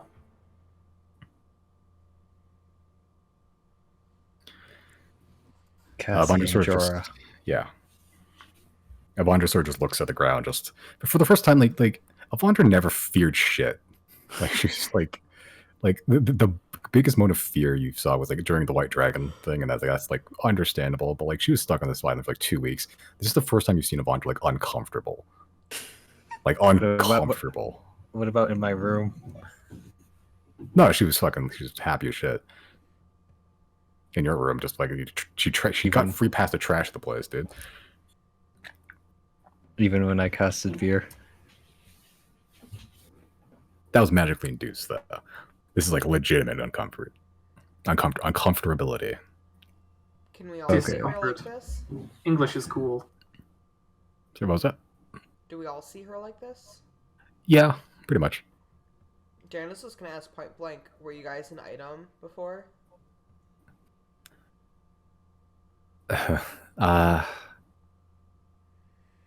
Sure, yes. I get it. Wait, We. Hmm? Birch. Like, I think someone said Cassie Birch earlier, right? That's the girl we That's- saved, the priest we saved. Yeah, but I think the older woman, that's what's her dad's name? Jorah? That's Jorah Birch's mother, right? Because I remember the person who tried to do my exorcism contacted Jorah and Cassie and brought them to help. Yeah. Right. Cassie Birch is Jorah Birch's Daughter. daughter. Yep. So they are father daughter. Lillian Birch is high priest of the Hall of Light and Great Hall of the Ten. I believe she is a sister of Jorah Birch. So Oh, sister. aunt to Cassie. Sorry. All right. What was- We actually have favor with the Birch family, so Well, Yeah. Oh, you've met. depending on the situation, is this a good or bad thing for that connection? We. I'm just gonna say Well- point blank, like, was it an affair? Like, what was this? It's I don't know. we young and stupid, and I kept being young and stupid, and Lillian grew up. We just changed, is all. so then wouldn't it be You got a legally pretty good blonde. idea to do the whole Legally apology blonde. thing? It's no one's fault. It's just we took two very different paths, is all. She was a Jackie. You were a Marilyn. Damn, y'all are all up in her business, huh? I say that in character. Well, we just want to know what's up, so we no surprises when you show up. I want to support all the people in the right ways. This is so stupid. Do you want us to, when we show up, to make you look really cool? Yeah. We can do No. that for you. No. I would, if I am going to see Lillian again for the first time in decades, I would like her to see who I am now.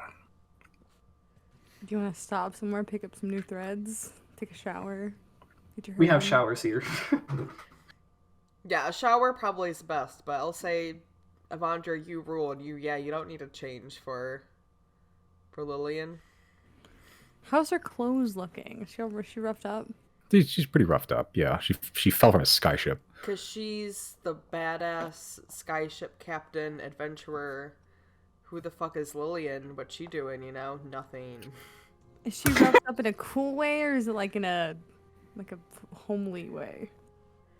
She's like covered in her own blood, like her stained her clothes. It's not. She looks like the end of any action film character. Like they're just covered in blood and dirt and dust. Okay, so she looks cool. That's fine. Yeah. What's this family's last name again? We all just said it, and it just escaped my Birch. brain. Thank you. Birch. And just to be clear, she had a relationship with Jorah. Lillian. Oh, okay. And then Lillian dumped her for Jorah. Jorah is No, her brother. God, I can't get this family. It's like you're You're right. okay, you're okay. Who did she date, and then who got dumped for who? Sweet home Alabama. Lay it out for me. Okay, so Frank, Jorah and Cassie aren't a part of this. The connection They're between siblings. them, pretty much. Yeah, they are siblings, right? They're just siblings. Lillian and Lillian Birch, High Priest of Light of Len in the Great Hall of the Ten, and Evandra, apparently at some point were together a long Okay. time ago, and apparently they grew apart because they just changed priorities in life. There wasn't another person that replaced Evandra. They just fell apart. Yeah. Okay. As far as we know. Yeah. Well, someone had to be. Is this the mother to Cassie and Jorah? No, we don't No, know the Jorah's- mother, I think. No, Did yeah, we Jorah. established these this are is- like cousins or something, aunts No, or Siblings. something. Yeah. So Okay. Jorah and Lillian are just brother sister. Okay. Cassie is baby. Okay. I'm there now. I misunderstood so- the situation. Yeah, Cassie is the niece of Lillian. We like the Bridge family. They're cool.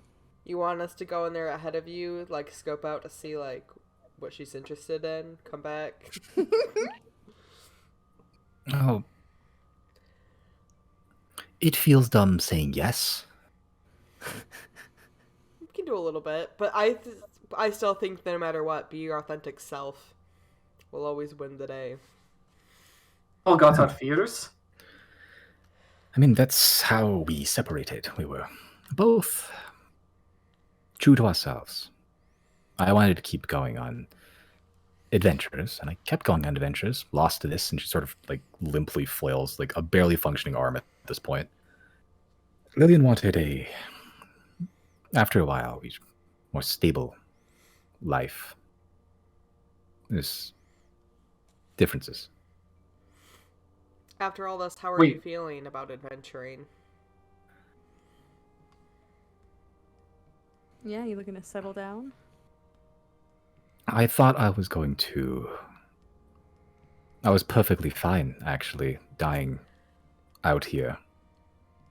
Because I love it. Even being infected with something. Thank you for that. He sort of points to you, Riley. And crashing at the White Dragon. It's stuff only children can dream of, these stories. No. And I'm out here living it. Yes, that's the adventure life for sure. Yeah. Now, after all this, it's strange. It's Going back to the real world. You want us to drop you back down there? Evandra, wait, I'm not. I guess this isn't for Evandra. Is Evandra a human? yeah, I think so. What if we got her a job with the Annies or something? Ooh, That it's way like that way she a is still courier or technically- something. She is. and she still can travel the technically on world. the road. Yeah. Yeah. Yeah, what's the guild up north? Oh yeah, in Sylnia, right? Well, she lived in Sylnia previously. She would know all about that. This is a reminder. Yeah. Like there's other I guess I'll say this in character. Like there's plenty of other options for adventuring that are not traveling alone and finding yourself in situations like this. You can Because look at adventure you, from you home. are you're still young spring chicken, Got plenty of miles left on you. You wouldn't want to waste I'm them. You wouldn't want to nearing waste 70. them. You wouldn't want to waste. I don't. It's a long listen to her. spring. I'm like, you wouldn't let her. You wouldn't want to waste them on this island when there's more adventures to be had. So, I don't know. Consider maybe. I say you made it this far. You don't force yourself into something you don't want to do. Stay true to yourself. Besides, isn't confronting the past an adventure in and of itself? That's true. Confronting the past is more terrifying than any White Dragon. That's what's so thrilling about it. And then, when everything's fine in the end, just like you survived the dragon, you survived the crash landing, you're gonna survive this as well. And when you come out of it, you're gonna be like, wow, I did that. Yeah.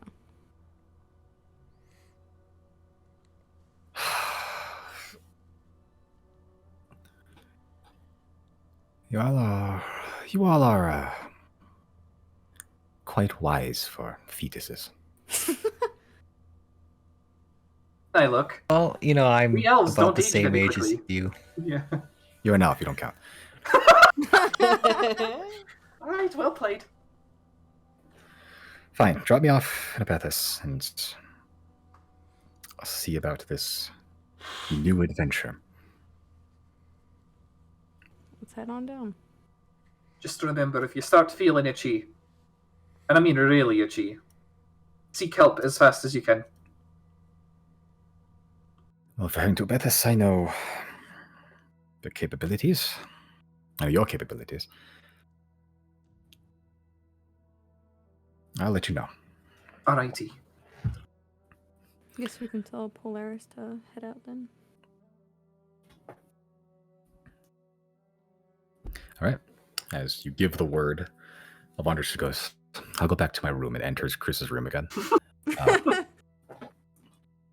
Polaris takes off and heads off towards Bethis, which I'm gonna fucking just look at how far that is currently. Shit's whack, yo. Could always teleport there. That's true. I think Chris said he needed rest, but we could teleport there, yeah. Yeah. We can teleport to like the outskirts or something. We were in Opethis a few times. It's fine. So going at a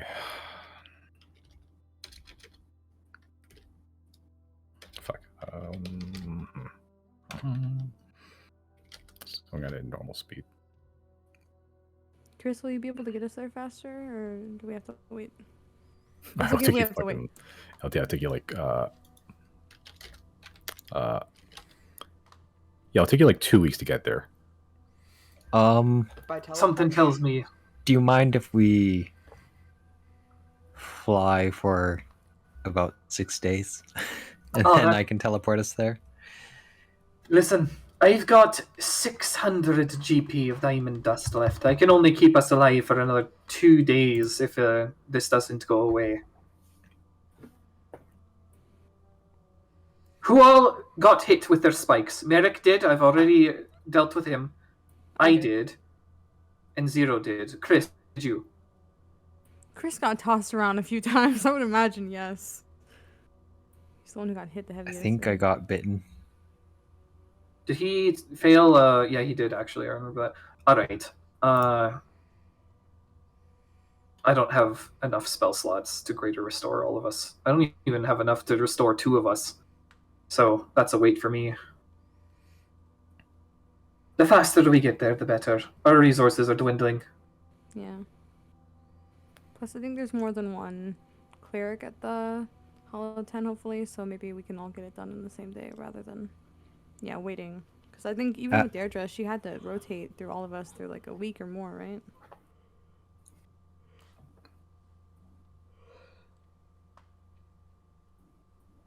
Go ahead, Chris, I interrupted you. Oh, I was just saying, I have to sleep first to get things. That's how it be.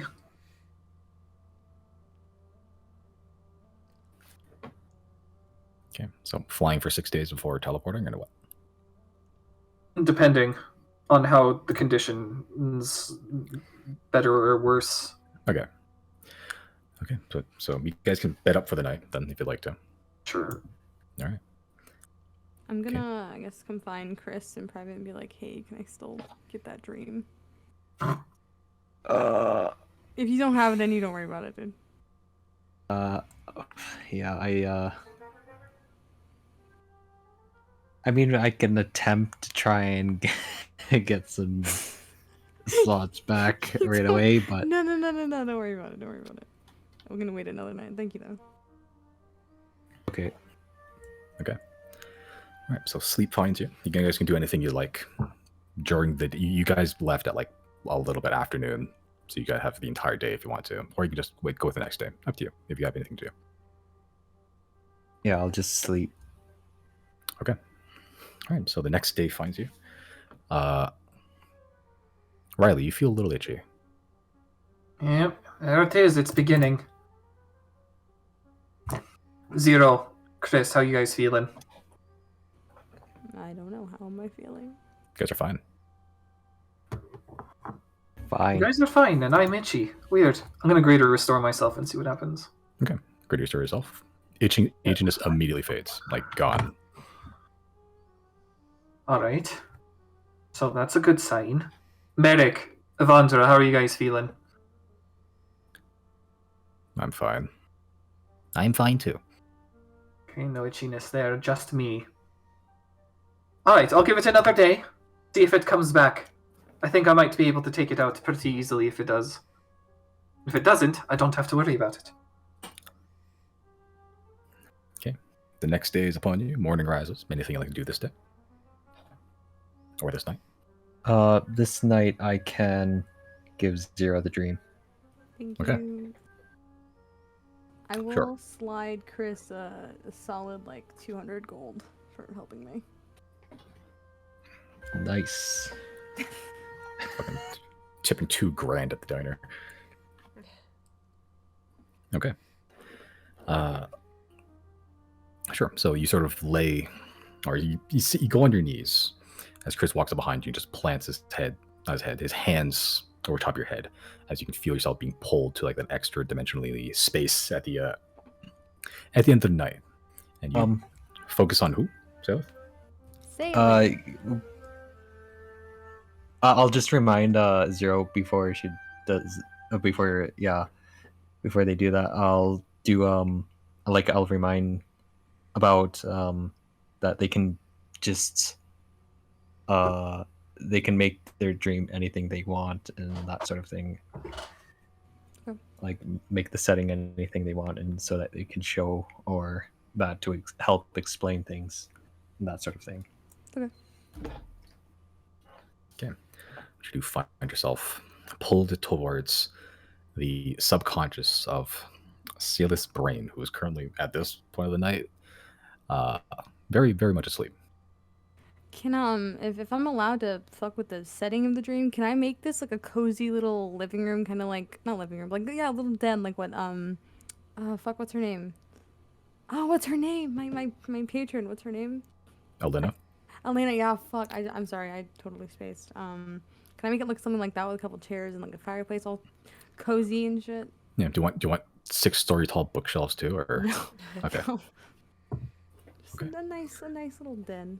Okay, yeah. So you have a cozy little room, with like nice red velvet chairs, like tall backed, very, very rich and lavish. While you're thieving, you sat in a couple of those things, but you always wish you could steal one, but like never found the way to. Yeah, nice little fireplace, and just crackling softly. Some tea laid out. Yeah, as eventually you open your eyes and you find yourself in this den, and across from you, the very familiar form of Salith, mentor and friend. I will wait for her to say something. I'm just gonna give like a slight, I don't know, awkward smile. She sort of looks around, confused for a little bit, and then her eyes land on you. You've changed, you know? Yeah.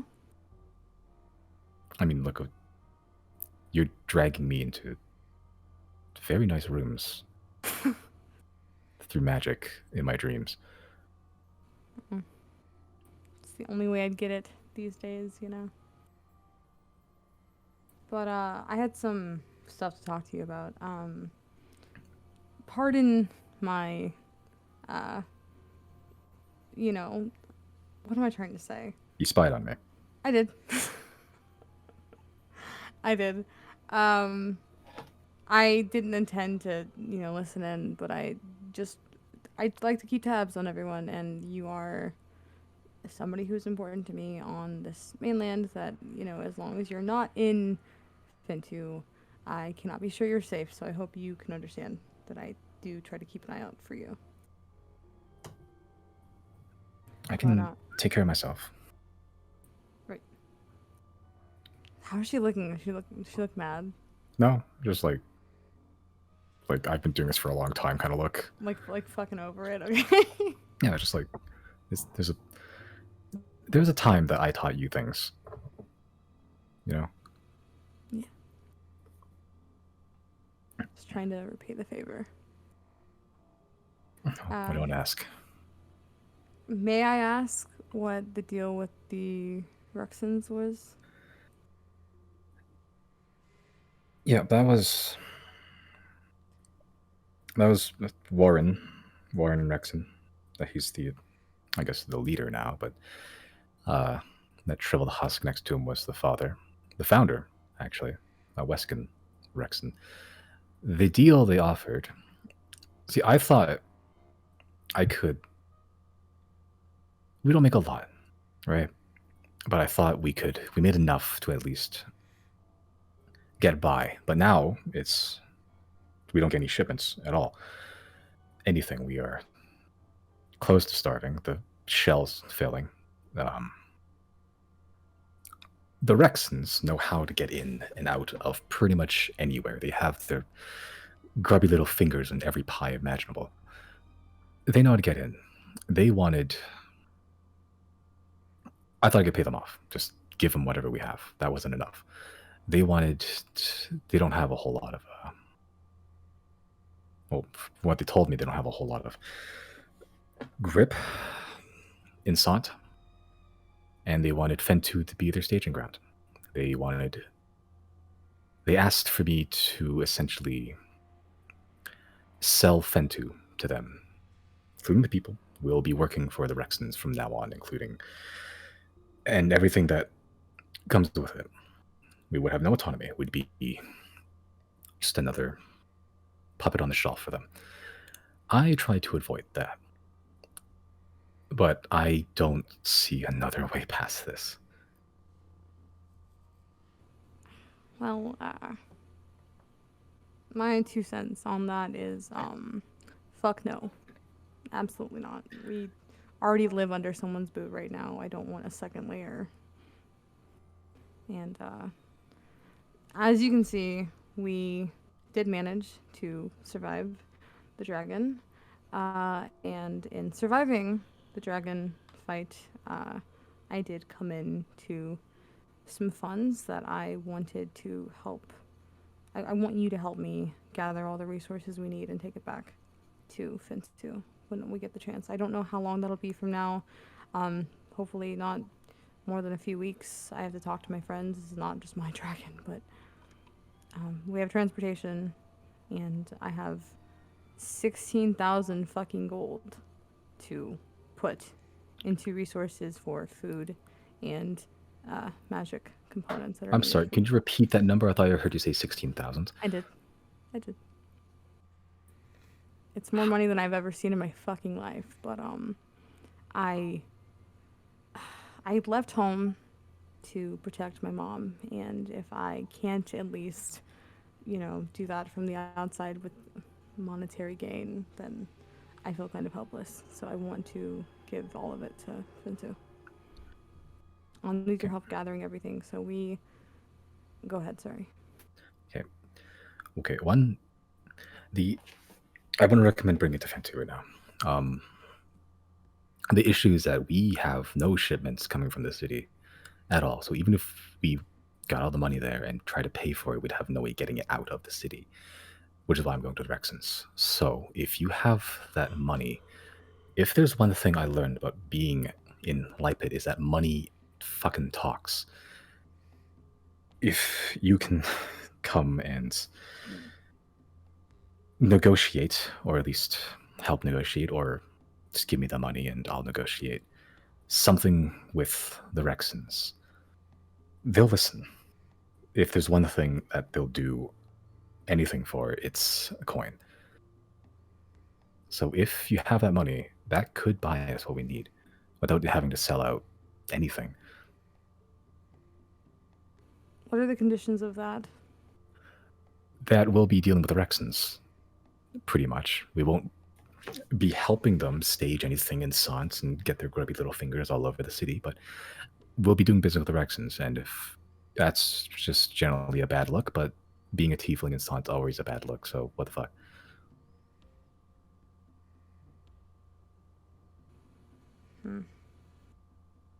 And what if for some reason they go back on their word? Then we're fucked, but at the very least, we'll have something. We are starving.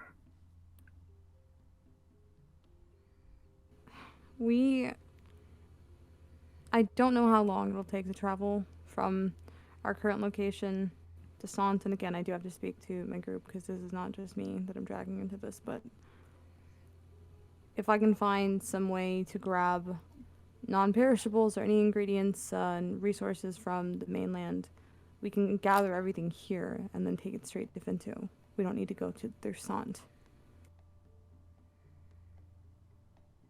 Again, I don't know how long this will last. I don't think it's a permanent solution.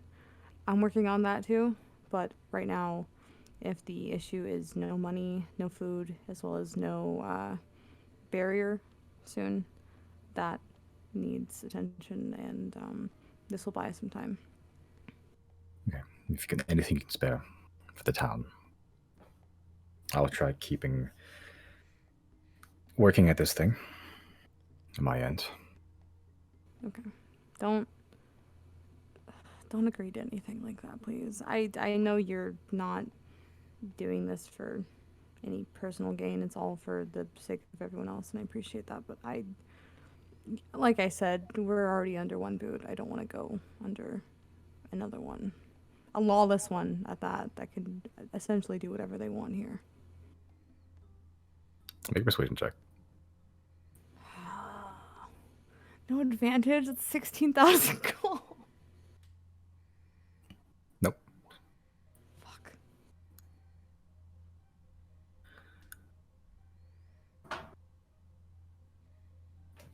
Oh, I'm still here. okay. It's just my phone is dying.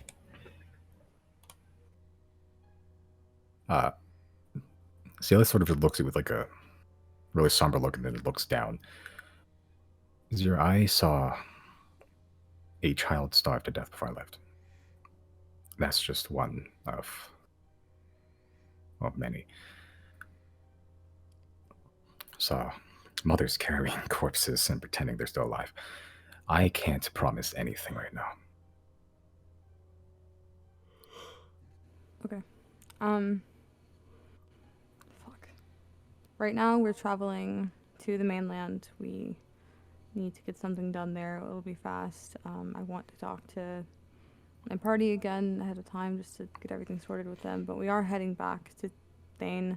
We're coming to Lipad. We have business there with a few people. But I don't think it needs to jump to that. It's very drastic. And I know what you're saying. It makes sense, but I think I have a solution, and I'm asking you to just give me some time and some trust that I can help. I promise you it's 16,000 gold and then some.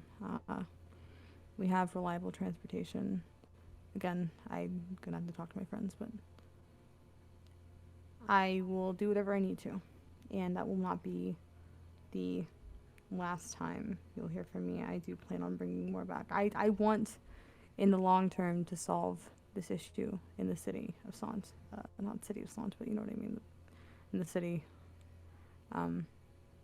Because this is unacceptable. And frankly, we've been dealing with some really crazy things the last few months. And I've seen some shit, and I'm tired of what we have to put up with, and I don't think we have to anymore, so I'm just asking you to give us a bit more trust and some time. Okay. I'll try to hold on. Okay. I will, I don't know when the next time we'll talk will be. I expect we'll be on LivePad soon. Just please try to stay out of trouble for me. Don't sign anything. Again, can't make any promises, but I'll try to let you do your thing. Thank you. One more thing. You can do that magic spying thing. Yeah. Okay. You check on the brothers from there. Yeah. I have not heard from them for a while. How were you contacting them previously? Just letters, hearsay, people talking in and out. Yeah, I'll try to. I don't know what limitations I'll run into because of the barrier, but I'll try to. We'll see. Thanks. Thank you. Get up, I'm gonna give her a hug. Yeah. She gets up and just gives you a big ol' hug too. smell different. Is that good or bad? You smell seasoned. I don't know what that word means. No. It's sweaty. Oh, okay. Well, yeah, that tracks. Musky. Okay, okay. I'm gonna leave you to it then. Yeah, I'll just give her a hug and I'll just tell her. Is it acorns or is it pine? I will tell her see you soon, and as she's talking, I will, I will end it there. As you're leaving, you just hear butterscotch. Ooh, cinnamon. Okay. All right. Okay, so if there's nothing else, the trip to Abethus pretty much goes as planned. And As if you're Riley teleporting. doesn't Yeah. get itchy again? No. Oh, well. All's well that ends well, I suppose. Anybody else? Nope. Excellent. Okay. So let's remember 1 day, 2 day, oops. 2 day, 3 day, 4 day, 5 day, 6 day. Okay. Day 6 Chris. without fishing. I'm starting to lose my mind a bit. During like if we're actually like flying for 6 days, would I be able to do the tomb thing, like study the tomb? The tomb? Yeah, the tomb of like clear thought. Ah, yes, you can. Yeah, the tome. Oh yeah, tome. It's like, Yeah, so that's why we need the 6 days. Yeah, so yeah, you can spend 8 hours each day, even more even. It's just reading the book. But then loses its magic, and now you are asked to give it back to the Annies. Yeah, but eventually at the end of the day, you're reading through this very extravagant book. And inside it's just like, it's very strange because inside it's almost like a self-help book. Well, like a textbook of just like, here's how you can like maximize efficiency. Like it is literally just for the first half, just like a just sound advice even, and then the next half is just magical garbage, and then you're just reading through it, and it's like it hurts your brain a little bit, but by the end of it, you feel like you come to some greater understanding of the world that like you didn't realize before, and like your brain just thrums with like possibility as you're just looking around, and you're seeing making connections based on on things you would have never seen before. You're just like, oh yes, the hinges on this door are fabulous or some shit. It's a very strange mindset to be, but your intelligence increases by 2 permanently, which means I believe you're at a 22 intelligence right now. Is he really? beyond the maximum. That's crazy. That Yeah, is beyond the mortal limit. Yeah, you are beyond the mortal limit. Yeah. Literally smarter than a god, and doesn't know how to use it. Okay, I'm gonna return it to the Atneys at some point. Yeah, maybe I'll ask Jenna. I need to do a return. Do you have a receipt?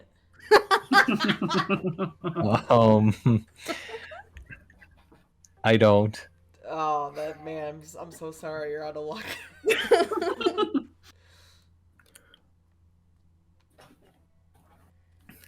Do you ring the bell, Jenna? Yeah. Okay. Okay. All right. Okay, Chris, as you walk in, yeah, you see what was his name? Orville sitting there. Chrysostomus, you have returned with the book, I see. Yep, I have returned. Have you Can I gained make an some- intelligence check to see how this book was made? Sure, make an Arcana check, even.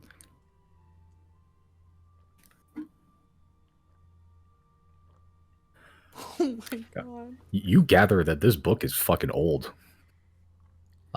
This book wasn't written by a guy. It was forged by someone of great power. You probably imagine. you're making those connections that you never see before. Like normally you have to go through your research and stuff, but now you're just like you're assuming and they're becoming correct.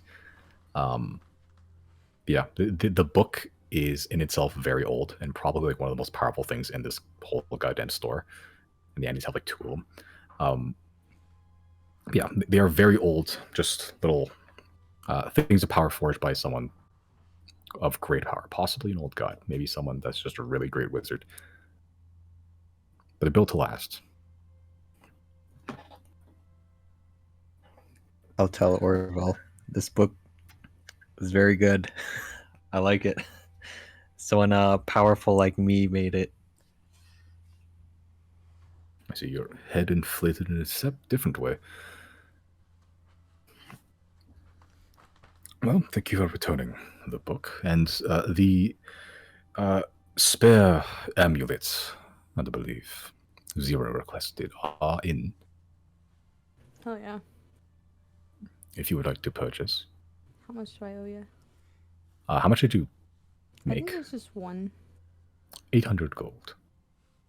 All right. That is math. I thought it was already paid up front, was it not? No, I don't think he did. I think he just requested it, I believe. Okay. Okay. Right, the book returned and an extra amulet gotten. Very well. This book will be read long after I'm dead. But that is business. Is there anything else I can help you with today, or just a return? Janet's just gonna fist bump Orville. You make sure his gloves are on before he touches any part of you, and then he fist bumps you back. Aww. I'm not familiar with this gesture. What do you call it? Just Nux. Just Nux? Yep. He sort of looks towards U0. Just Nux, and holds out his hand. He's in a fist. I will return the Just Nugs.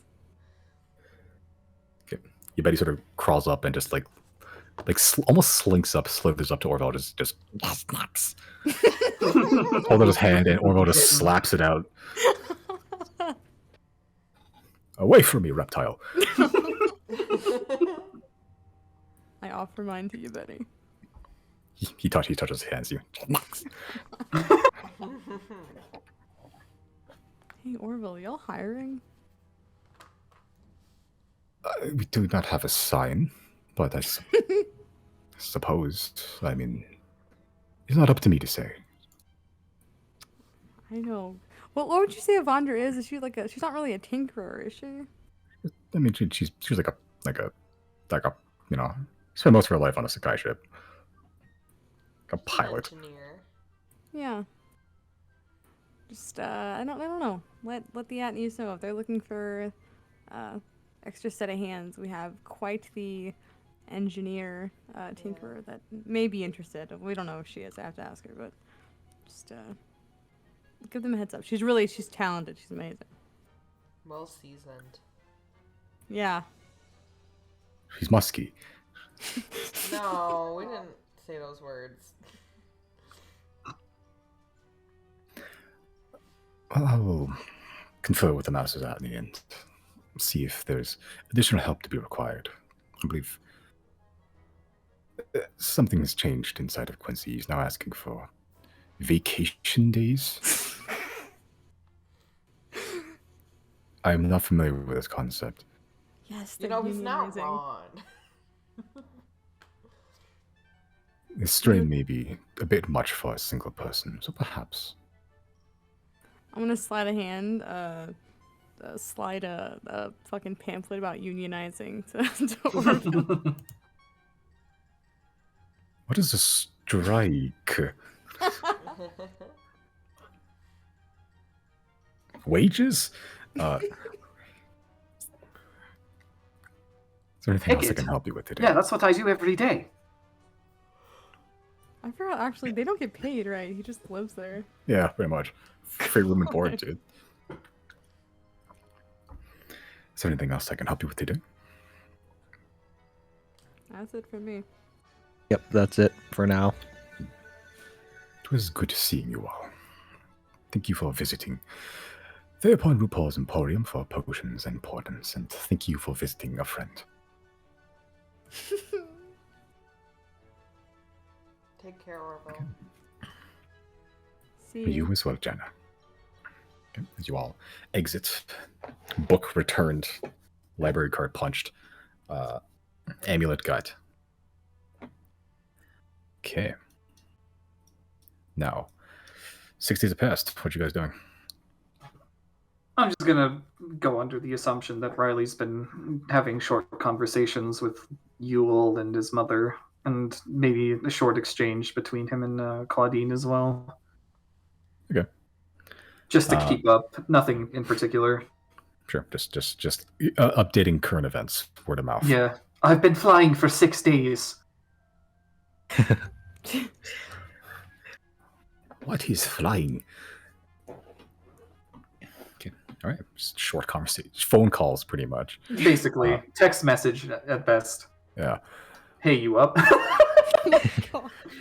It's not funny. I think I described to one of my friends that like one of the bard in my party does have pretty much 3 magical text messages per day. Okay. Are you guys teleporting about this, or are you just gonna fly all the way there? If we're safe, we don't need to teleport. If we fly, how much longer is it gonna take? Another 8 days. 8 days? Yeah. You guys are halfway through the journey. I guess it's up to Chris. I can't call. 1, 2, 3, 4. What's the date today? It is currently the 38th of Revival. The Which, 30 by what? the way, 38th of Revival, which, by the way, Okay. Josie, 44, is something very special for Orville. His birthday. Mhm. Wait, what? Revival, you said? It's the revival era. What's Sorry, the month is it? Harvest. Okay, Excuse me. Harvest. RE, Revival, yeah. What day are we on? 38. And his So is less than 24th, a okay. week. So we're Yeah. almost near Dayrill's Gate. So yeah, it will be a good point to get to Obethus before Dayrill's Gate. Yeah, because you guys have passed the Arena's Crest Festival, Thanksgiving, and now you guys are heading into the Dying Planar Convergence tomorrow. And Dayrill's Gate's just 2 weeks from now. We should probably check up and see what the status on Deirdre is. That was her goal, right? Get the epitaph before the gate, the rule gate thing. Well, if the world ends, we'll know she failed. That's true.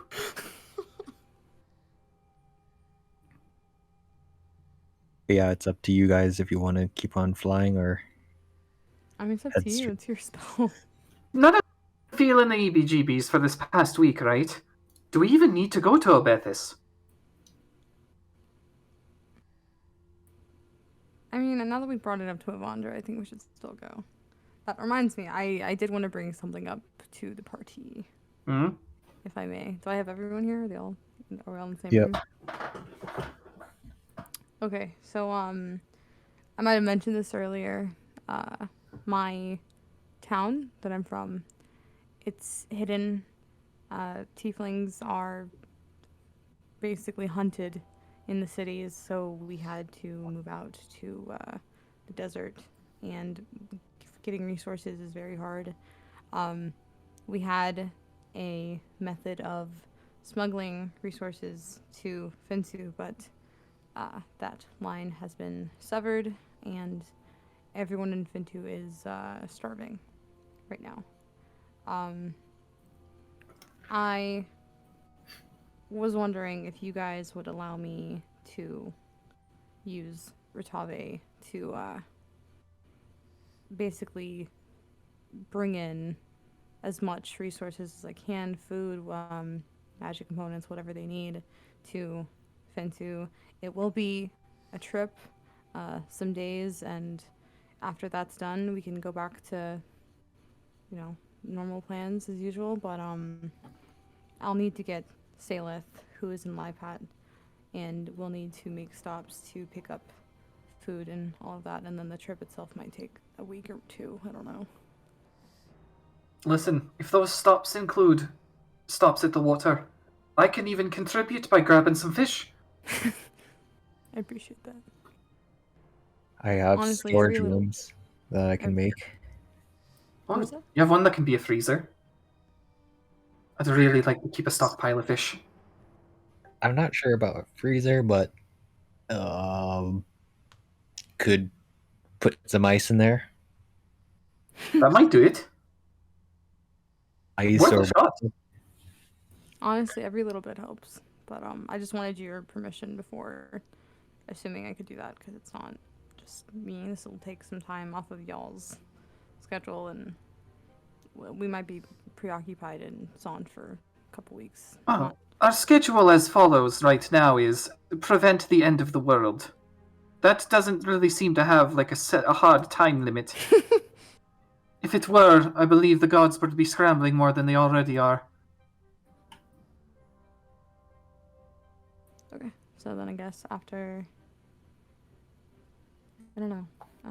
I guess it's up to you guys if we still head to Abethus. I know Vondra was expecting it now, so I kind of feel bad not. But other than that, we do still need to go to Lipat. But after Lipat, we can knock this chain of errands out, and then I will ask nothing else of you guys.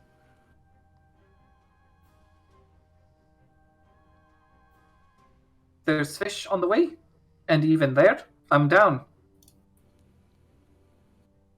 Is everyone okay with that? Yeah.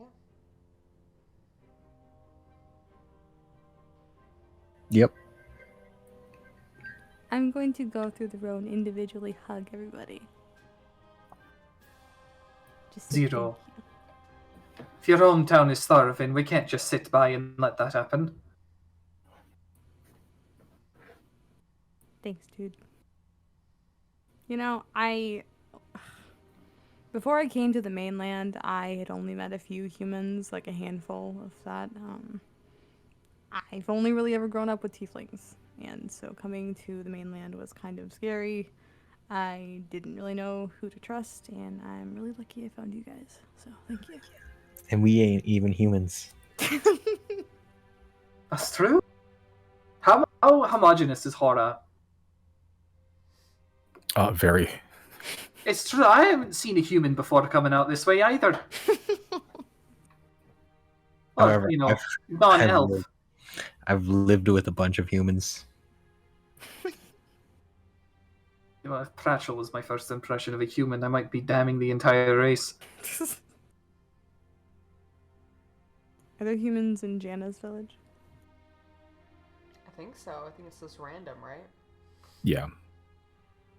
It's a gotcha based on race, pretty much. Diversity, we like that. Cool. Okay, so what's the plan then? I guess we're going to Abethis.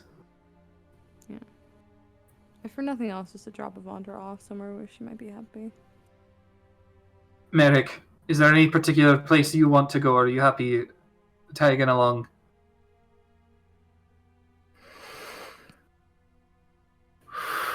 I don't know. Sorry, I should rephrase. Are you satisfied tagging around? Happy is not on the menu, I imagine. For the first time, you got like a genuine chuckle from Eric. He's happy.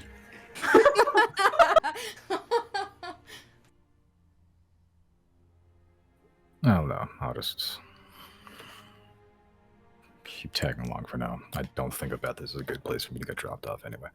Yeah, Yeah, that was I would that's and solid. to be tempted to be locked up again, maybe sent back to Thane. Nobody wants that. Yeah, and I suspect we'll meet up with Claudine in the future anyway if you do want to Oh, we know where she is. get the gang back together. Gary is near there. Oh, Gary is near Abethus, isn't he? I forgot that.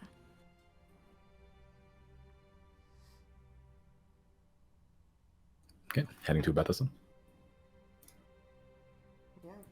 Yeah. Okay. So that'll. Okay. Oops. The 39th.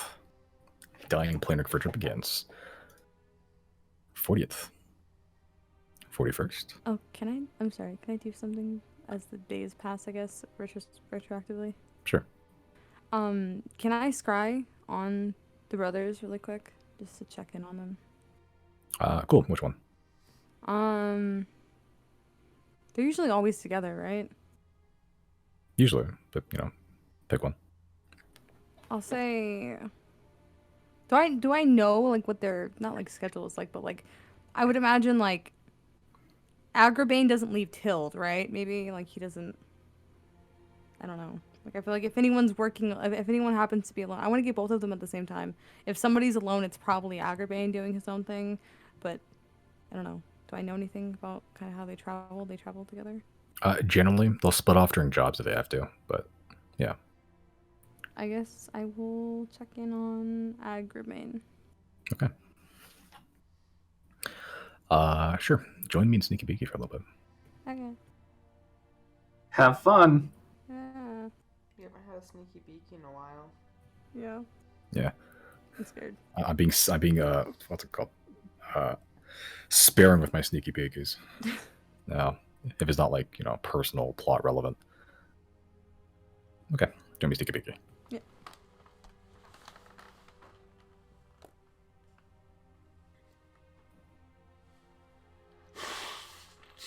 Sneaky beaky.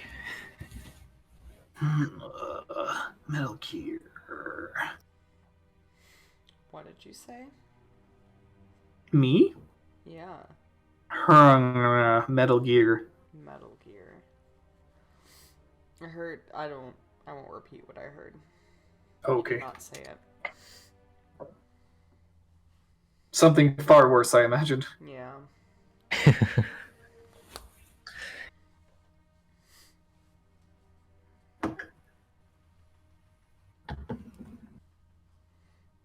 Wait. Has Zero mentioned the brothers before?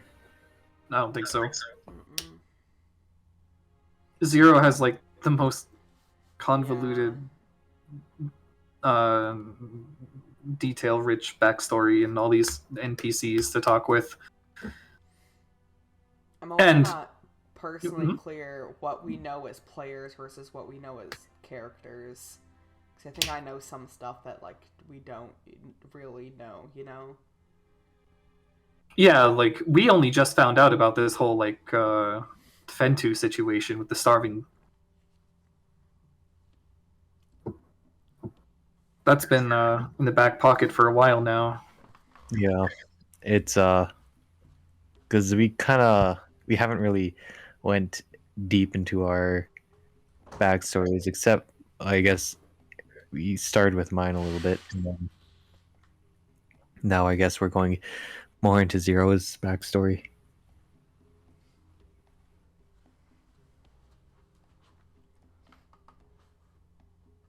Still have an entire mystery surrounding Riley that is completely unsolved.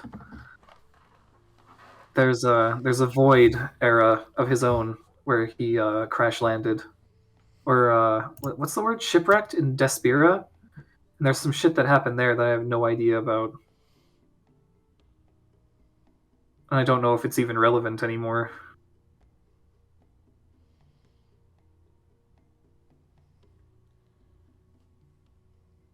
I can't wait till Dare Rules Gate.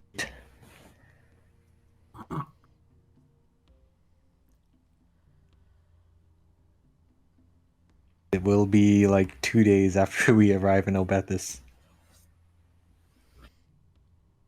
So we can go to the Hall of 10 and celebrate it. I wonder if that would be considered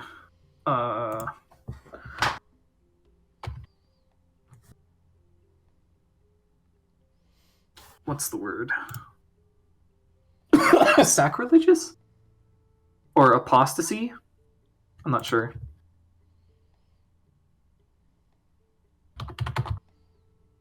Oh, blasphemy, that's the word.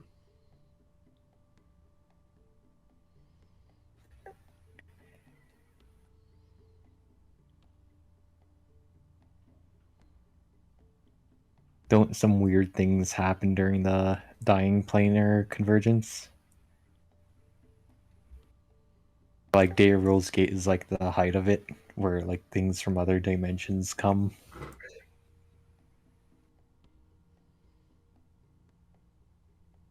Hmm.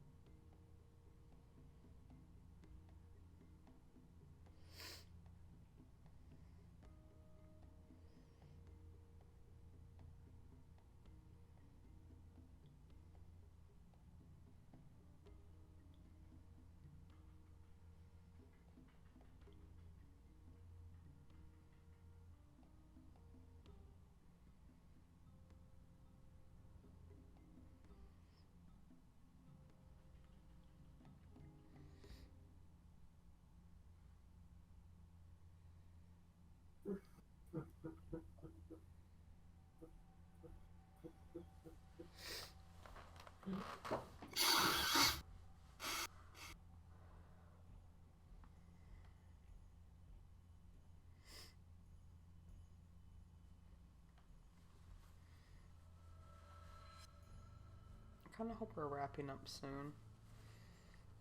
Like the campaign in general. No, I mean just for like tonight. Oh. Oh yeah, 12 a.m. There you go. 2 over there. Yeah, true. I feel like I've been like sniffling into the mic the whole time. I've been trying to mute, but I'm like, I'm getting tired. I'm like, I'm just gonna let it happen.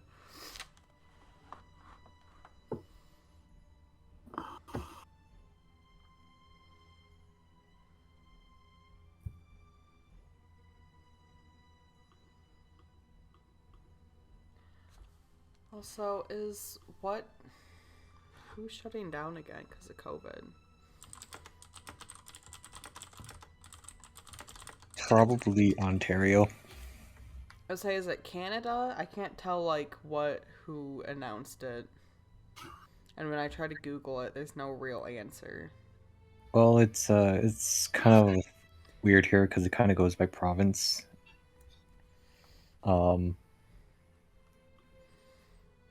I think Ontario is gonna like close down if they haven't already because like Is it just a discussion right now? Like, we might, but nothing's like... I feel like just today I've seen a whole onset of like Pandemic 2 shutdown jokes. And I don't know what happened. I think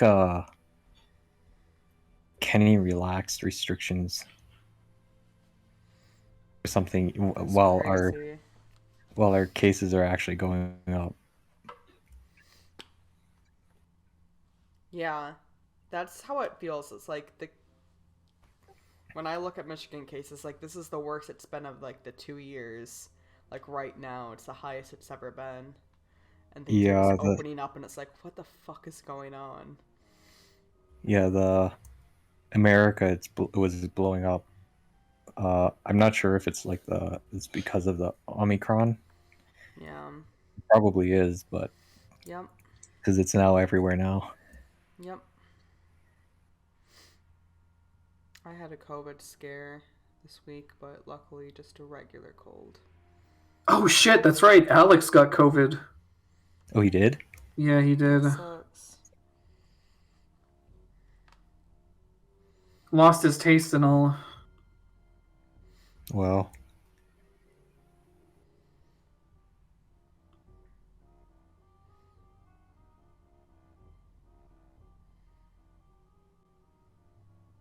hopefully he's all right because hopefully He'll be fine, but that that's doesn't not affect good. his lungs at all. Oh shit, I hadn't even considered that. That's right.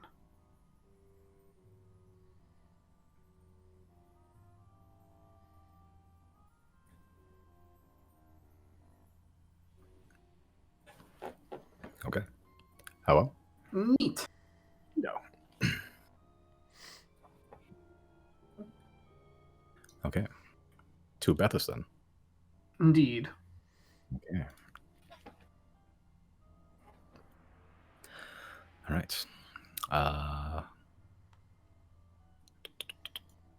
Okay. Day 42. day 43, and day 44, Orville's birthday, Jenna. You don't have to do it today if you don't want to. You can do a separate thing next. But it's now the 44. It's now the 44th of harvest. What was 2 my weeks. option? If you don't, yeah, if you want to think of something to do for Orville's birthday, you don't have to do it today. We can just retcon later. Yeah, let's do it later. I'm not in the mindset or like in the headspace for that. Yeah, that's fine. Okay, but 2 more days, and you eventually do find yourself arriving at Abethus. You are in a white dragon. So how fuck? Where go? How do? Guys want to just airdrop, or should we find a place nearby to land and then approach the city that way? Maybe park our dragon outside the city. Or if not, like separate from him on the ground, and then he can trail us from his clouds. Yeah, we can airdrop during the night. Yeah, we could sneak in. That's an option. What about Avandra? Wouldn't that put us like more suspicion of trying I to guess. sneak in? Yeah, never mind, you're right. I feel like there's a lot of crime happens in Abethus. We're probably like old potatoes to them, you know? That's true.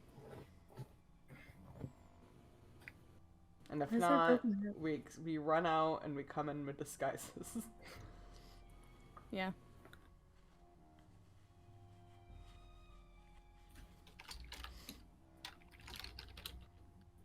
Okay, so you're gonna park outside the city then? Sure. Alright, Merrick, not sure how long we'll be gone. I like I have anywhere else to be. Okay. Yeah, you can park a while out of town. It might park a little bit further because the white dragon's kind of conspicuous when it's not in the snow. So it will be like, I'll say like an hour out from town, like in the forest. That's fair. Yeah. Okay. Hours.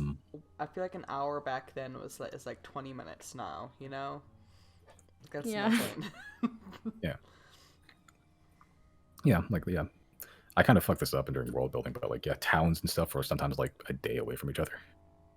And shit, it's like That's reasonable. A day of travel. That's like your whole day. Yeah, but I made my shit like fucking 3 weeks and 4 weeks away from each other. Well, maybe your Earth is just a super Earth. Yeah, maybe. Let's look at that. Super Earth. Sure. Okay, but you do find your way out of town. Ratavi / Polaris just goes, I will do my best to keep out of sight. Go around in the air if you want, even. That is a better idea. What was that? Can I throw Polaris a Scooby snack? Yeah, you can. You probably have Scooby snacks to give Giorgio. Giorgio snacks. Aww. Yeah, he just snaps it out of the air. I also give one to Merrick. I'm like, you do you do stay here. He sort of looks at you, just like side eyes you, just glares at you like real hard. Jaina just smiles. Merrick does not. No. Wait, are we? I think Bowen might have mentioned it. Is Polaris gonna like follow us in the sky, just like above the clouds, or is he just gonna stay here? I advised Polaris to not just sit there, because, you know, dragon in the middle of a forest kind of gets noticed. Well, I think flying around gets you noticed and just like taking. Yeah, it but in. if you're above the clouds, you're probably fine. Okay. Are there lots of Unless it's clouds? the Is it a dying- cloudy day? That's a fantastic question. Hold on. Okay. Mostly cloudy, actually. Yeah. Hell yeah, let's fucking go. Randomized weather. Hell yeah. Yeah, so it's fairly overcast. Okay, so yeah, probably just shoot up into the sky afterwards. Avandra follows you into the city, sort of just psyching her up. You can see that despite saying like I should like, despite saying like her earlier saying like I'll just be like, you know, myself. It seems like during like before you guys landed, she made the effort to like you know like spritz up herself up, like get her hair all nice and everything. Well, as nice as she could. in an ice bathroom. Okay, but you do find your way through the city, through Lowtown and all the mud and the grit of the slums, pretty much, of this area, passing by, what is it, the chasm where you first went to the undermarket and everything. Okay, so where are you guys going in the city, specifically? Are we heading straight to the Hall of the Ten? Should we stealth a little bit? Just a little bit. Just a little bit what? Should we stealth just a little bit? From what? Try and act natural. I've got the charisma to pull it off. Oh, okay. I trust you. I was just because last time we were here we were terrorists. Yeah. Right. Well, I mean, we weren't terrorists. let's One of us not- was. let's not make a parade of ourselves. I'm assuming if we just walk normal, no one's Yeah, gonna just look twice. Exactly. Just blend in. Yeah, that's fair. Okay. Okay. I've got salt of the earth anyway, so I blend in with the crowd to begin with. Yeah, you are the most normal looking of the group. Can I disguise self as Gordon? You may. If anybody needs to be disguising themselves, it's Chris. That's for sure. That's fair. Yeah. Okay. Can I pull my hood up so my horns are kind of hidden a little bit? Yeah. Cool. Okay, so go straight to the Hall of the Den. Okay, so you pass through the big purse. What do you see? Like the big message board, pretty much like some of the beginnings of your adventures. Well, there's a big old message board here. Probably check and see if I wanted on that list. Yeah. Okay, you gonna go check and see it? Me as well. Sure. So you can check and see it. A lot of it is just like nothing. It's just garbage. Like, I lost my fucking broom. Some of the old advertisements you saw are still there. You see one that's new. That says grand reopening under new management. Pick your poison and test your luck with our poison medley at the Nightshade, west of Liberation Park in the public ward. Which, you remember seeing it before? That's the location of where the Night Fort was. Hmm. So, new management, seemingly. More notably, you do notice a poster that says, wanted dead or alive, Xodiacs, for breaking, entering, fraud, theft, escaping judicial punishment, jailbreak, and conspiracy against government. 3,000 gold per member alive, 1,500 dead. And it lists your names, which they also added on, like, scary looking names for some reason. Like, Riley, it says Kingfisher Riley, Janet, Jana the Beast Mother, Hell yeah. Hellblood Zero, and Chrysostomus the Mad Magician. Oh my god. And it has like These names. and it has like fairly like there's 4 posters like with each of your faces on it too. Like fairly well sketched actually. I'm gonna slide hand all that I'm shit impressed. off. Wait, what am I, Jana the Beast Mother? Yeah. That's cool. I hope we Mad update Magician. our Roll20 nicknames after this. Yeah. for those. Yeah, I think I like Kingfisher better than the one who reels. I'm changing that right now. Can I slide a hand these off the board? Yeah. Make a left hand check. You just look at it really hard and like a stiff breeze just carries those 4 posters specifically out of the Was it city. were those the only ones of us up there? I'm sure On there's that more. specific notice board, yeah, Okay. in the big purse. That's Yeah. probably the one that's getting the most attention to begin with. Wait, does Jana's thing say anything about a bear?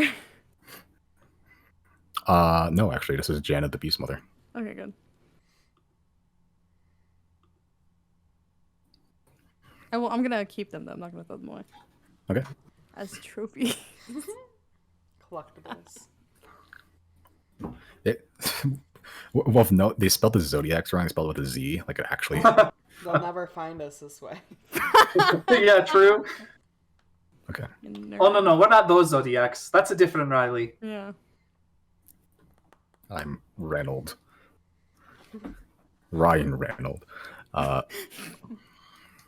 Okay, so all to the Hall of the 10 then. I guess after I see that poster, can I kind of like hide my face for a second. I want to cast Disguise Self. Okay. It is currently like it's afternoon. Streets are pretty bustling, but you can easily find just with your fucking stealth checks and how high level you guys are, you can easily find like an alleyway to just duck into slightly for a little bit. Okay. What are you disguising yourself into? I'm going to disguise myself as what's that girl, the woman we met? Not girl, but the woman we met in Nelid, the one that looks like, not looks. She's Chris's friend, the one that was in the tavern. Oh, the new manager there. Yeah, that's the only like normal person I can think of right now. Okay. Just a regular person. That's like dark skin, like a dark black afro. Yeah. Yeah. Okay. Yeah, fairly normal looking. Definitely blends in. Yeah. Okay. Chris, you look over and it's weird seeing your friend just sitting there for no reason. Your friend whose name I don't remember. Janice. Yeah, Janice. Janice Kelly. Okay. Okay, and while we're walking, Giorgio's in the Pokeball to not. They're probably looking for a bear / a bear is not normal out in the streets. Okay. Okay. So Chris is disguised. Riley, Jana, are you doing anything special? No. Nope. Okay. All right. Cool. Everyone make perception checks. Yoink.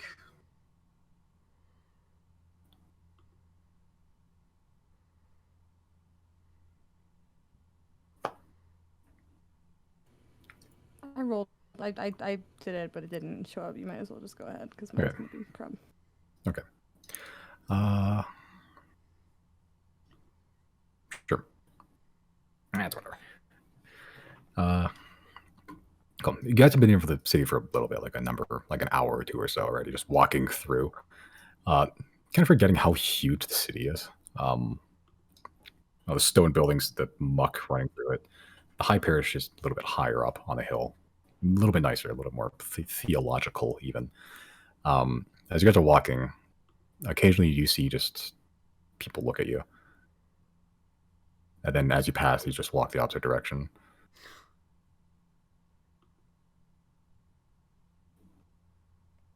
Like some of them look frightened even. It's like, oh, bad boys. Some of them look like they're glares from like hardened looking people. Like people like weapon to their side in armor, and they just watch as you go past and just walk off. Some follow you for a little bit and then trail off. They're all watching us? Well, it looks like those posters were pretty effective. Yeah, you get some glances. Can I dance down the street? Okay. You all see Gordon dancing in the middle of the high parish. Okay, but you all eventually do make it. Nothing. No one assails you yet. You make it to the Great Hall of 10, the huge marble building that you've spent a good amount of time in, actually, weirdly. Where you see Avandra like almost begin to hyperventilate, but just calms herself. And then as you guys are about to step through, she just stops for a little bit. Like, how do I look? How do the hair? Yes. I'll play a little ditty on the lute and be like, "You'll be fine. Don't worry about it." Inspiration. Okay. Okay. As you play a little ditty, smiles a little bit, and walks in through the doors with you for whatever business you may have in there. And that's we'll pick it up next week. Yee.